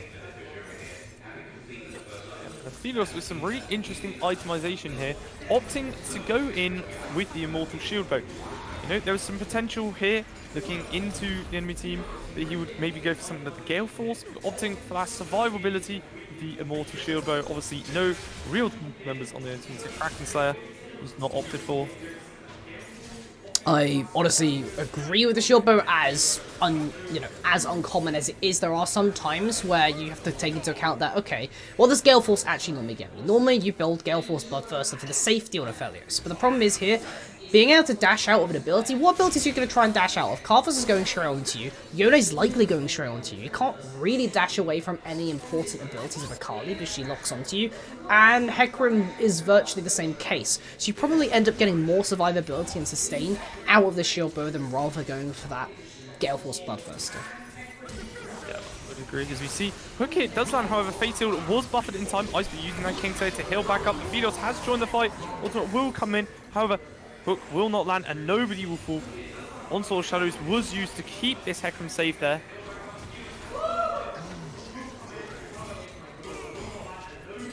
A lot of action going on in the mid lane. Both teams kind of lacking the warding.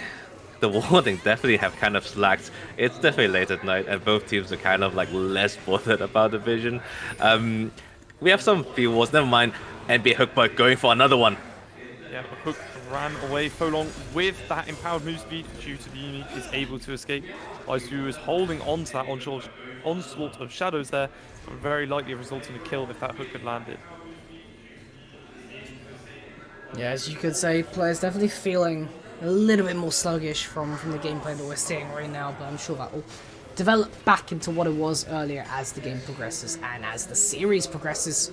Folong, though, might be in trouble again with the Hex Flash. Hex Flash in from MB Hook Boy here. Hook will not land.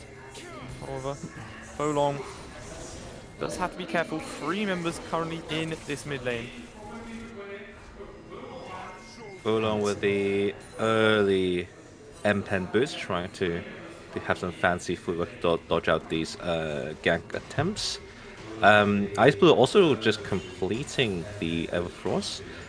Everfrost on Silas, obviously a very amazing item, allows you to hit your Abduct much more easily, and that might be used in the following Dragon fight, depending if both teams decide to contest this and make it a bigger team fight.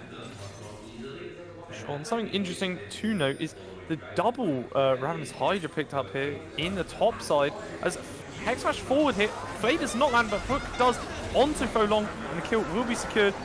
MDA Hook Boy does have to be careful here, running through that Death Defiled, and Lunatic will be able to secure the kill. Perfect execution to follow up.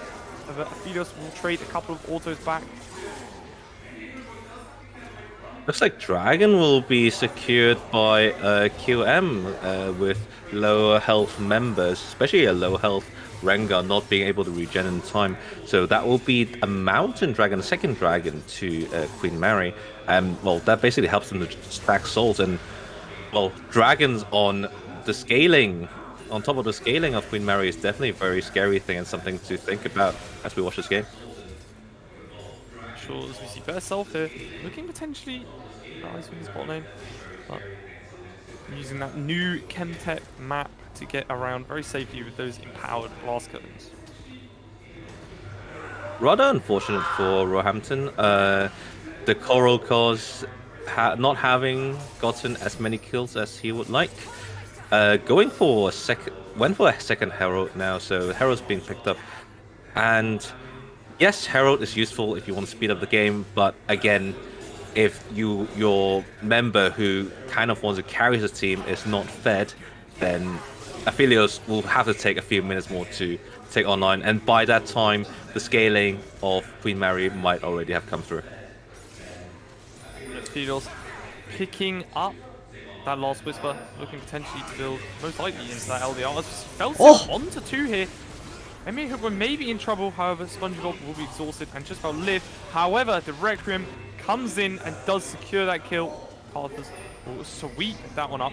Rengar coming in here onto SpongeBob. Shieldboat is procced, however, too much damage coming from this Rengar. It's a very easy kill to secure, and that will help start the stacking for this Ravenous Hydra. Yeah, he should just be out of there just fine, no problems there at all. I don't think there is a chase potential for Queen Mary, although he's doing the red buff and that might be a little bit greedy. No, he should be fine. Does have to be careful here. Rengar jumping here onto Betself. Betself already at half HP. Does gain the power of the Yuumi and uses it to run away. Yeah, looking at the vision, it seems like Queen... Oh, never mind! Dive here, coming through onto the Aphelios. He just a little bit overextended and will fall there. 2 volts ults invested from the side of Queensberry. However, shutdown secured. That is an extra 400 gold into the pocket of the Sakali. And it's going to help the main member of Queens who has the lead to keep that lead and become even more of a threat. But what you can see from this series of plays is how well Queensmary's competition can just force and facilitate plays.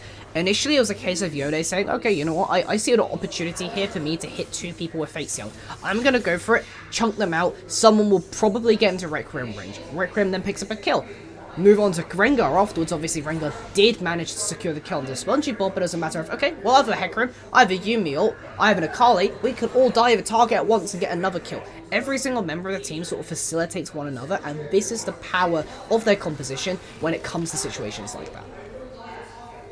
Yeah, absolutely. And in the end, now, Akali having a lot of gold in her pocket And having those 2 healing items means that Akali will be just so much stronger in the side lanes.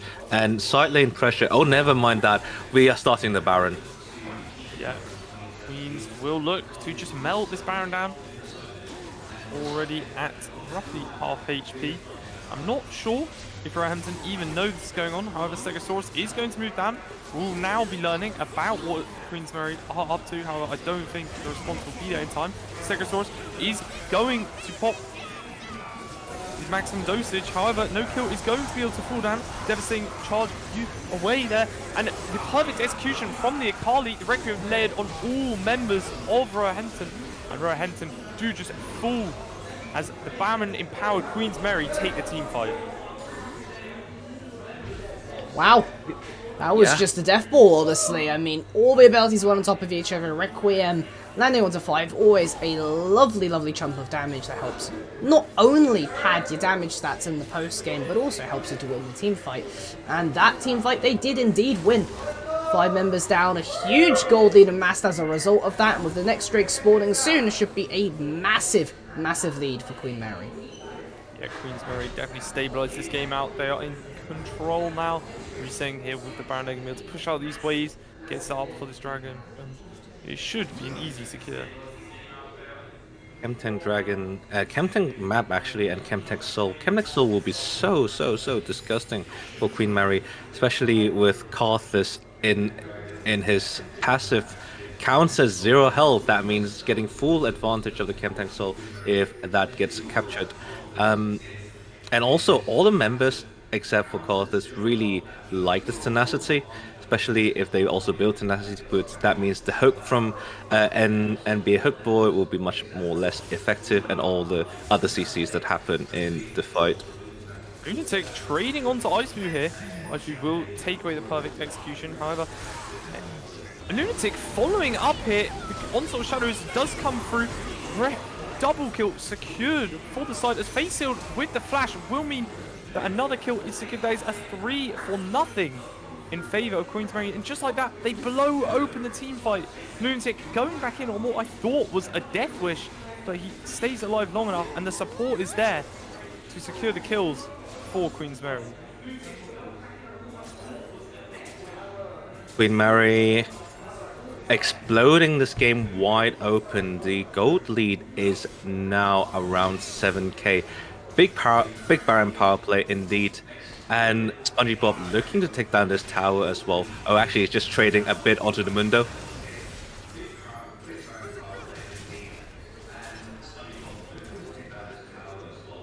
Mundo surviving on very little HP here. Will we be able to get to the base before the Requiem, and the Requiem will secure the kill.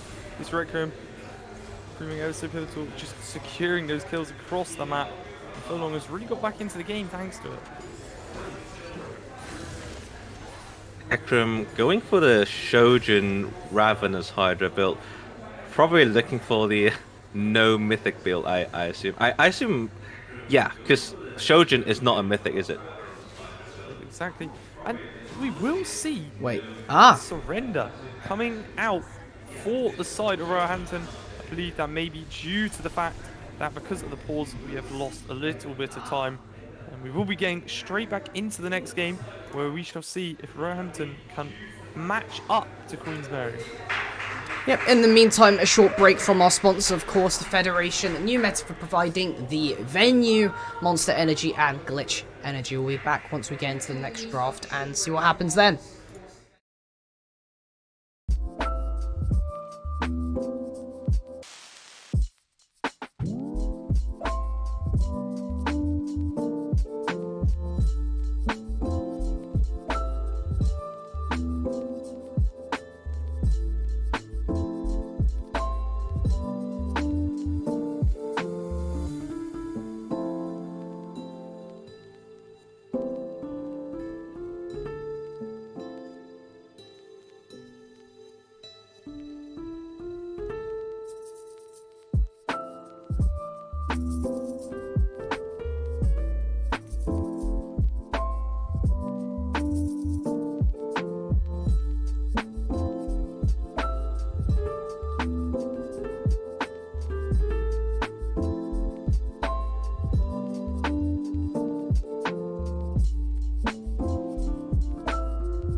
Hello everybody, once more, straight back into the pick and ban. The overlay is actually working this time. I can turn off the screen capture, amazing. Fantastic, back with Queen Mary versus Roehampton. Of course, the sides are fixed, the sides are swapped. I'll sort that out in admin shortly. But of course we are into pick and ban, with the first few bans being the Fiora, Ari and Azir. Yeah, getting straight back into what could potentially be the last game of the day. Had to see if Roehampton are able to step up to take down Queen's Mary, sending this to game 3. A lot of meta bans coming out. Well, okay, Yasuo is not quite a meta ban, but Azir, Syndra, Fiora, these are the bans that we kind of expect.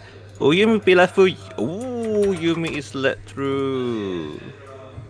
Yeah, Yumi here not being banned away, Yumi being left, and Akali instead is the priority pick for Roehampton. Hecarim going to be the counter for Queens, and the Yumi going to be picked up again. This Hecarim Yumi combination has been let through again, and Graves be the counter to the Hecarim. Graves is something we've seen banned many times today, but this is the first time it has been let through. Well, what I'm hearing here is that the Yumi and the Hecarim were not the problems, but the Akali instead was the main problem. I think one big thing was Stegosaurus is having a really rough time there in the top lane versing this Akali, so taking that off the field and instead having it on your side instead means that A, on your end you have a little bit of comfort, on the Akali, and also you're taking away from the enemy teams. You don't have to repeat this terrible lane for Stegosaurus. Yeah, exactly like you said. And we will see Nautilus Leona ban away for the side of Queens, and Fiora and Ari, no, sorry, Sidus and Vex going to be the last bans. Interesting to ban out Nautilus and Leona. To I guess counters to the Yumi Twitch lane, but there are others as we've seen in Worlds. There's the Blitzcrank and the Pike, and the Pike came out, and drafts were quite quick. We got Victor and Aatrox on Roehampton's side, and sorry, on Queen Mary's side, and on coming out for Roehampton. Yeah, this Ornn can be incredibly tanky with some of these new items, but the Aatrox going to be able to start shredding through once he builds into things like the Black Cleaver. Obviously, Pike being picked for NBA Hookboy, very proficient on that champion, relatively well known. It's going to be interesting to see how this bot lane pairs up the Twitch Yumi going into the Kaiser Pike. Well, one interesting thing is that NBA Hookboy is on another Hook champion. He is also the Pike of all champions to be on. This is a huge amount of comfort for this player right now on Roehampton, and I think when it comes to Queen Mary matching up, yes, it's a Twitch Yumi, very, very potent, but one thing that Twitch Yumi can't necessarily do is heal through and execute.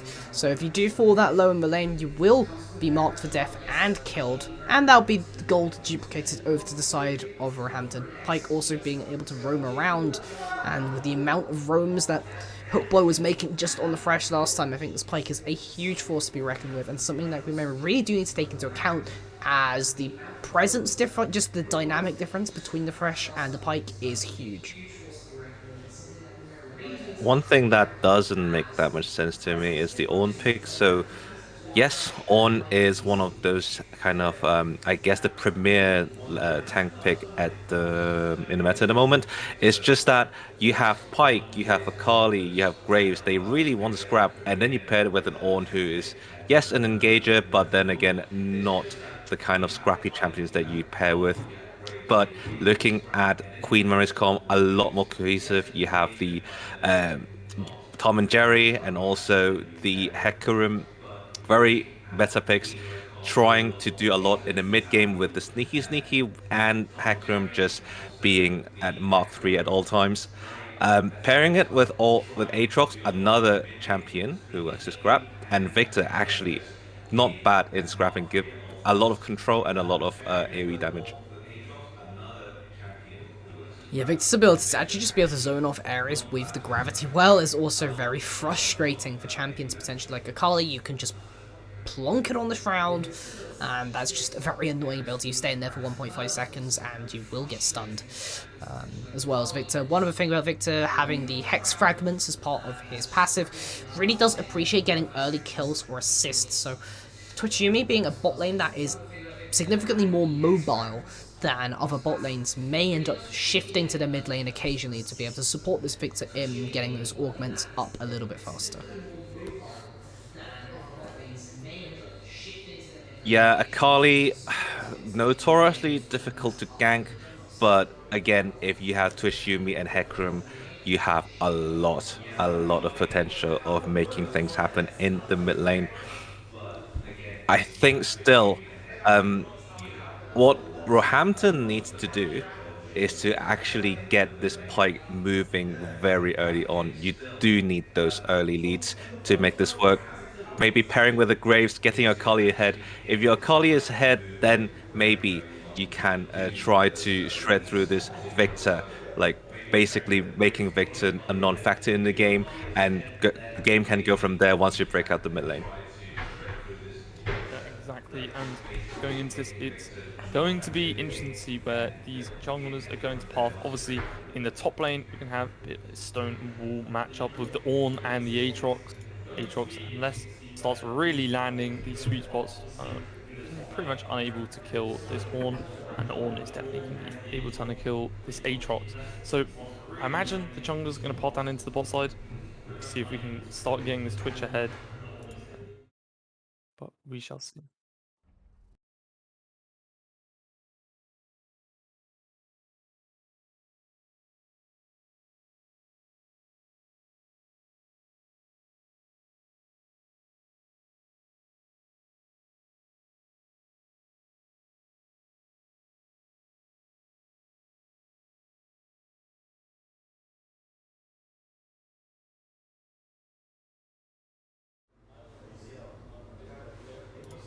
Well, yeah, good. Fantastic. We are back onto the Rift here, potentially for the final time between these two teams. Of course, if Queen Mary does close out the series, then we'll be them qualifying to the finals and meeting LSE once more for the rematch.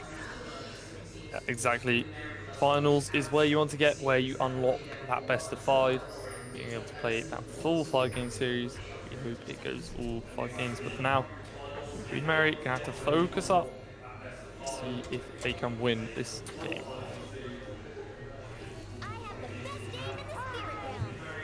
Bit of terrorizing in the mid lane just to get a couple hundred of damage, and also the death rate from the spongy bob as well.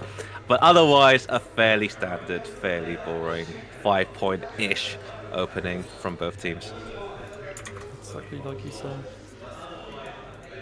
Interesting. Hold on. I was just interested. Yeah, the mana flow ban did actually stack. I was actually just wondering if Victor did get a stack at all off of that, but yes, he did. Extra 25 mana to start off the game with. Never hurts. Maybe. Oh, they invade. Maybe looking for an invade here, but will be spotted out on the ward. Queens are going to know this is happening. I mean, it'll be confirmed once they're laid back to lane, but I think Twitch and Yumi are just going to scout that out quickly. Yeah, they got the information on that one. So Hecarim is able to power up to the top side and should really do so after clearing this red buff with the leash from Lunatic. Yep, smited away, chickens into enemy jungle most likely. Just bypassing the chickens, running straight towards that enemy blue. Vertical jungling does favor Roehampton, given that, top lane is an Ornn, and Ornn can be quite self-sufficient, but now that you have jungle resources into attacking this Tom and Jerry lane, it will be very beneficial for Roehampton, probably trying to get the Pyke ahead and away from this lane as soon as possible to influence the other part of the map. Yeah, this Pyke pairing up with this Graze is definitely going to be pivotal in making plays happen across the map. Obviously, Pyke, lots and lots of roam potential. So it's going to be on this Pyke to make that happen. Yeah, early on in the bot side with the way that the level 1 was played out, Twitch Yumi having to play very safe, just in case Descroral Cars decides to jump down to the bot side. So Kai'Sa and Pyke, especially if Kai'Sa Capian Rain early on for the wave clear, have that extra priority, and the whole goal of this with the priority is, well, Pyke has Halo Blades and Ignite, and of course a Bone Skewer. So see if they can land one hook, because if you land one hook, you land it onto both of them, and then trades go from there. More trading here in top lane. Unfortunate interaction with the Bellows Breath. Oh, never mind. Bellows have going for the kill, forcing a flash out of Storis. Yeah, better solve. Being there for the play. We said the lane would not have much action, but he's able to get the flash out of Stegosaurus. That means he's going to have to play a little bit safer when he knows Better Self is in the top lane. One other thing that's worth saying is Victor has, of course, opted for the first strike this game. Thing is, you're into melee champion with the Akali, so being able to get those Siphon powers and the Death Rays off, giving you that extra little edge in lane, you might not be able to get a kill onto Akali, because Akali's early sustain is actually relatively good with the melee Doran shield, as that's a flash burn bot side. Yep. Pyke committing the flash there does not predict where the Twitch is going to go. Twitch using the flash of his own to get away. Obviously, Yumi sat on the Twitch. He's safe and sound. Oh, top lane, maybe a solo bolo? No. Lunatic looking very low on health here. Does still have the flash and ignite though, as well as that passive auto attack, obviously, to heal up when he does eventually hit a minion or Stegosaurus. We didn't even talk about this Lunatic bringing Ignite. Kind of a Lunatic special, not gonna lie. Lost in the group stage, playing Kennen bringing Ignite as well. Lunatic does love the Ignite in the top lane. This matchup, though, not that much kill pressure, I'm afraid, into Ornn, who will build quite tanky. Never mind, Belself trying to go for Ice Blue here. But Belself is going to meet the fate of the Grays. And that will be a kill secured. Flash forward by the Akali to secure a double kill. Double kill onto an Akali this early on is extremely pivotal for the side of Roehampton and exactly the start that they needed.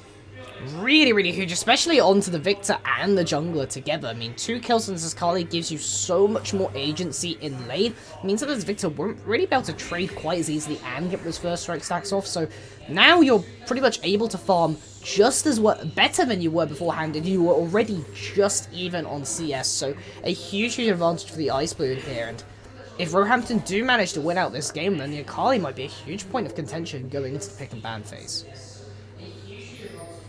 Yes, and Akali having to go, as you say, oh, never mind, top lane, a bit of a, never mind. Owen will get out. And Gok trying to... will be secured. And the hook back from the NBA hook will mean that is an easy kill. Graves is also here, smoke screen onto the Yuumi for the assist. Should mean this Yuumi will fall. Hook comes back up for the pike. Does go wide. And Yuumi, with the Hecarim inbound, will live on. Yuumi somehow lives using the exhaust and the ignite. Twitch does hold on to that heal, meaning hopefully in a better play, when it's a little bit closer, he can turn the tides of the play. Have a good play from NBA Hookboy to capitalize on Folong overextending on that Twitch. Folong suffering a bit in the bot lane, having half the CS of E, and not a great look, I'm afraid, for Folong.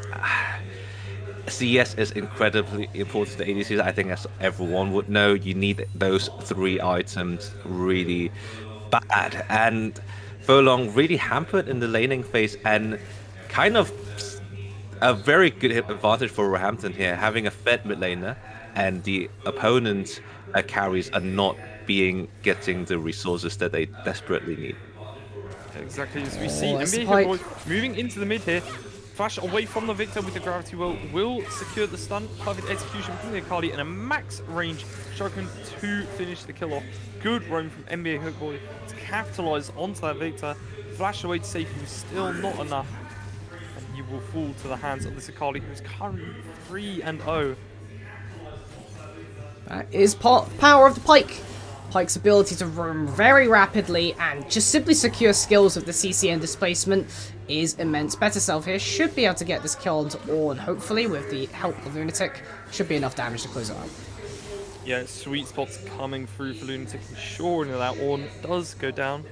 And the kill will go over to Better Self, who is looking to build back into the Spear and into the Ravenous Hydra that we've been seeing so much and so popular on Hecarim. Looks like Ice Blue is going for the full AP one-shot build, probably going into a Proto Belt with the current itemization. And once Proto Belt comes online, the side lanes have to be extremely careful, as once Ice Blue can get out of this mid lane and roam, it will be wreaking havoc. But never mind, Folong tried to wreak havoc on its own, but will be spotted by Pink Ward. Good control there. Control is obviously going to be the name of the game to stop this Twitch from doing as he pleases.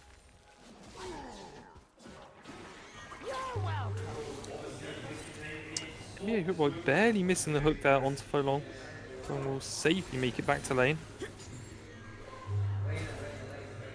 Bit of a quieter state in the game right now. The dragon is up for taking. We'll have to see if junglers are trying to look for that objective. Likely it will be Roehampton looking for it, given the strong bot side and mid. SpongeBob in a little bit of trouble. Not that much trouble, but losing around a third of his health. Yeah, this is Akali dictating the lane currently, just going to try pushing this wave. And I imagine with Kaiser's moving and starting up this Drake, this is where Roehampton are going to set their sights. Yep, just gonna start the Drake, secure that one. There we go. Straight in with the Mark for Death. Should be able to get a kill to SpongeBob. Coming in here and perfect execution to finish the kill. Will be Ice Blue's 4th kill of the game. I'll put my 4 Dark Seal stacks. And NBA Hookboy really just support gap, really. Just putting this Yuumi to shame. Well, Yuumi quite famous not being able to ward independently, and that is kind of the downfall of Queen Mary in this early game. Look at the vision on the map. Roehampton has established so much vision on the map, and especially with, I assume that Hookboy is going to go for an Umbral Glaive, which will basically mean that a lot more vision supremacy coming in for Roehampton. I mean, that's just one of the big things about playing Pike is the ability to just pop your W, say, okay, I'm going to dive around, clear out vision for free with the Umbral because it's just such a good item with the lethality and CDR that you get out of that as well. But the main point contention here is that Akali now 4-0 in the mid lane, primarily due to the roams from Pike, but also because of the initial double kill there between Descarolcars and Iceblue himself. And this has just set this Akali so far ahead. Meaning that now, what Queen Mary have to do is kind of target out Iceblue in whichever way, shape or form. Of course, Better Self instead decided to prioritize that Rift Herald first. One other way of kind of dealing with this is by getting your top laner a bit more ahead to a point where the top laner can kind of contest 1 versus 1 in terms of raw power, but Akali with 4-0, 4 Dark Seal stacks, potentially a snowball threat right now. Absolutely, and I kind of don't see Queen Mary being able to contest kind of any early game objectives from now on.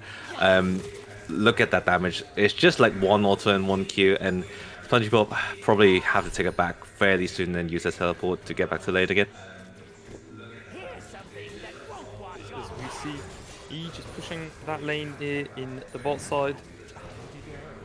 Graves is here, however, Twitch going to be able to return to safety with the invisibility. Yeah, Folong did smell a rat there and successfully retreated, and now just kind of praying to get more minions to get his items. More kind of fights in the top lane, but not anything too deadly. Yeah, Stegosaurus will take himself out to safety there. It's a complete reversal of roles as to what's going in on the bot side. And a really big difference coming off of the last game. Even before the remake, there wasn't this sort of 5-1 lead. Lunatic's actually in trouble here as well.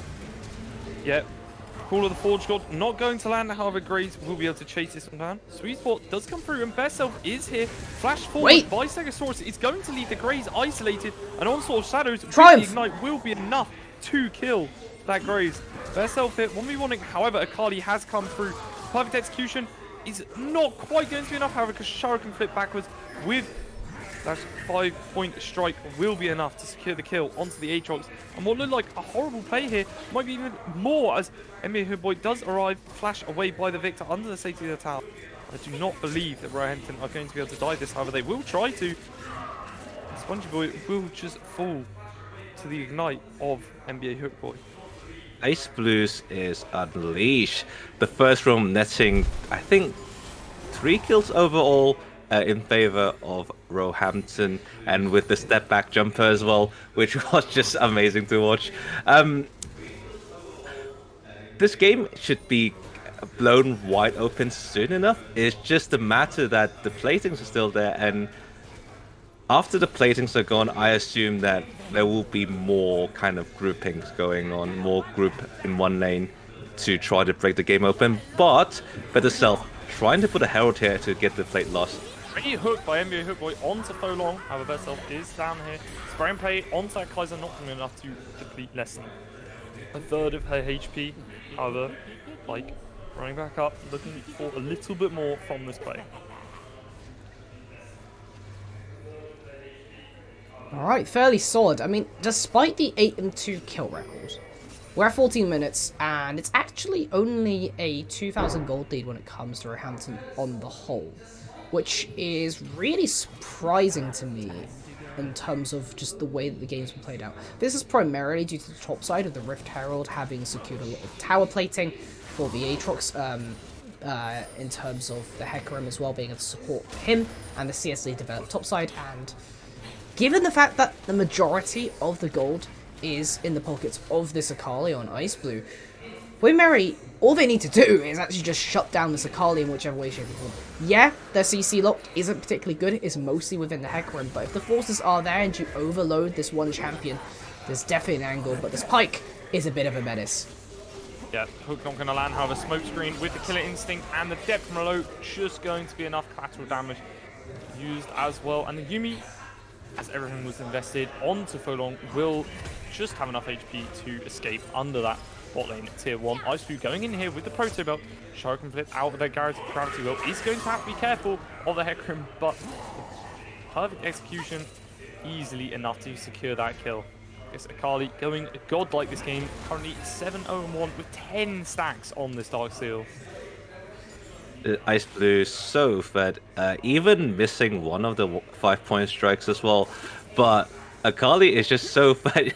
Like, all he did was just like show up, and Spongy Bob just had to accept his death. Just one of those champions, though, where when you get that far ahead, you kind of just kill people. Furlong's going to give it a try, though. Yeah, spray and pray is invested. However, Akali very, very strong. Just one shot side Twitch. It's Akali now 9-1. NBA Hook Boy has been carrying I mean, up you ever so cannot long go with for this. Akali. And that is going to be a triple kill coming through to this Akali. Onslaught Shadows will be invested, and Akali will just about fool. That is 1k over to the Hecarim. However, Pike will come down. If this hook lands again, I mean, you're in big trouble. Destro Cars' ultimate's almost coming up. Flash not quite available. Maybe the Flash was available. There's an opportunity there to get your Q and the R off to kill a Spongy Bob. But alas, that is not the case for the Roehampton Enjoys. But even still, despite the fact that Queen Mary did get the bounty collected on the Akali, and that's exactly what you want, overall the gold is still heavily in the favour of Roehampton from that ensuing play, just by virtue of Pike being in existence and the amount of kills that Akali got in the first place. Almost at 2 items. Yeah, and we talked about it in draft. It's going to be on this Pike to pair up with what I believe was the Greys. However, this game, this Pike has been right behind Ice Blue whenever she needs him, and has been easy comings. Securing kills on this Victor every time he comes back to lane, and making sure that every play is turned around in favour of Roehampton. Exactly what they needed after last game. Yeah, looking at Roehampton, honestly, the Akali is probably all you need to win this game. The gold lead, as we were saying, is quite huge. About 5k. I bet around 3k is on Akali. Furlong in trouble. Yeah, final chapter, not enough as it's facing in the wrong direction. Teleport will be invested here by the Victor. Victor will arrive. Hook will not land from NBA Hook Boy. However, that is a kill onto Furlong. This Twitch having an extremely bad game so far. Ornhorn is playing with the Call of the Forge. Hook does land, and the depth from below will secure the kill as E picks up his 3rd kill of the game. Well, yeah, this isn't really a very good position to be able to play from. I think the damage numbers currently on Roehampton are just a little bit too high for anyone to really be able to deal with. There's some more CC from the Pike. Killer Instinct coming in. Yeah, Killer Instinct with the hook out with the blast cone.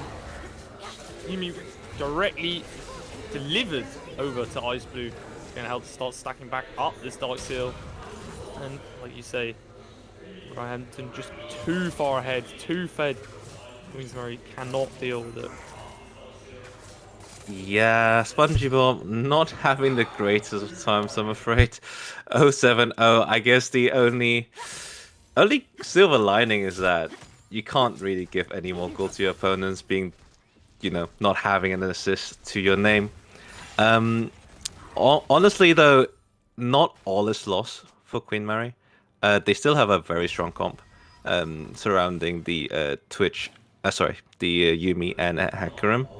So if they could weather the storm and play off that, and as we were alluding to, is that all the gold is on Ice Blue. So if you can somehow find a team fight where Ice Blue is not in position or somehow distracted, you could still get some small wins on the board.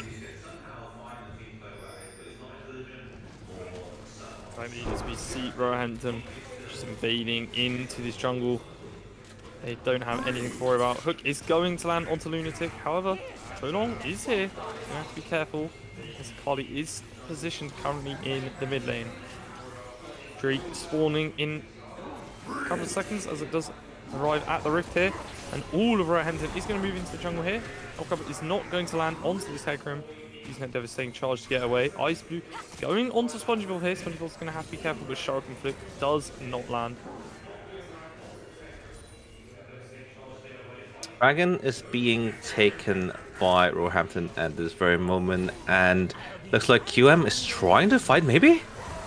Yeah, Lunatic will be knocked up there over the wall. Hook from the pike will secure the kill.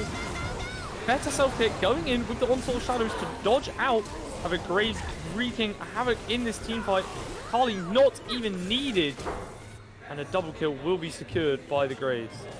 Classic case of the rest of your team getting proxy fed because the Pike and the Akali managed to do so much to the members of Queen Mary in the first place. Ice Blue doing a little bit of limit testing there, but gonna get out with the flash in the end. And right here, 3 Drakes up, you're on Soul Point, Rift-Tailed getting popped. Onto the Baron as the next target. It just looks very dire for Queen Mary right now. Not really a good way of coming back into this game by virtue of the fact that, well, Roehampton also have a big scaling element with the Ornn, and their champions are just so ungodly far ahead at this point that I think it is just a matter of time.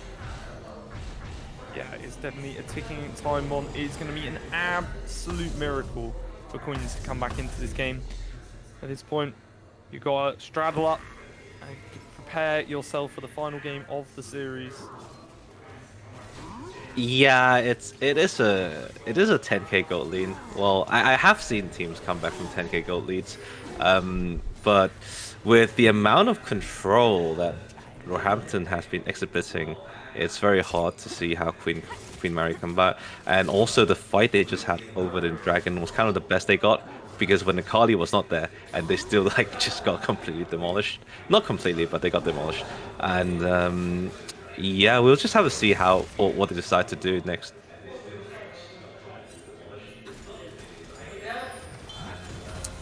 Well, you can maybe try and go for some fights. I think the best thing to be thinking about if you're on so Queen Mary is to be thinking about maybe what to be banning next game, but this team fight's going to happen.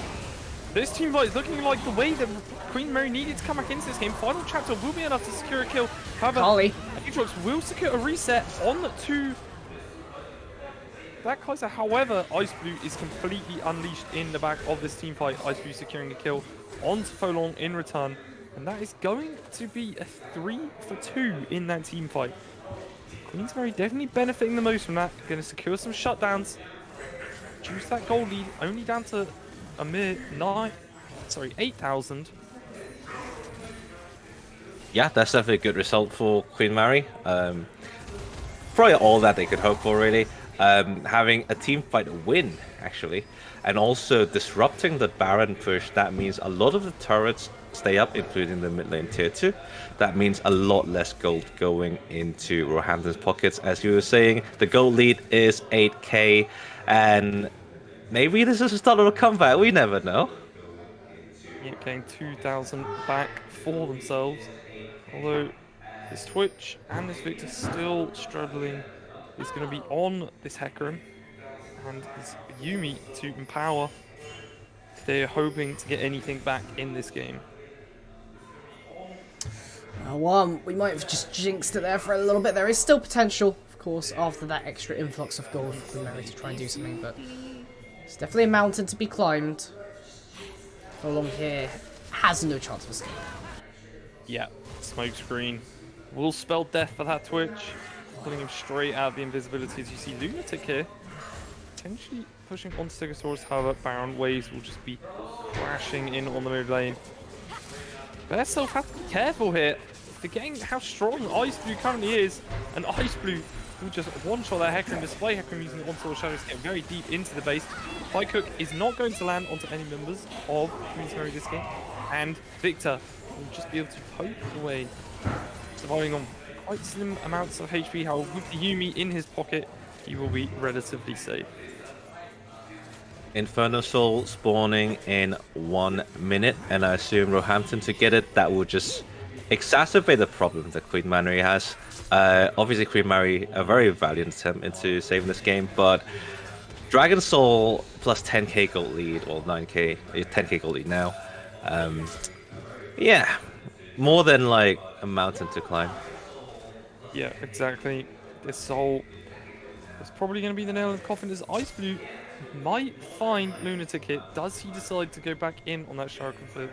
No, only on half HP. Will just take the reset. Unleash Teleport ready to rejoin the team fight.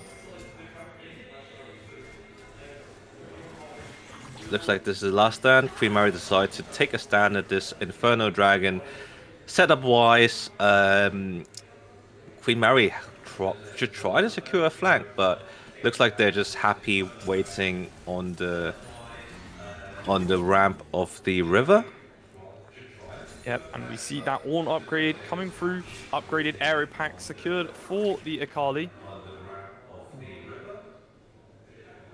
And right now, Roehampton just controlling the pace of this with their presence alone. Akali has moved into the mid lane, so Queens will push in, start attacking away at that Infernal Drake.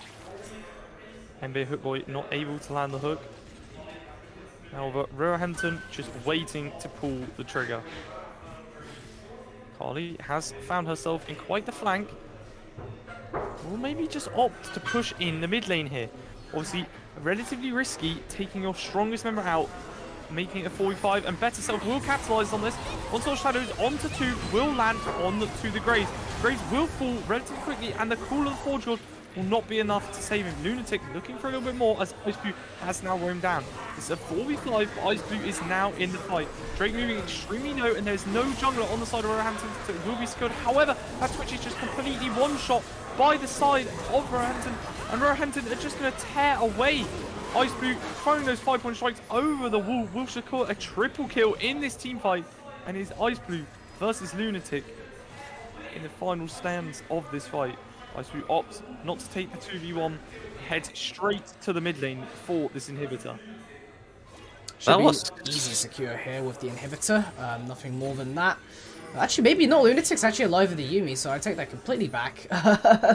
But yeah, no, that was really impressive. I mean, the fact that Ice Blue was zoned out initially, and then Bensel's like, okay, you know, we're gonna go now. This is our chance. Let's go.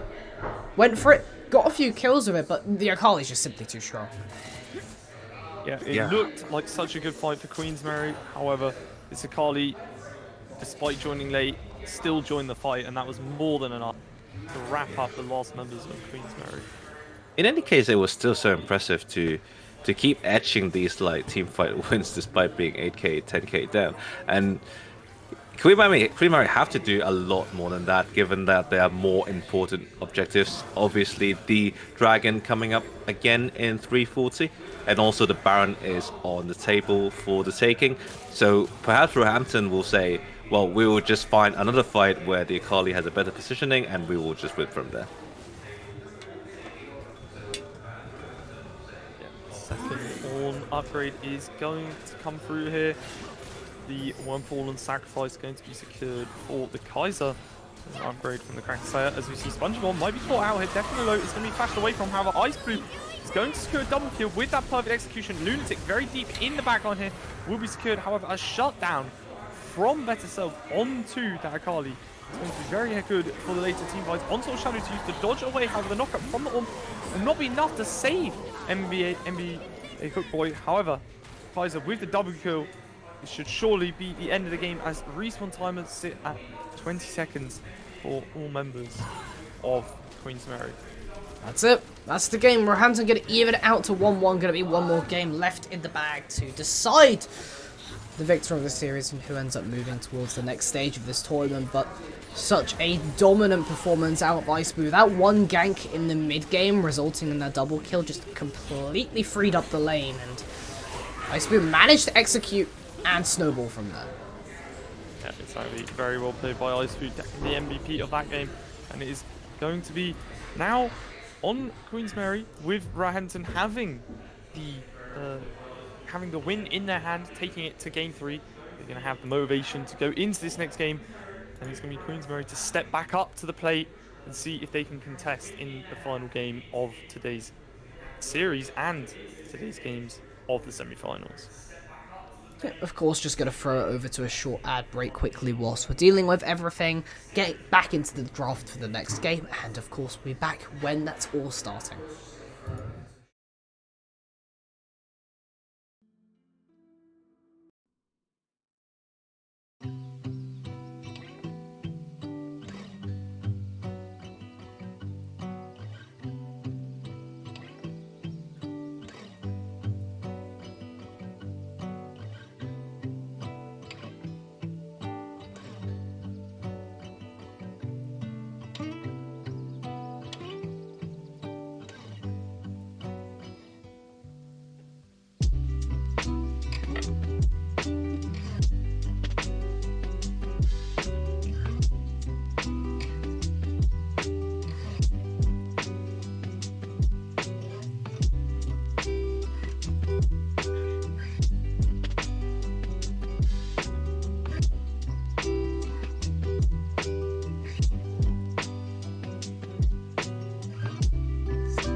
Hello everybody and welcome back once more for the final time today for the London University Esports Tournament 2022. Of course, Takua, Unknown and Cookie providing you the content and coverage of the final game for today between Roehampton and Queen Mary. Whoever wins this proceeds to the next stage of the tournament. It is do or die.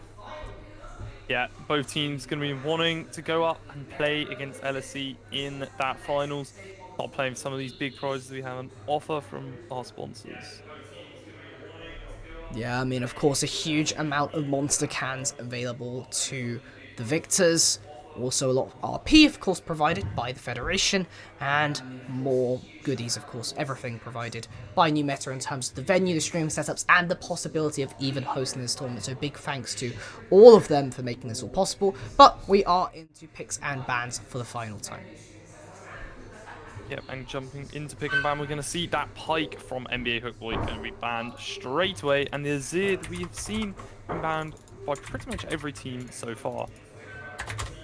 This time banning the Akali as well, thinking, oh, maybe taking it is not quite the answer they were looking for, so banning it, preventing a B1, and also quickfire bans, we have Syndra and Yasuo banned as well. Yeah, and Aphelios the hover here. Only a hover so far. So long, clearly having a little bit of fun. Will be locking that Karthus. We saw in game one being very strong with those cross-map requiems, and Mundo Kaiser is going to be the response. Mundo Kaiser, Mundo, I wasn't that fond of the Mundo.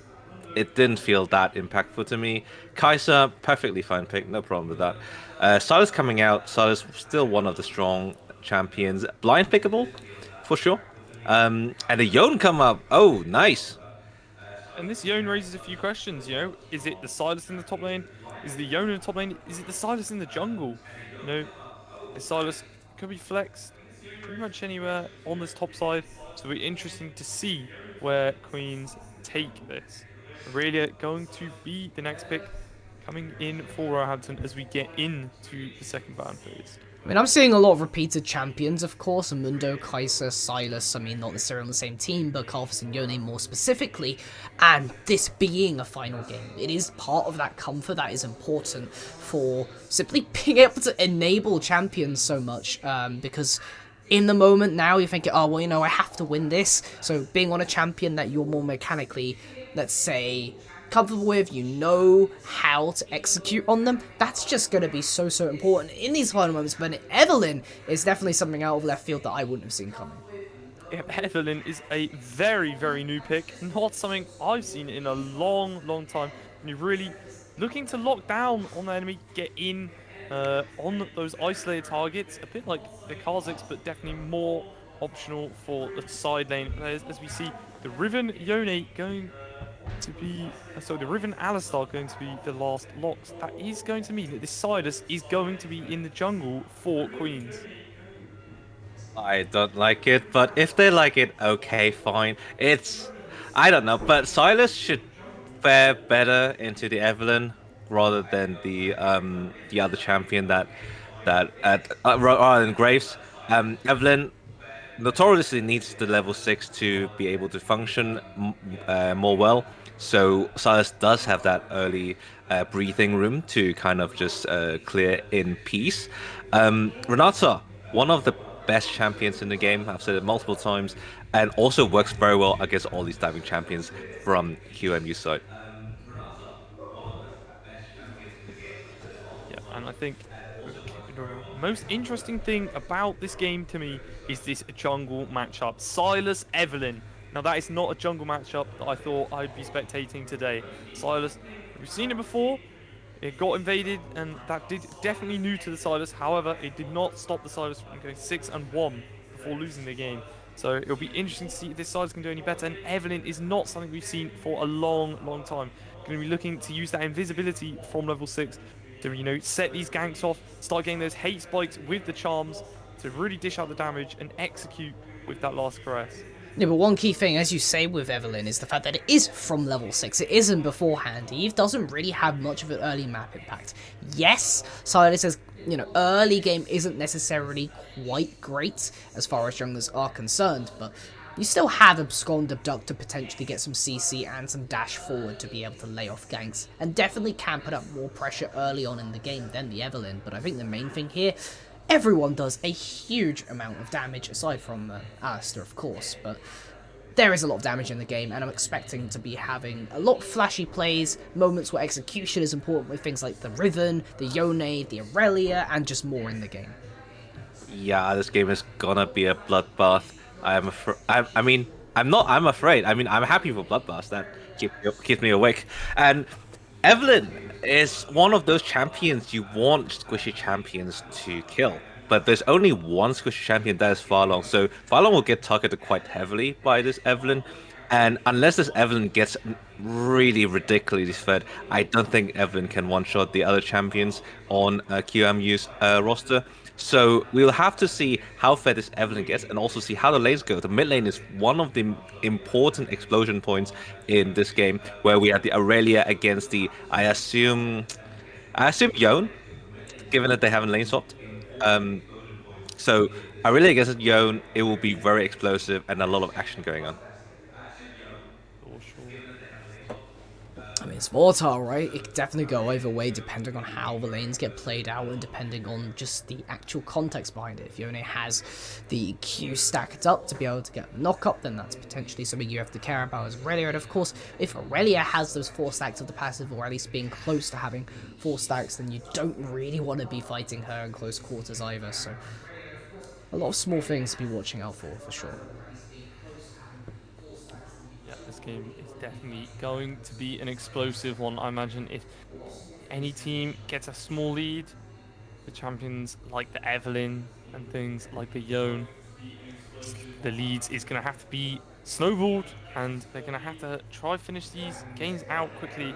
Otherwise, it's going to be on the scaling of things like Karthus into the later game to secure the game.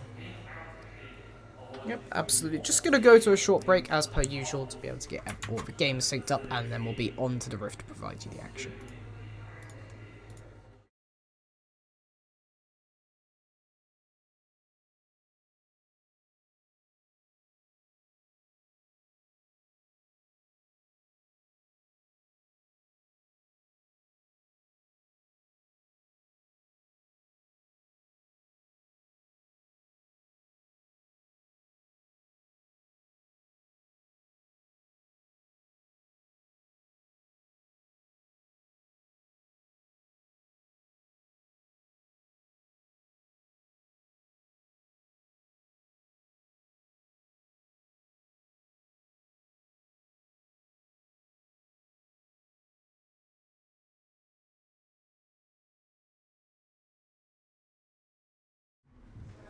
Alright, going straight back onto the Rift. This time, for the final time today. There'll be no more games after this.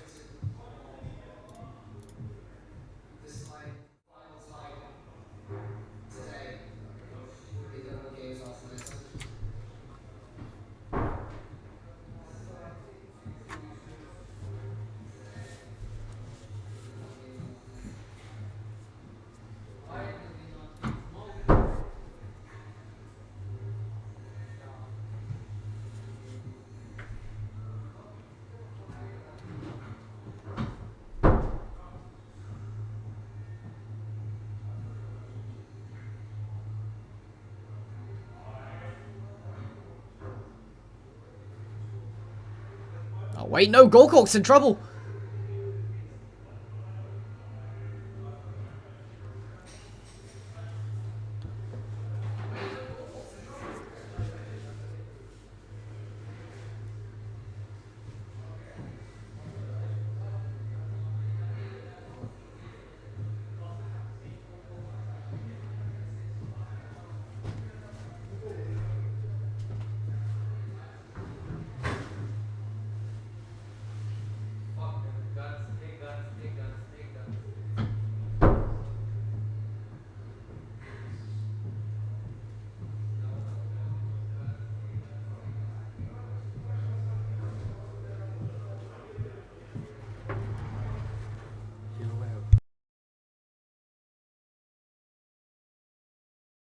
That both junglers might just go for full clear. Yeah, I imagine so. Although Evelyn, I imagine, like we said, is going to be looking to power clear up to that level 6. But Silas, as we're seeing now, is really fond of those early ganks with that Abscond Abduct being such a useful gap close tool, especially with the Kings there. As flash forward here from Hoang is going to be able to secure the Ignite. Folong getting ever so low, and First Blood will be secured by the Kaiser, traded instantly back by Folong in that Death Defile. Going to be a 1-for-1 in favor of Roehampton, as Kaiser did get that extra 100 gold from the First Blood. Silas going to be looking for that invade here. A level down is going to have to be quite safe here. However, Evelyn forced to flash away. Like we said, this Evelyn so weak in the early game. Yeah, but after securing the Raptors, I don't think you're too unhappy. Yeah, you can't really necessarily go into your backside, back of your top side even, but you can back here and still at least try and get some resources and then clear into whenever else you get your camp respawns. But as for the bot side, looks like Folong lost out on the minion aggro, and in the end, very favourable for Roehampton. Yeah, exactly. SpongeBob trading back with that Soul Unbound. And Evelyn will eventually be able to take that red buff, despite the invade coming in from Better. Yeah, as you were saying, I don't think this invade worked out that QM intended to. You know, Evelyn does. Never mind, this is Hackspike coming in. Hoang will be caught out here. Really over-aggressive from Hoang. Luckily, NBA Hookboy had roamed up with this Renata, spots out the Alistar looking to Hexflash over the wall, and that is going to be a kill basically donated to Iceboo. SpongeBob is not going to be very happy with that one. In lane that he was pretty much dominating, stabilized by that 300 gold secure for Iceboo. Better Self going for a gank. This is so sin, by the way. Yeah, Better Self coming in here will be able to help Lunatic secure that kill. Lunatic is getting extremely low there. I imagine that if Better Self wasn't there, that would have been an easy kill pickup for the Mundo. Mundo luckily does have the teleport, so will be able to return to lane. Lunatic is going to have to be careful running that Ignite for himself. Yeah, and bot lane might be more action coming over. Huang looking for a QE. Yeah, NBA Hookboy falling ever so low here, and the bailout will not be enough. Folong will still fall. Kaiser just able to run away out of that Death Defile range. As Evelyn does run down here, I wonder if Evelyn will be able to secure the kill here onto this Alistar. That would be massive if she does. Charm does land, followed up, and kill will be donated over to the Kaiser. This Kaiser currently sat at 3-1, very strong in the early game. Lots of action going down in this bot side. This will accelerate Kaiser a lot to build his first item. I do wonder what Kaiser would go for. Is rather Gale Force or the or the Kraken Slayer, I assume.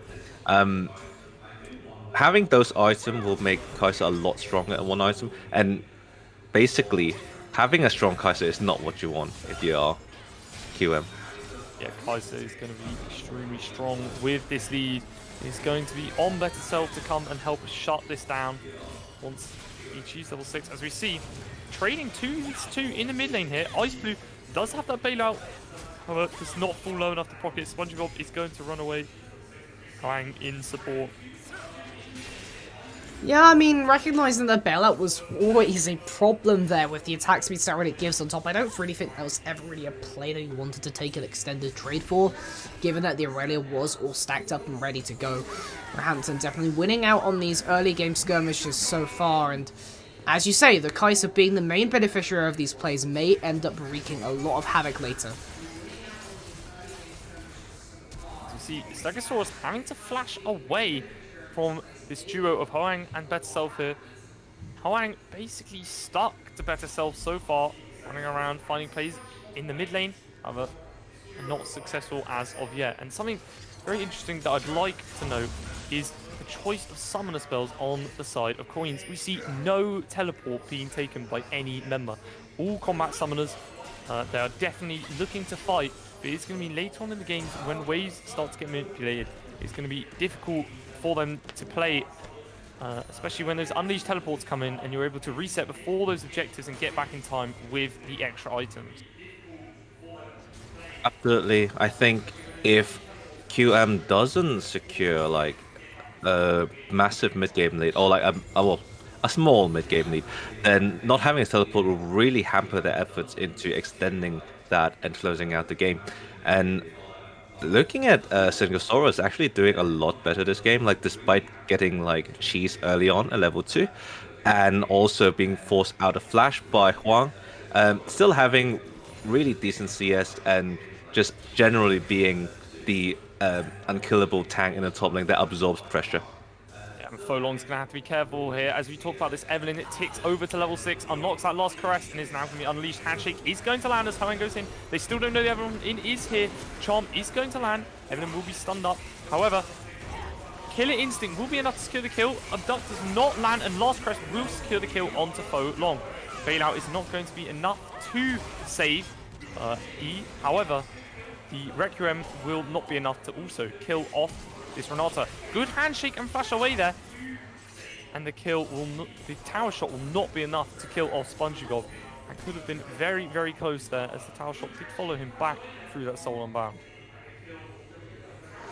A lot of action just went through there, as we expected before the game. Looking at the draft, Roehampton currently sitting on a 1k lead and have decent vision, not decent, just more than QM really. A couple wards that scattered around the dragon and the top side. Hwang looking for another player on Stegosaurus.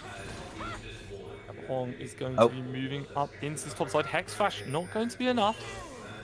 And Stegosaurus is just going to mind game and run away. However, Best Self is here. Hwang is going to be able to secure the CC.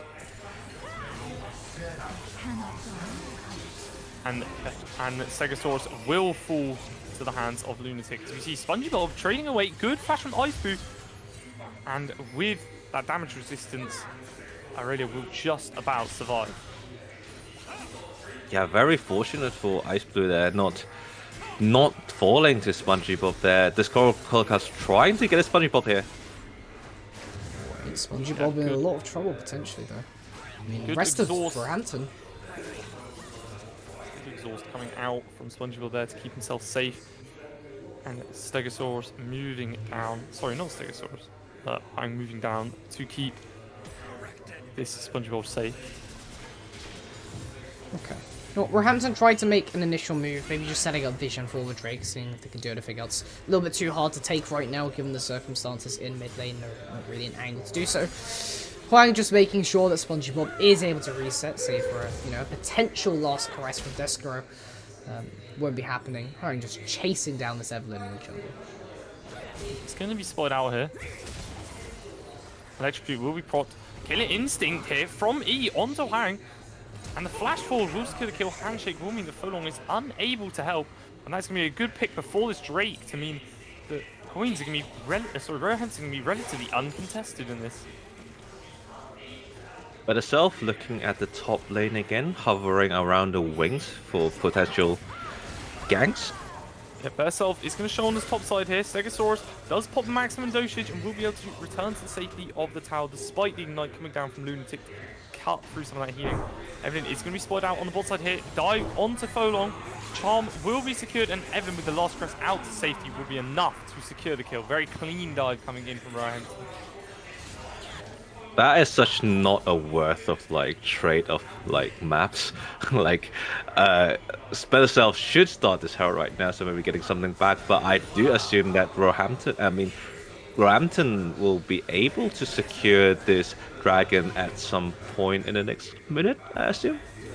Lunatic's going to be trading onto Stegosaurus here. Stegosaurus is going to have to be careful. Stun does land. Lunatic with the ultimate will not be enough to finish. Forced to flash away for the tower. Go have a Requiem from the bot side will be enough to secure the kill. Yeah, that's been the case a lot of the time when it comes to this composition. Queen Mary Requiem always getting something. Hang hit with the flash away from SpongeBob to dodge out on the radio. Very well played there. Evelyn is here, however, unable to get on to SpongeBob and have to flash away from the abduct of Better Self. Hostile takeover will not be able to secure, and Better Self will secure a hostile takeover of his own, and just about NBA Hookboy will survive. So sad. They're not quite enough snapback damage coming out from the mid laner of Queen Mary to get the kill onto Gork Gork 2000. So close, but yet so far. I mean, at the end of the day, though, Queen Mary's still up in gold.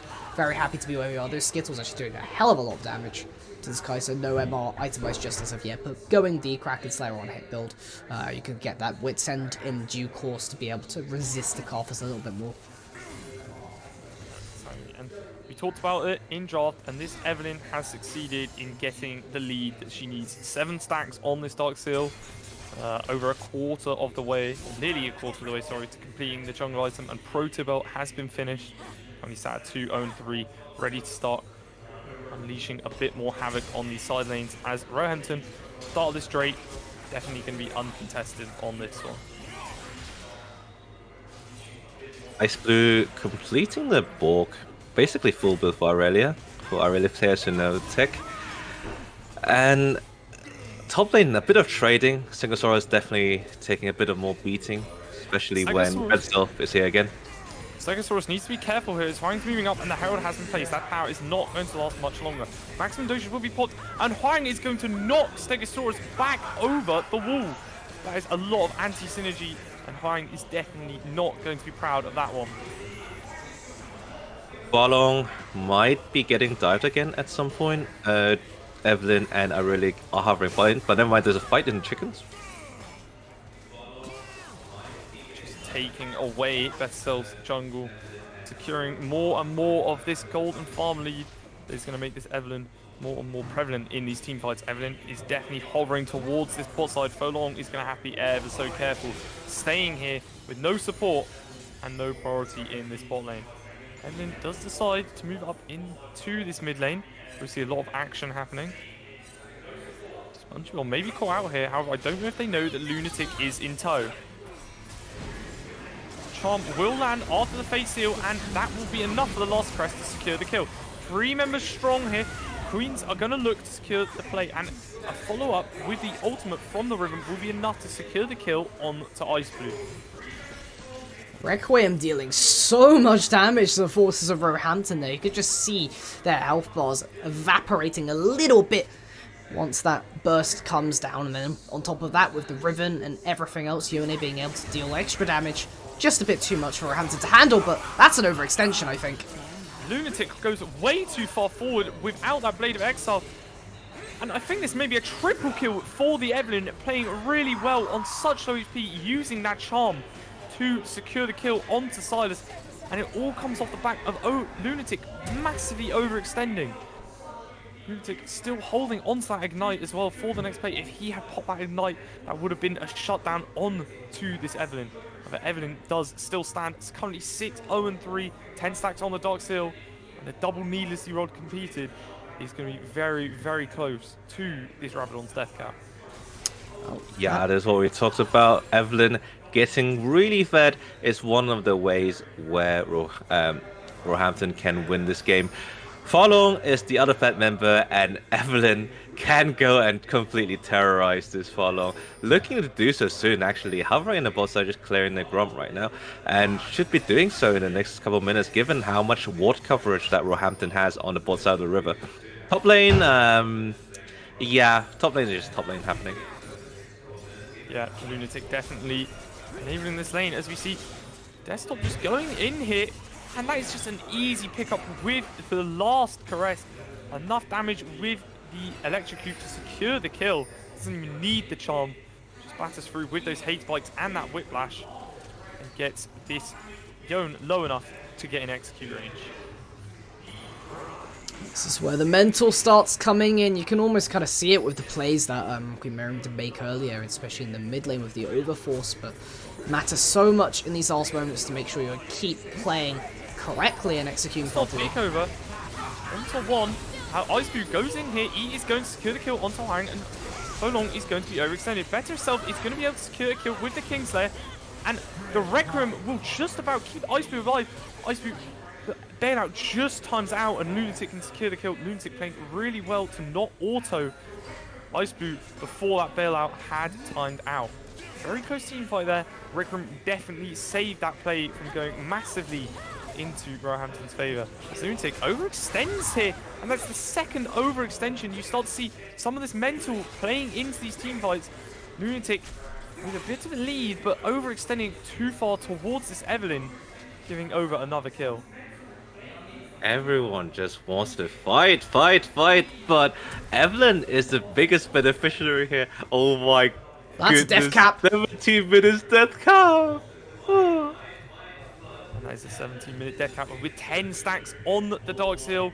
Only 3 cookies away from upgrading this jungle pet and securing that 1,200 damage smite. This Evelyn is unbelievably fed and is going to be extremely prevalent in these team fights. Yeah, I think for QM, they really have to get their grip together, start doing more pink wards, and try to... Ooh, something's happening here. Huang might be caught out here, and Huang will be just sent to the grave by Better Self. Better Self pushing Huang back with that boss cone. Don't think he realized that Huang was quite in the position he was, and Huang is not able to escape to safety. Furlong is going to be caught out here. Hostile takeover coming through, and it does not matter as the kills are secured. Furlong, Destafal runs out, and I think Roehampton are going to have easy pickings over this Drake. Queensmary 2 members down, no Karthus, only Lunatic, Better Self, and SpongeBob able to contest this Drake. Better Self may be able to jump over here with the steal. However, and the steal will come down to the Better Self. SpongeBob will be traded back in time, and you have to think that's a little bit of a misplay from Roehampton. If you have a look, Evelyn was 1 cookie away from upgrading to that 1,200 damage smite. However, was unable to get that upgrade before the Drake, and as of it, was still on the same page as this Silas. Both were sat at 900 damage. If this Evelyn had taken a single camp or gone a single extra kill, she would have had a 300 damage difference in this smite battle. Despite that, Better Self will be able to capitalize and secure the Drake, stabilizing the game a little bit for Queens here. Gold lead only at 1,600 gold. Yeah, that's a very good spot right there, and that's why League of Legends is such a wonderful game. So many small things that kind of build up into like big leads like that. So in this event where Evelyn has not gotten that 1 extra cam or extra kill, that leads to QM actually getting both the dragon and the herald, which will be now summoned in the mid lane, breaking open the tier 1 turret and probably hopefully to charge once more to this tier 2. And despite how ahead this Eve is, I mean, you're actually ahead in gold now after taking that middle turret for Queen Mary, so the gold split much more even there, and of course I think the main deficit I think you're seeing is definitely on the top side. There's Riven much further ahead than the Mundo, but of course Eve in the right locations with the sheer amount of AP she currently has can definitely assassinate any member, in fact, of Queen Mary. It's just whether Descaro is actually in a position to do so. And I think very interestingly, Evelyn here picking up the Medjais, clearly going for the all-or-nothing play. Currently sat at 10-0 and 6. So this Medjais is going to really start stacking up. Currently only providing 70 ability power, but when this reaches 25 stacks, if it does in this game, this Evelyn is going to be extremely of a threat for Roehampton. Herself taking away that last crest to start off this fight. However, Roehampton are just going to back off, knowing that not much is going to come of it. Both teams sending their rich members to fight, and bot lane, the side lane is currently a poverty lane with Yon and Mundo trying to get some more minions to farm up to their items. Ooh. Ooh, good flash away from Fo Long there. Kaiser nearly able to secure the kill with that Void Seeker. However, Evelyn not quite enough damage with the last crest to secure the kill onto Fo Long. Flash away will still mean that a summer spell is invested. So close there, but just so far again. Barely mis-executing in terms of the health threshold that Karthus had right there. And, you know, an extra kill down to Eve would have meant more Magi stacks, and that really would have helped to potentially get more executes in the future. But of course, as Queen Mary, you're very happy that that didn't come through. Again, game is so tense right now, but you can see that if the Eve is in a position, you're in trouble. You really have to keep your eyes out. Make sure your control wards are stocked up, because that's what's going to help reveal her. Yeah, exactly. Evelyn's biggest counter is that control ward, and currently vision is very even, but Queen's stepping up here, getting a bit more of a vision line down. Obviously, with the Chemtech Soul, vision is a lot harder to control with those upgraded Scar's blooms just allowing you to survey a whole area, get all those wards to 1 HP, run through and sweep them all up in one go. We come back to the argument of having a teleport on a team. So, Roehampton sending Singosaurus. Never mind, the Cold Cast trying to initiate something here. Forcing the second summoner out of this Karthus. That will be the exhaust blown. And that is going to be very good before this Drake fight. Both teams going to be looking to secure this one. We see pings coming out on the Baron, perhaps a dragon for Baron's swap, but the mid lane is pushed out, and it seems like Queen Mary has to respond to this. Yeah, we're going to see E here just hammering away at this mid tower. Bear Self is going to come in, secure that hostile takeover. Handshake will stop any further push. However, Huang is going to land onto Ice Blue. Hostile takeover is going to land onto 2. And Ice Blue going deep here onto Fo Long will just about secure the kill before he's traded back. E currently on the side in 1v2 against Huang and SpongeBob. And Fo Long will secure the kill. Vessel going in here, securing the kill onto Stegosaurus at the back of that Requiem. Evan's going to be extremely careful here. Does secure the kill in return. He's and not dead! Powered Blast Cone to survive. E killing Better Self in the end of the play. And somehow this Evelyn survives. That would have been so huge if Better Self could have received that 700 gold shutdown. However, Evelyn, with the upgraded Blast Cone, has enough gap to get away from the Silas. Such an important kill not to go down, especially with the objectives up and available. I mean, Deskro not actually spotted out yet by Lunatic or Spongy, but they really have to be careful about this. No smite on the side. I imagine this Eve is just going to look in, sweep this one up, and run away. They may give their life for it, though, so they are going to run away. Obviously, going in, smiting and revealing yourself is a very risky position against this Riven and this Yone. Yone's still with the flash, and Riven likewise will be able to gap post very, very quickly, and giving that 700 gold up is probably not worth that dragon. I think it's not just the 700 gold, but you have 60 Magi stats. If you die there, you lose 10 of those as well. That is 50 AP that you're losing, and of course giving over an extra 700 gold on top of the 300 for the bounty. So it's 1,000 gold and minus 50 AP for a second Drake? Yeah, no, I agree there. I think you almost definitely die in every scenario, and expecting to live is just far too much of a risk. Exactly. As we see Betself here moving in, using those upgraded Scarlet's booms to sweep out the river. maybe able to find E here. However, just autos all over here. Ice Blue does not find SpongeBob. However, he will be snapped back to the Stolen Baron. Stepping through here. Already at max stacks. Not able to get the kill as Face Seal comes through from SpongeBob. A bit over aggressive, and Ice Blue with that Q reset is going to be able to secure the kill in the end. Mid lane is so bloodthirsty. We can see Ice Blue trying to initiate whenever he can, and SpongeBob, knowing that you're so behind, even with 2 items, still tries to go through this fight. And wow, and that is a big win for Roehampton, having the side lane turret just, yeah, having the side lane push and potentially can threat the second turret as well, forcing QM to respawn, and potentially that means that Roehampton can try to sell this Baron perhaps. Exactly like you said, Radio will be pushing in this bot side here as Mundo is pushing in the top side for Roehampton. They've got both lanes pushing in. I imagine this Mundo will be able to secure the tower, though he's going to have to be careful with 3 members moving up. Pings do come down, and he does back off before Better Self can get there and capitalize on that one. Well, again, goal at 26 minutes, as it was the last time we had a check, was, well, it's dead even still. Absolutely even between the two, although I think that's about to change. Yep, there it is, 300 gold straight over to Eve with an extra 5 Magi stacks. Not exactly what you want to see if you're a Queen Mary enjoyer, but Eve right now, 12-0-7, somehow didn't get shut down earlier and absolutely does need to get shut down now if Queen Mary want the chance of winning this game.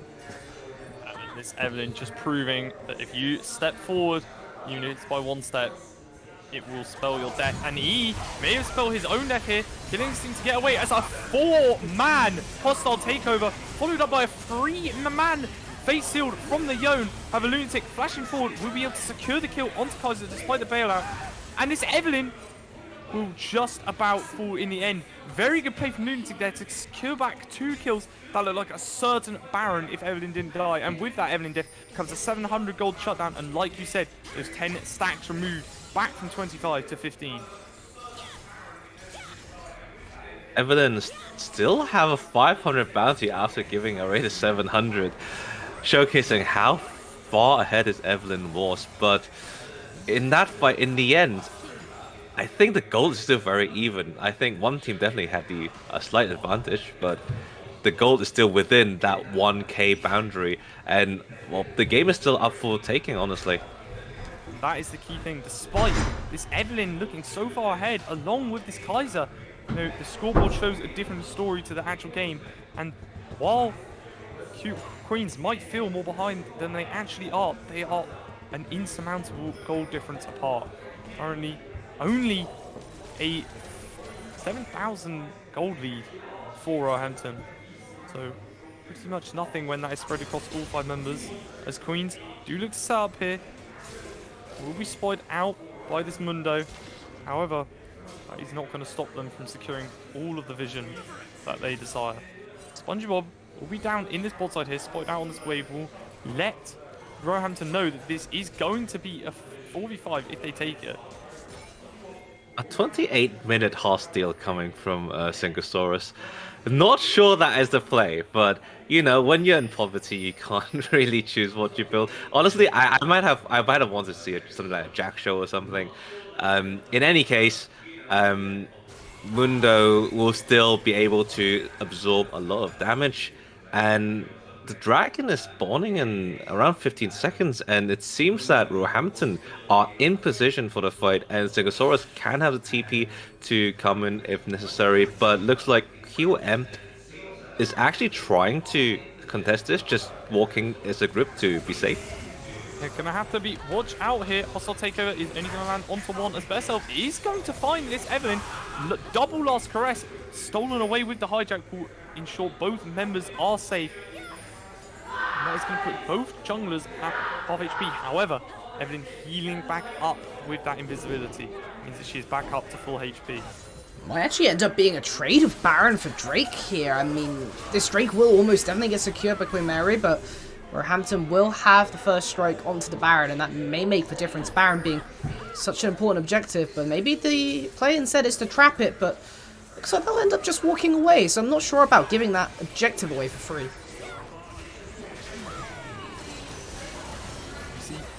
fight coming down here. And that will be the shutdown for the Carthus onto the Aurelia despite the bailout. Flash away. However, this Riven is on the hunt. Requiem. Oh, Requiem! Just not be enough thanks to the stopwatch. However, this kill will be gifted over to the Riven. And that is a shutdown on to this Evelyn. Evelyn massively far behind as of that. Ice Blue again and again kind of get caught in sticky situations, and that cost a Roehampton the Baron, and a Baron for QM means that all the scaling on the four carry members on the team will get a lot more time to get their items, because they are not as pressured in tower-wise, and they can also try to expand this lead, but they have to be careful. Once the Coral class comes back up, the Evelyn will once again be the menace of the Rift. I mean, it's not just a Baron, though. They also lost the Chem Tank trick, and they also lost 10 stacks on Evelyn.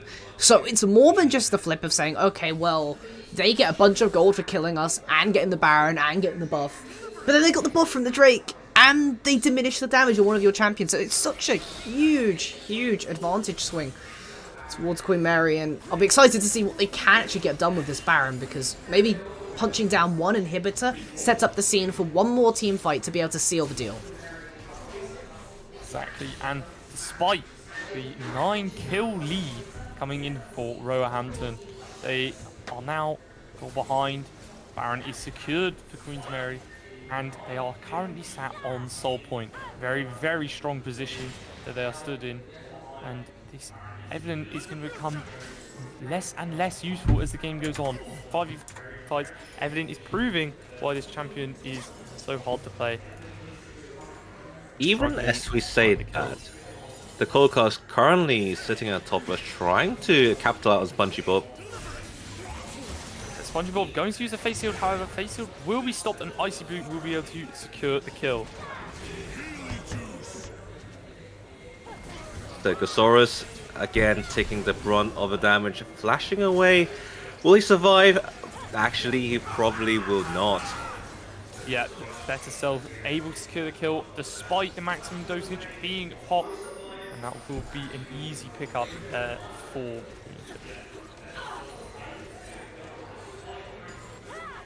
Okay. Both teams one down, still advantage given to Queen Mary for having the extra kill, but Deskro is here.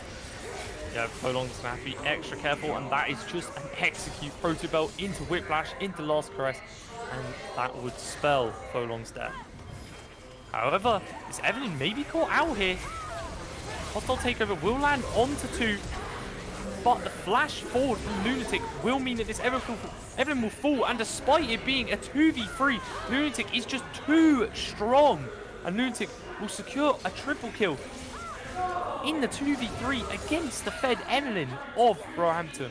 Absolutely a lunatic on this Riven. Carthus setting up the play with chunking out 5 members on that Requiem. All you needed to do is bring in the CC from Huang, and then Lunatic rippling in with the Broken Blade.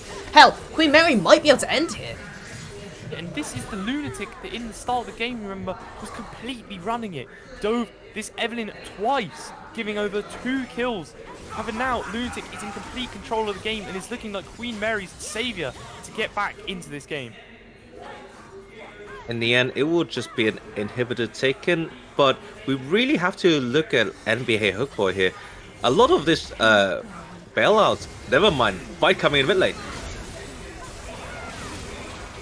As we see hostile takeover land onto 3, and Ice Boot will be able to secure a kill onto Better Self. Lunatic still untouched on the team fight, however Huang is going to be sacrificed to Ice Blue. Flash forward there will be picked up by the face shield. He has arrived with the killer instinct, and Folong will fall, using that Destiny file to still dish out a lot of damage as Ice Blue will be battling Lunatic, and Folong will secure a double kill from the Death Defiled. Folong, who seemed pretty out of this game other than using that Requiem to start off the fight, will get a double kill from that Death Defiled, and that is going to mean that this Drake is very potentially going to be able to pick up by Queen's Mary. No, but Ice Blue knows where SpongeBob's going to, so he's 100% dead there. That's a Drake towards Roehampton. That saves any potential Chemtech Soul from happening, delays it an extra 5 minutes, and that's exactly what Roehampton want right now. exactly like you say. That is a huge win for Roehampton. Captain Drake, the extra damage when you have low health, as we were previously saying, on Carthage is very good, and also very good for all these kind of like bruiser fighters, for like Yone, Silas, Riven, all of them strive on low health, and denying the Captain Soul might just be able to bring Roehampton kind of back into the game, back into the trying to get a kill, try and get some picks with Evelyn, and then go from there. Yeah, like you say, this Evelyn definitely fallen off now that the game has progressed, and like we said, this Carthus has scaled. This Carthus now doing a ton of damage. That Requiem really chunking away at the health bars, and we see Queens here start to move towards this top side. Baron not quite spawned yet. In 30 seconds it will spawn, and Queen Mary. Oh, never mind. SpongeBob is dead, and that means that SpongeBob will not respawn in time for the Baron take. And despite all the vision done by Queen Mary, it looks like Roehampton has the upper hand here. Yeah, and despite us talking about how this Evelyn was starting to fall off, if you're alone, this Evelyn still does a lot of damage, and SpongeBob finds out the hard way. SpongeBob currently 0-8, definitely struggling this game. It's going to be on Lunatic in these team fights. They're wanting to look forward. Lunatic currently stood by one of the upgraded blast cones here. Will potentially be able to jump into the fight. Folong just poking away with those whirlpools. Remember, Queen Mary is one man down. There's the flash forward. Yeah, flash forward, followed up by the hostile takeover. Lunatic is split from the team fight. Ice Boot is going to be able to find Folong, not in the middle of the team fight. Stolen. Hostile takeover though from the hijack will land onto 3, and Better Self and Lunatic just take the fight. Get into the backline, and a 3-man hostile takeover followed up by the blade from this Riven will be enough to secure the kill. Wave is going to be pushing into the base. Resets are coming through from Roehampton, and they're going to have to really push to try save this game. Lunatic and Bessel so strong right now. Ice Boot is going to have to clear this way very quickly if he does not want to die here. Stolen. That default dance here from Silas will not be enough to secure a kill on either member. However, half health bars will mean that they are forced to back away. SpongeBob coming in here is going to make it a 2 versus 3, and they're going to start hammering away at these Nexus towers. Queen's Mary just might have won the 12 game. 12 seconds on Eve. I think you could end. Face sealed onto 2. Renata is back up. Hostile takeover will land. And I think they might... They can't hit the Nexus, they need no! And yeah, it's a Lost Caress to save the game. Lost Caress onto the Riven. Just as the Nexus was falling, will be able to secure the kill. That is a 700 goal shutdown back onto this Evelyn. Reminiscent of the rest of the game. And now, you know, Roehampton are running down. Potentially looking for an end of their own. They're at least going to be able to secure the Baron once they push this wave in. That's it, no? There's no TP. There's no way. Carthus can kill the wave really easily with just sacrificing himself. So, and the best time is kind of low, like 20 seconds. Can they do it? Yeah, this is definitely going to be a close one. Back to Self in 13 seconds. That is the Requiem to chunk out the members. Stopwatch from the Evelyn early to avoid that damage as they go in onto 2 members here. Folong is going to fall instantly along with the Nexus towers. All 5 members of Roehampton are hitting away at this base, and they will be able to just about secure the game. A very back and forward game. Queen's Mary looked like they had come back and this Evelyn had fallen off. However, they push forward into the base. Evelyn is able to secure the kill, and that will spell victory for Roehampton. They will go into the finals and play against LSE next Monday. What a crazy end.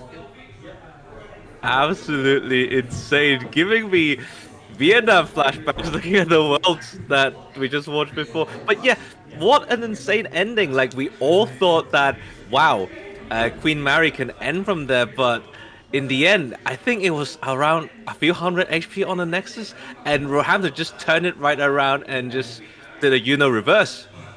Yep, that's it. Well, there'll be one more interview given to you, of course, by the amazing Brilliant Frame, and we're going to hand over to him now to see what the players have to say. Well, thank you very much. What a game that was indeed. And here we have a very special where we got 2 interviewers. Oh my god, what a game that was. It was literally, we kept us all on our toes downstairs. But how was that feeling, especially near the end where you had almost lost it by that much, but you ended up to get it and was able to get the win? It was a very exceptional feeling. Like, it was a very intense game. Like, I never had a game like that before, or like that close. Like, we thought we might lose, but we brought it back. It was a very good feeling to have. Yeah, I mean, it was a roller coaster of emotion. Like, I thought we lost on the Riven, like, pentakill or whatever he did, and then we just, like, we somehow, like, turned it into an end because they overcommitted, which is, like, I'm still processing it, honestly. To be fair, like, I've been seeing Queensberry since the start, and they have been so dominant, but seeing you guys, you've actually swept the floor of them, especially during that second round. They had so much hard time trying to get traction with you guys. So it was nice to see that. It was kind of nice to see that Queensberry kind of had to fight for their battles. Did you have any like strategies going into this? Did you like kind of see what Queensberry had, especially going on the first game where you kind of lost? But during the second game, you came back and you came back swinging. I mean, yeah. I mean, like I said, pick a Carly because they took the Carly the first game, and I was like, oh, the Carly's kind of broken, so let's just take it first, pick it. So I first took like Carly, and I just took over the game. Yeah, I mean, like, I think the first game, what did we do? We had, like, I think our draft was really poor. It was a complete cheese strat because we needed to late invade, and then the remake kind of screwed that a bit, so we just kind of got rolled that game. Then, yeah, the next game, we just adapted, like, to, like, the Yumi pick, and then after that, we banned it, and the support started inting, so that was pretty fun. Yeah, it was pretty good to watch, and now that means that you will be going into the finals. You'll be going up against LSE. It'll be a best of 5 match. So, have you got any of these strategies going into it? Because you had LSE today, and I saw you guys watching the games. So, have you got any strategies going in, or you can keep it secret, but are you going to reveal them? I mean, my plan is to free them. I want to go home early, free them, quick stomp. That's how I want to do it. Yeah, I mean, I think we have better, especially our bot side, we're definitely better. And, yeah, no, I think it'll be a fine matchup. I think it'll be 3-0, to be honest. Easy stomp. Well, nevertheless, it would be very fun to watch and very interesting to see. So I can't wait to see you guys next week where we will be in the finals against LSE. So I'm going to let you guys go get some rest, get some practice in. So ready for the finals. So thank you very much. And again, congratulations on the win and heading into the finals. Thank you. Thank you. Sweet. So that has been it for the semi-finals. It will be LSE versus Roehampton in the finals next week. Please come watch it. If you haven't bought tickets yet, the tickets will be available soon. So make sure you do not miss it. I am now going to send it back to the casters to sign us off. It's been me, Brilliant Frame.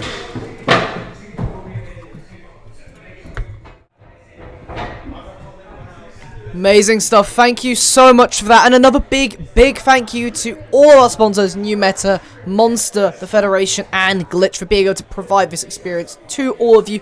And of course, all the people behind the scenes for being able to tournament organise and make everything possible. Of course, to Kuba as well. I think that'll be it from all of us. And I hope you've enjoyed the stream, besides the technical issues and such. Us signing off. Have a good night. Adios. Bye.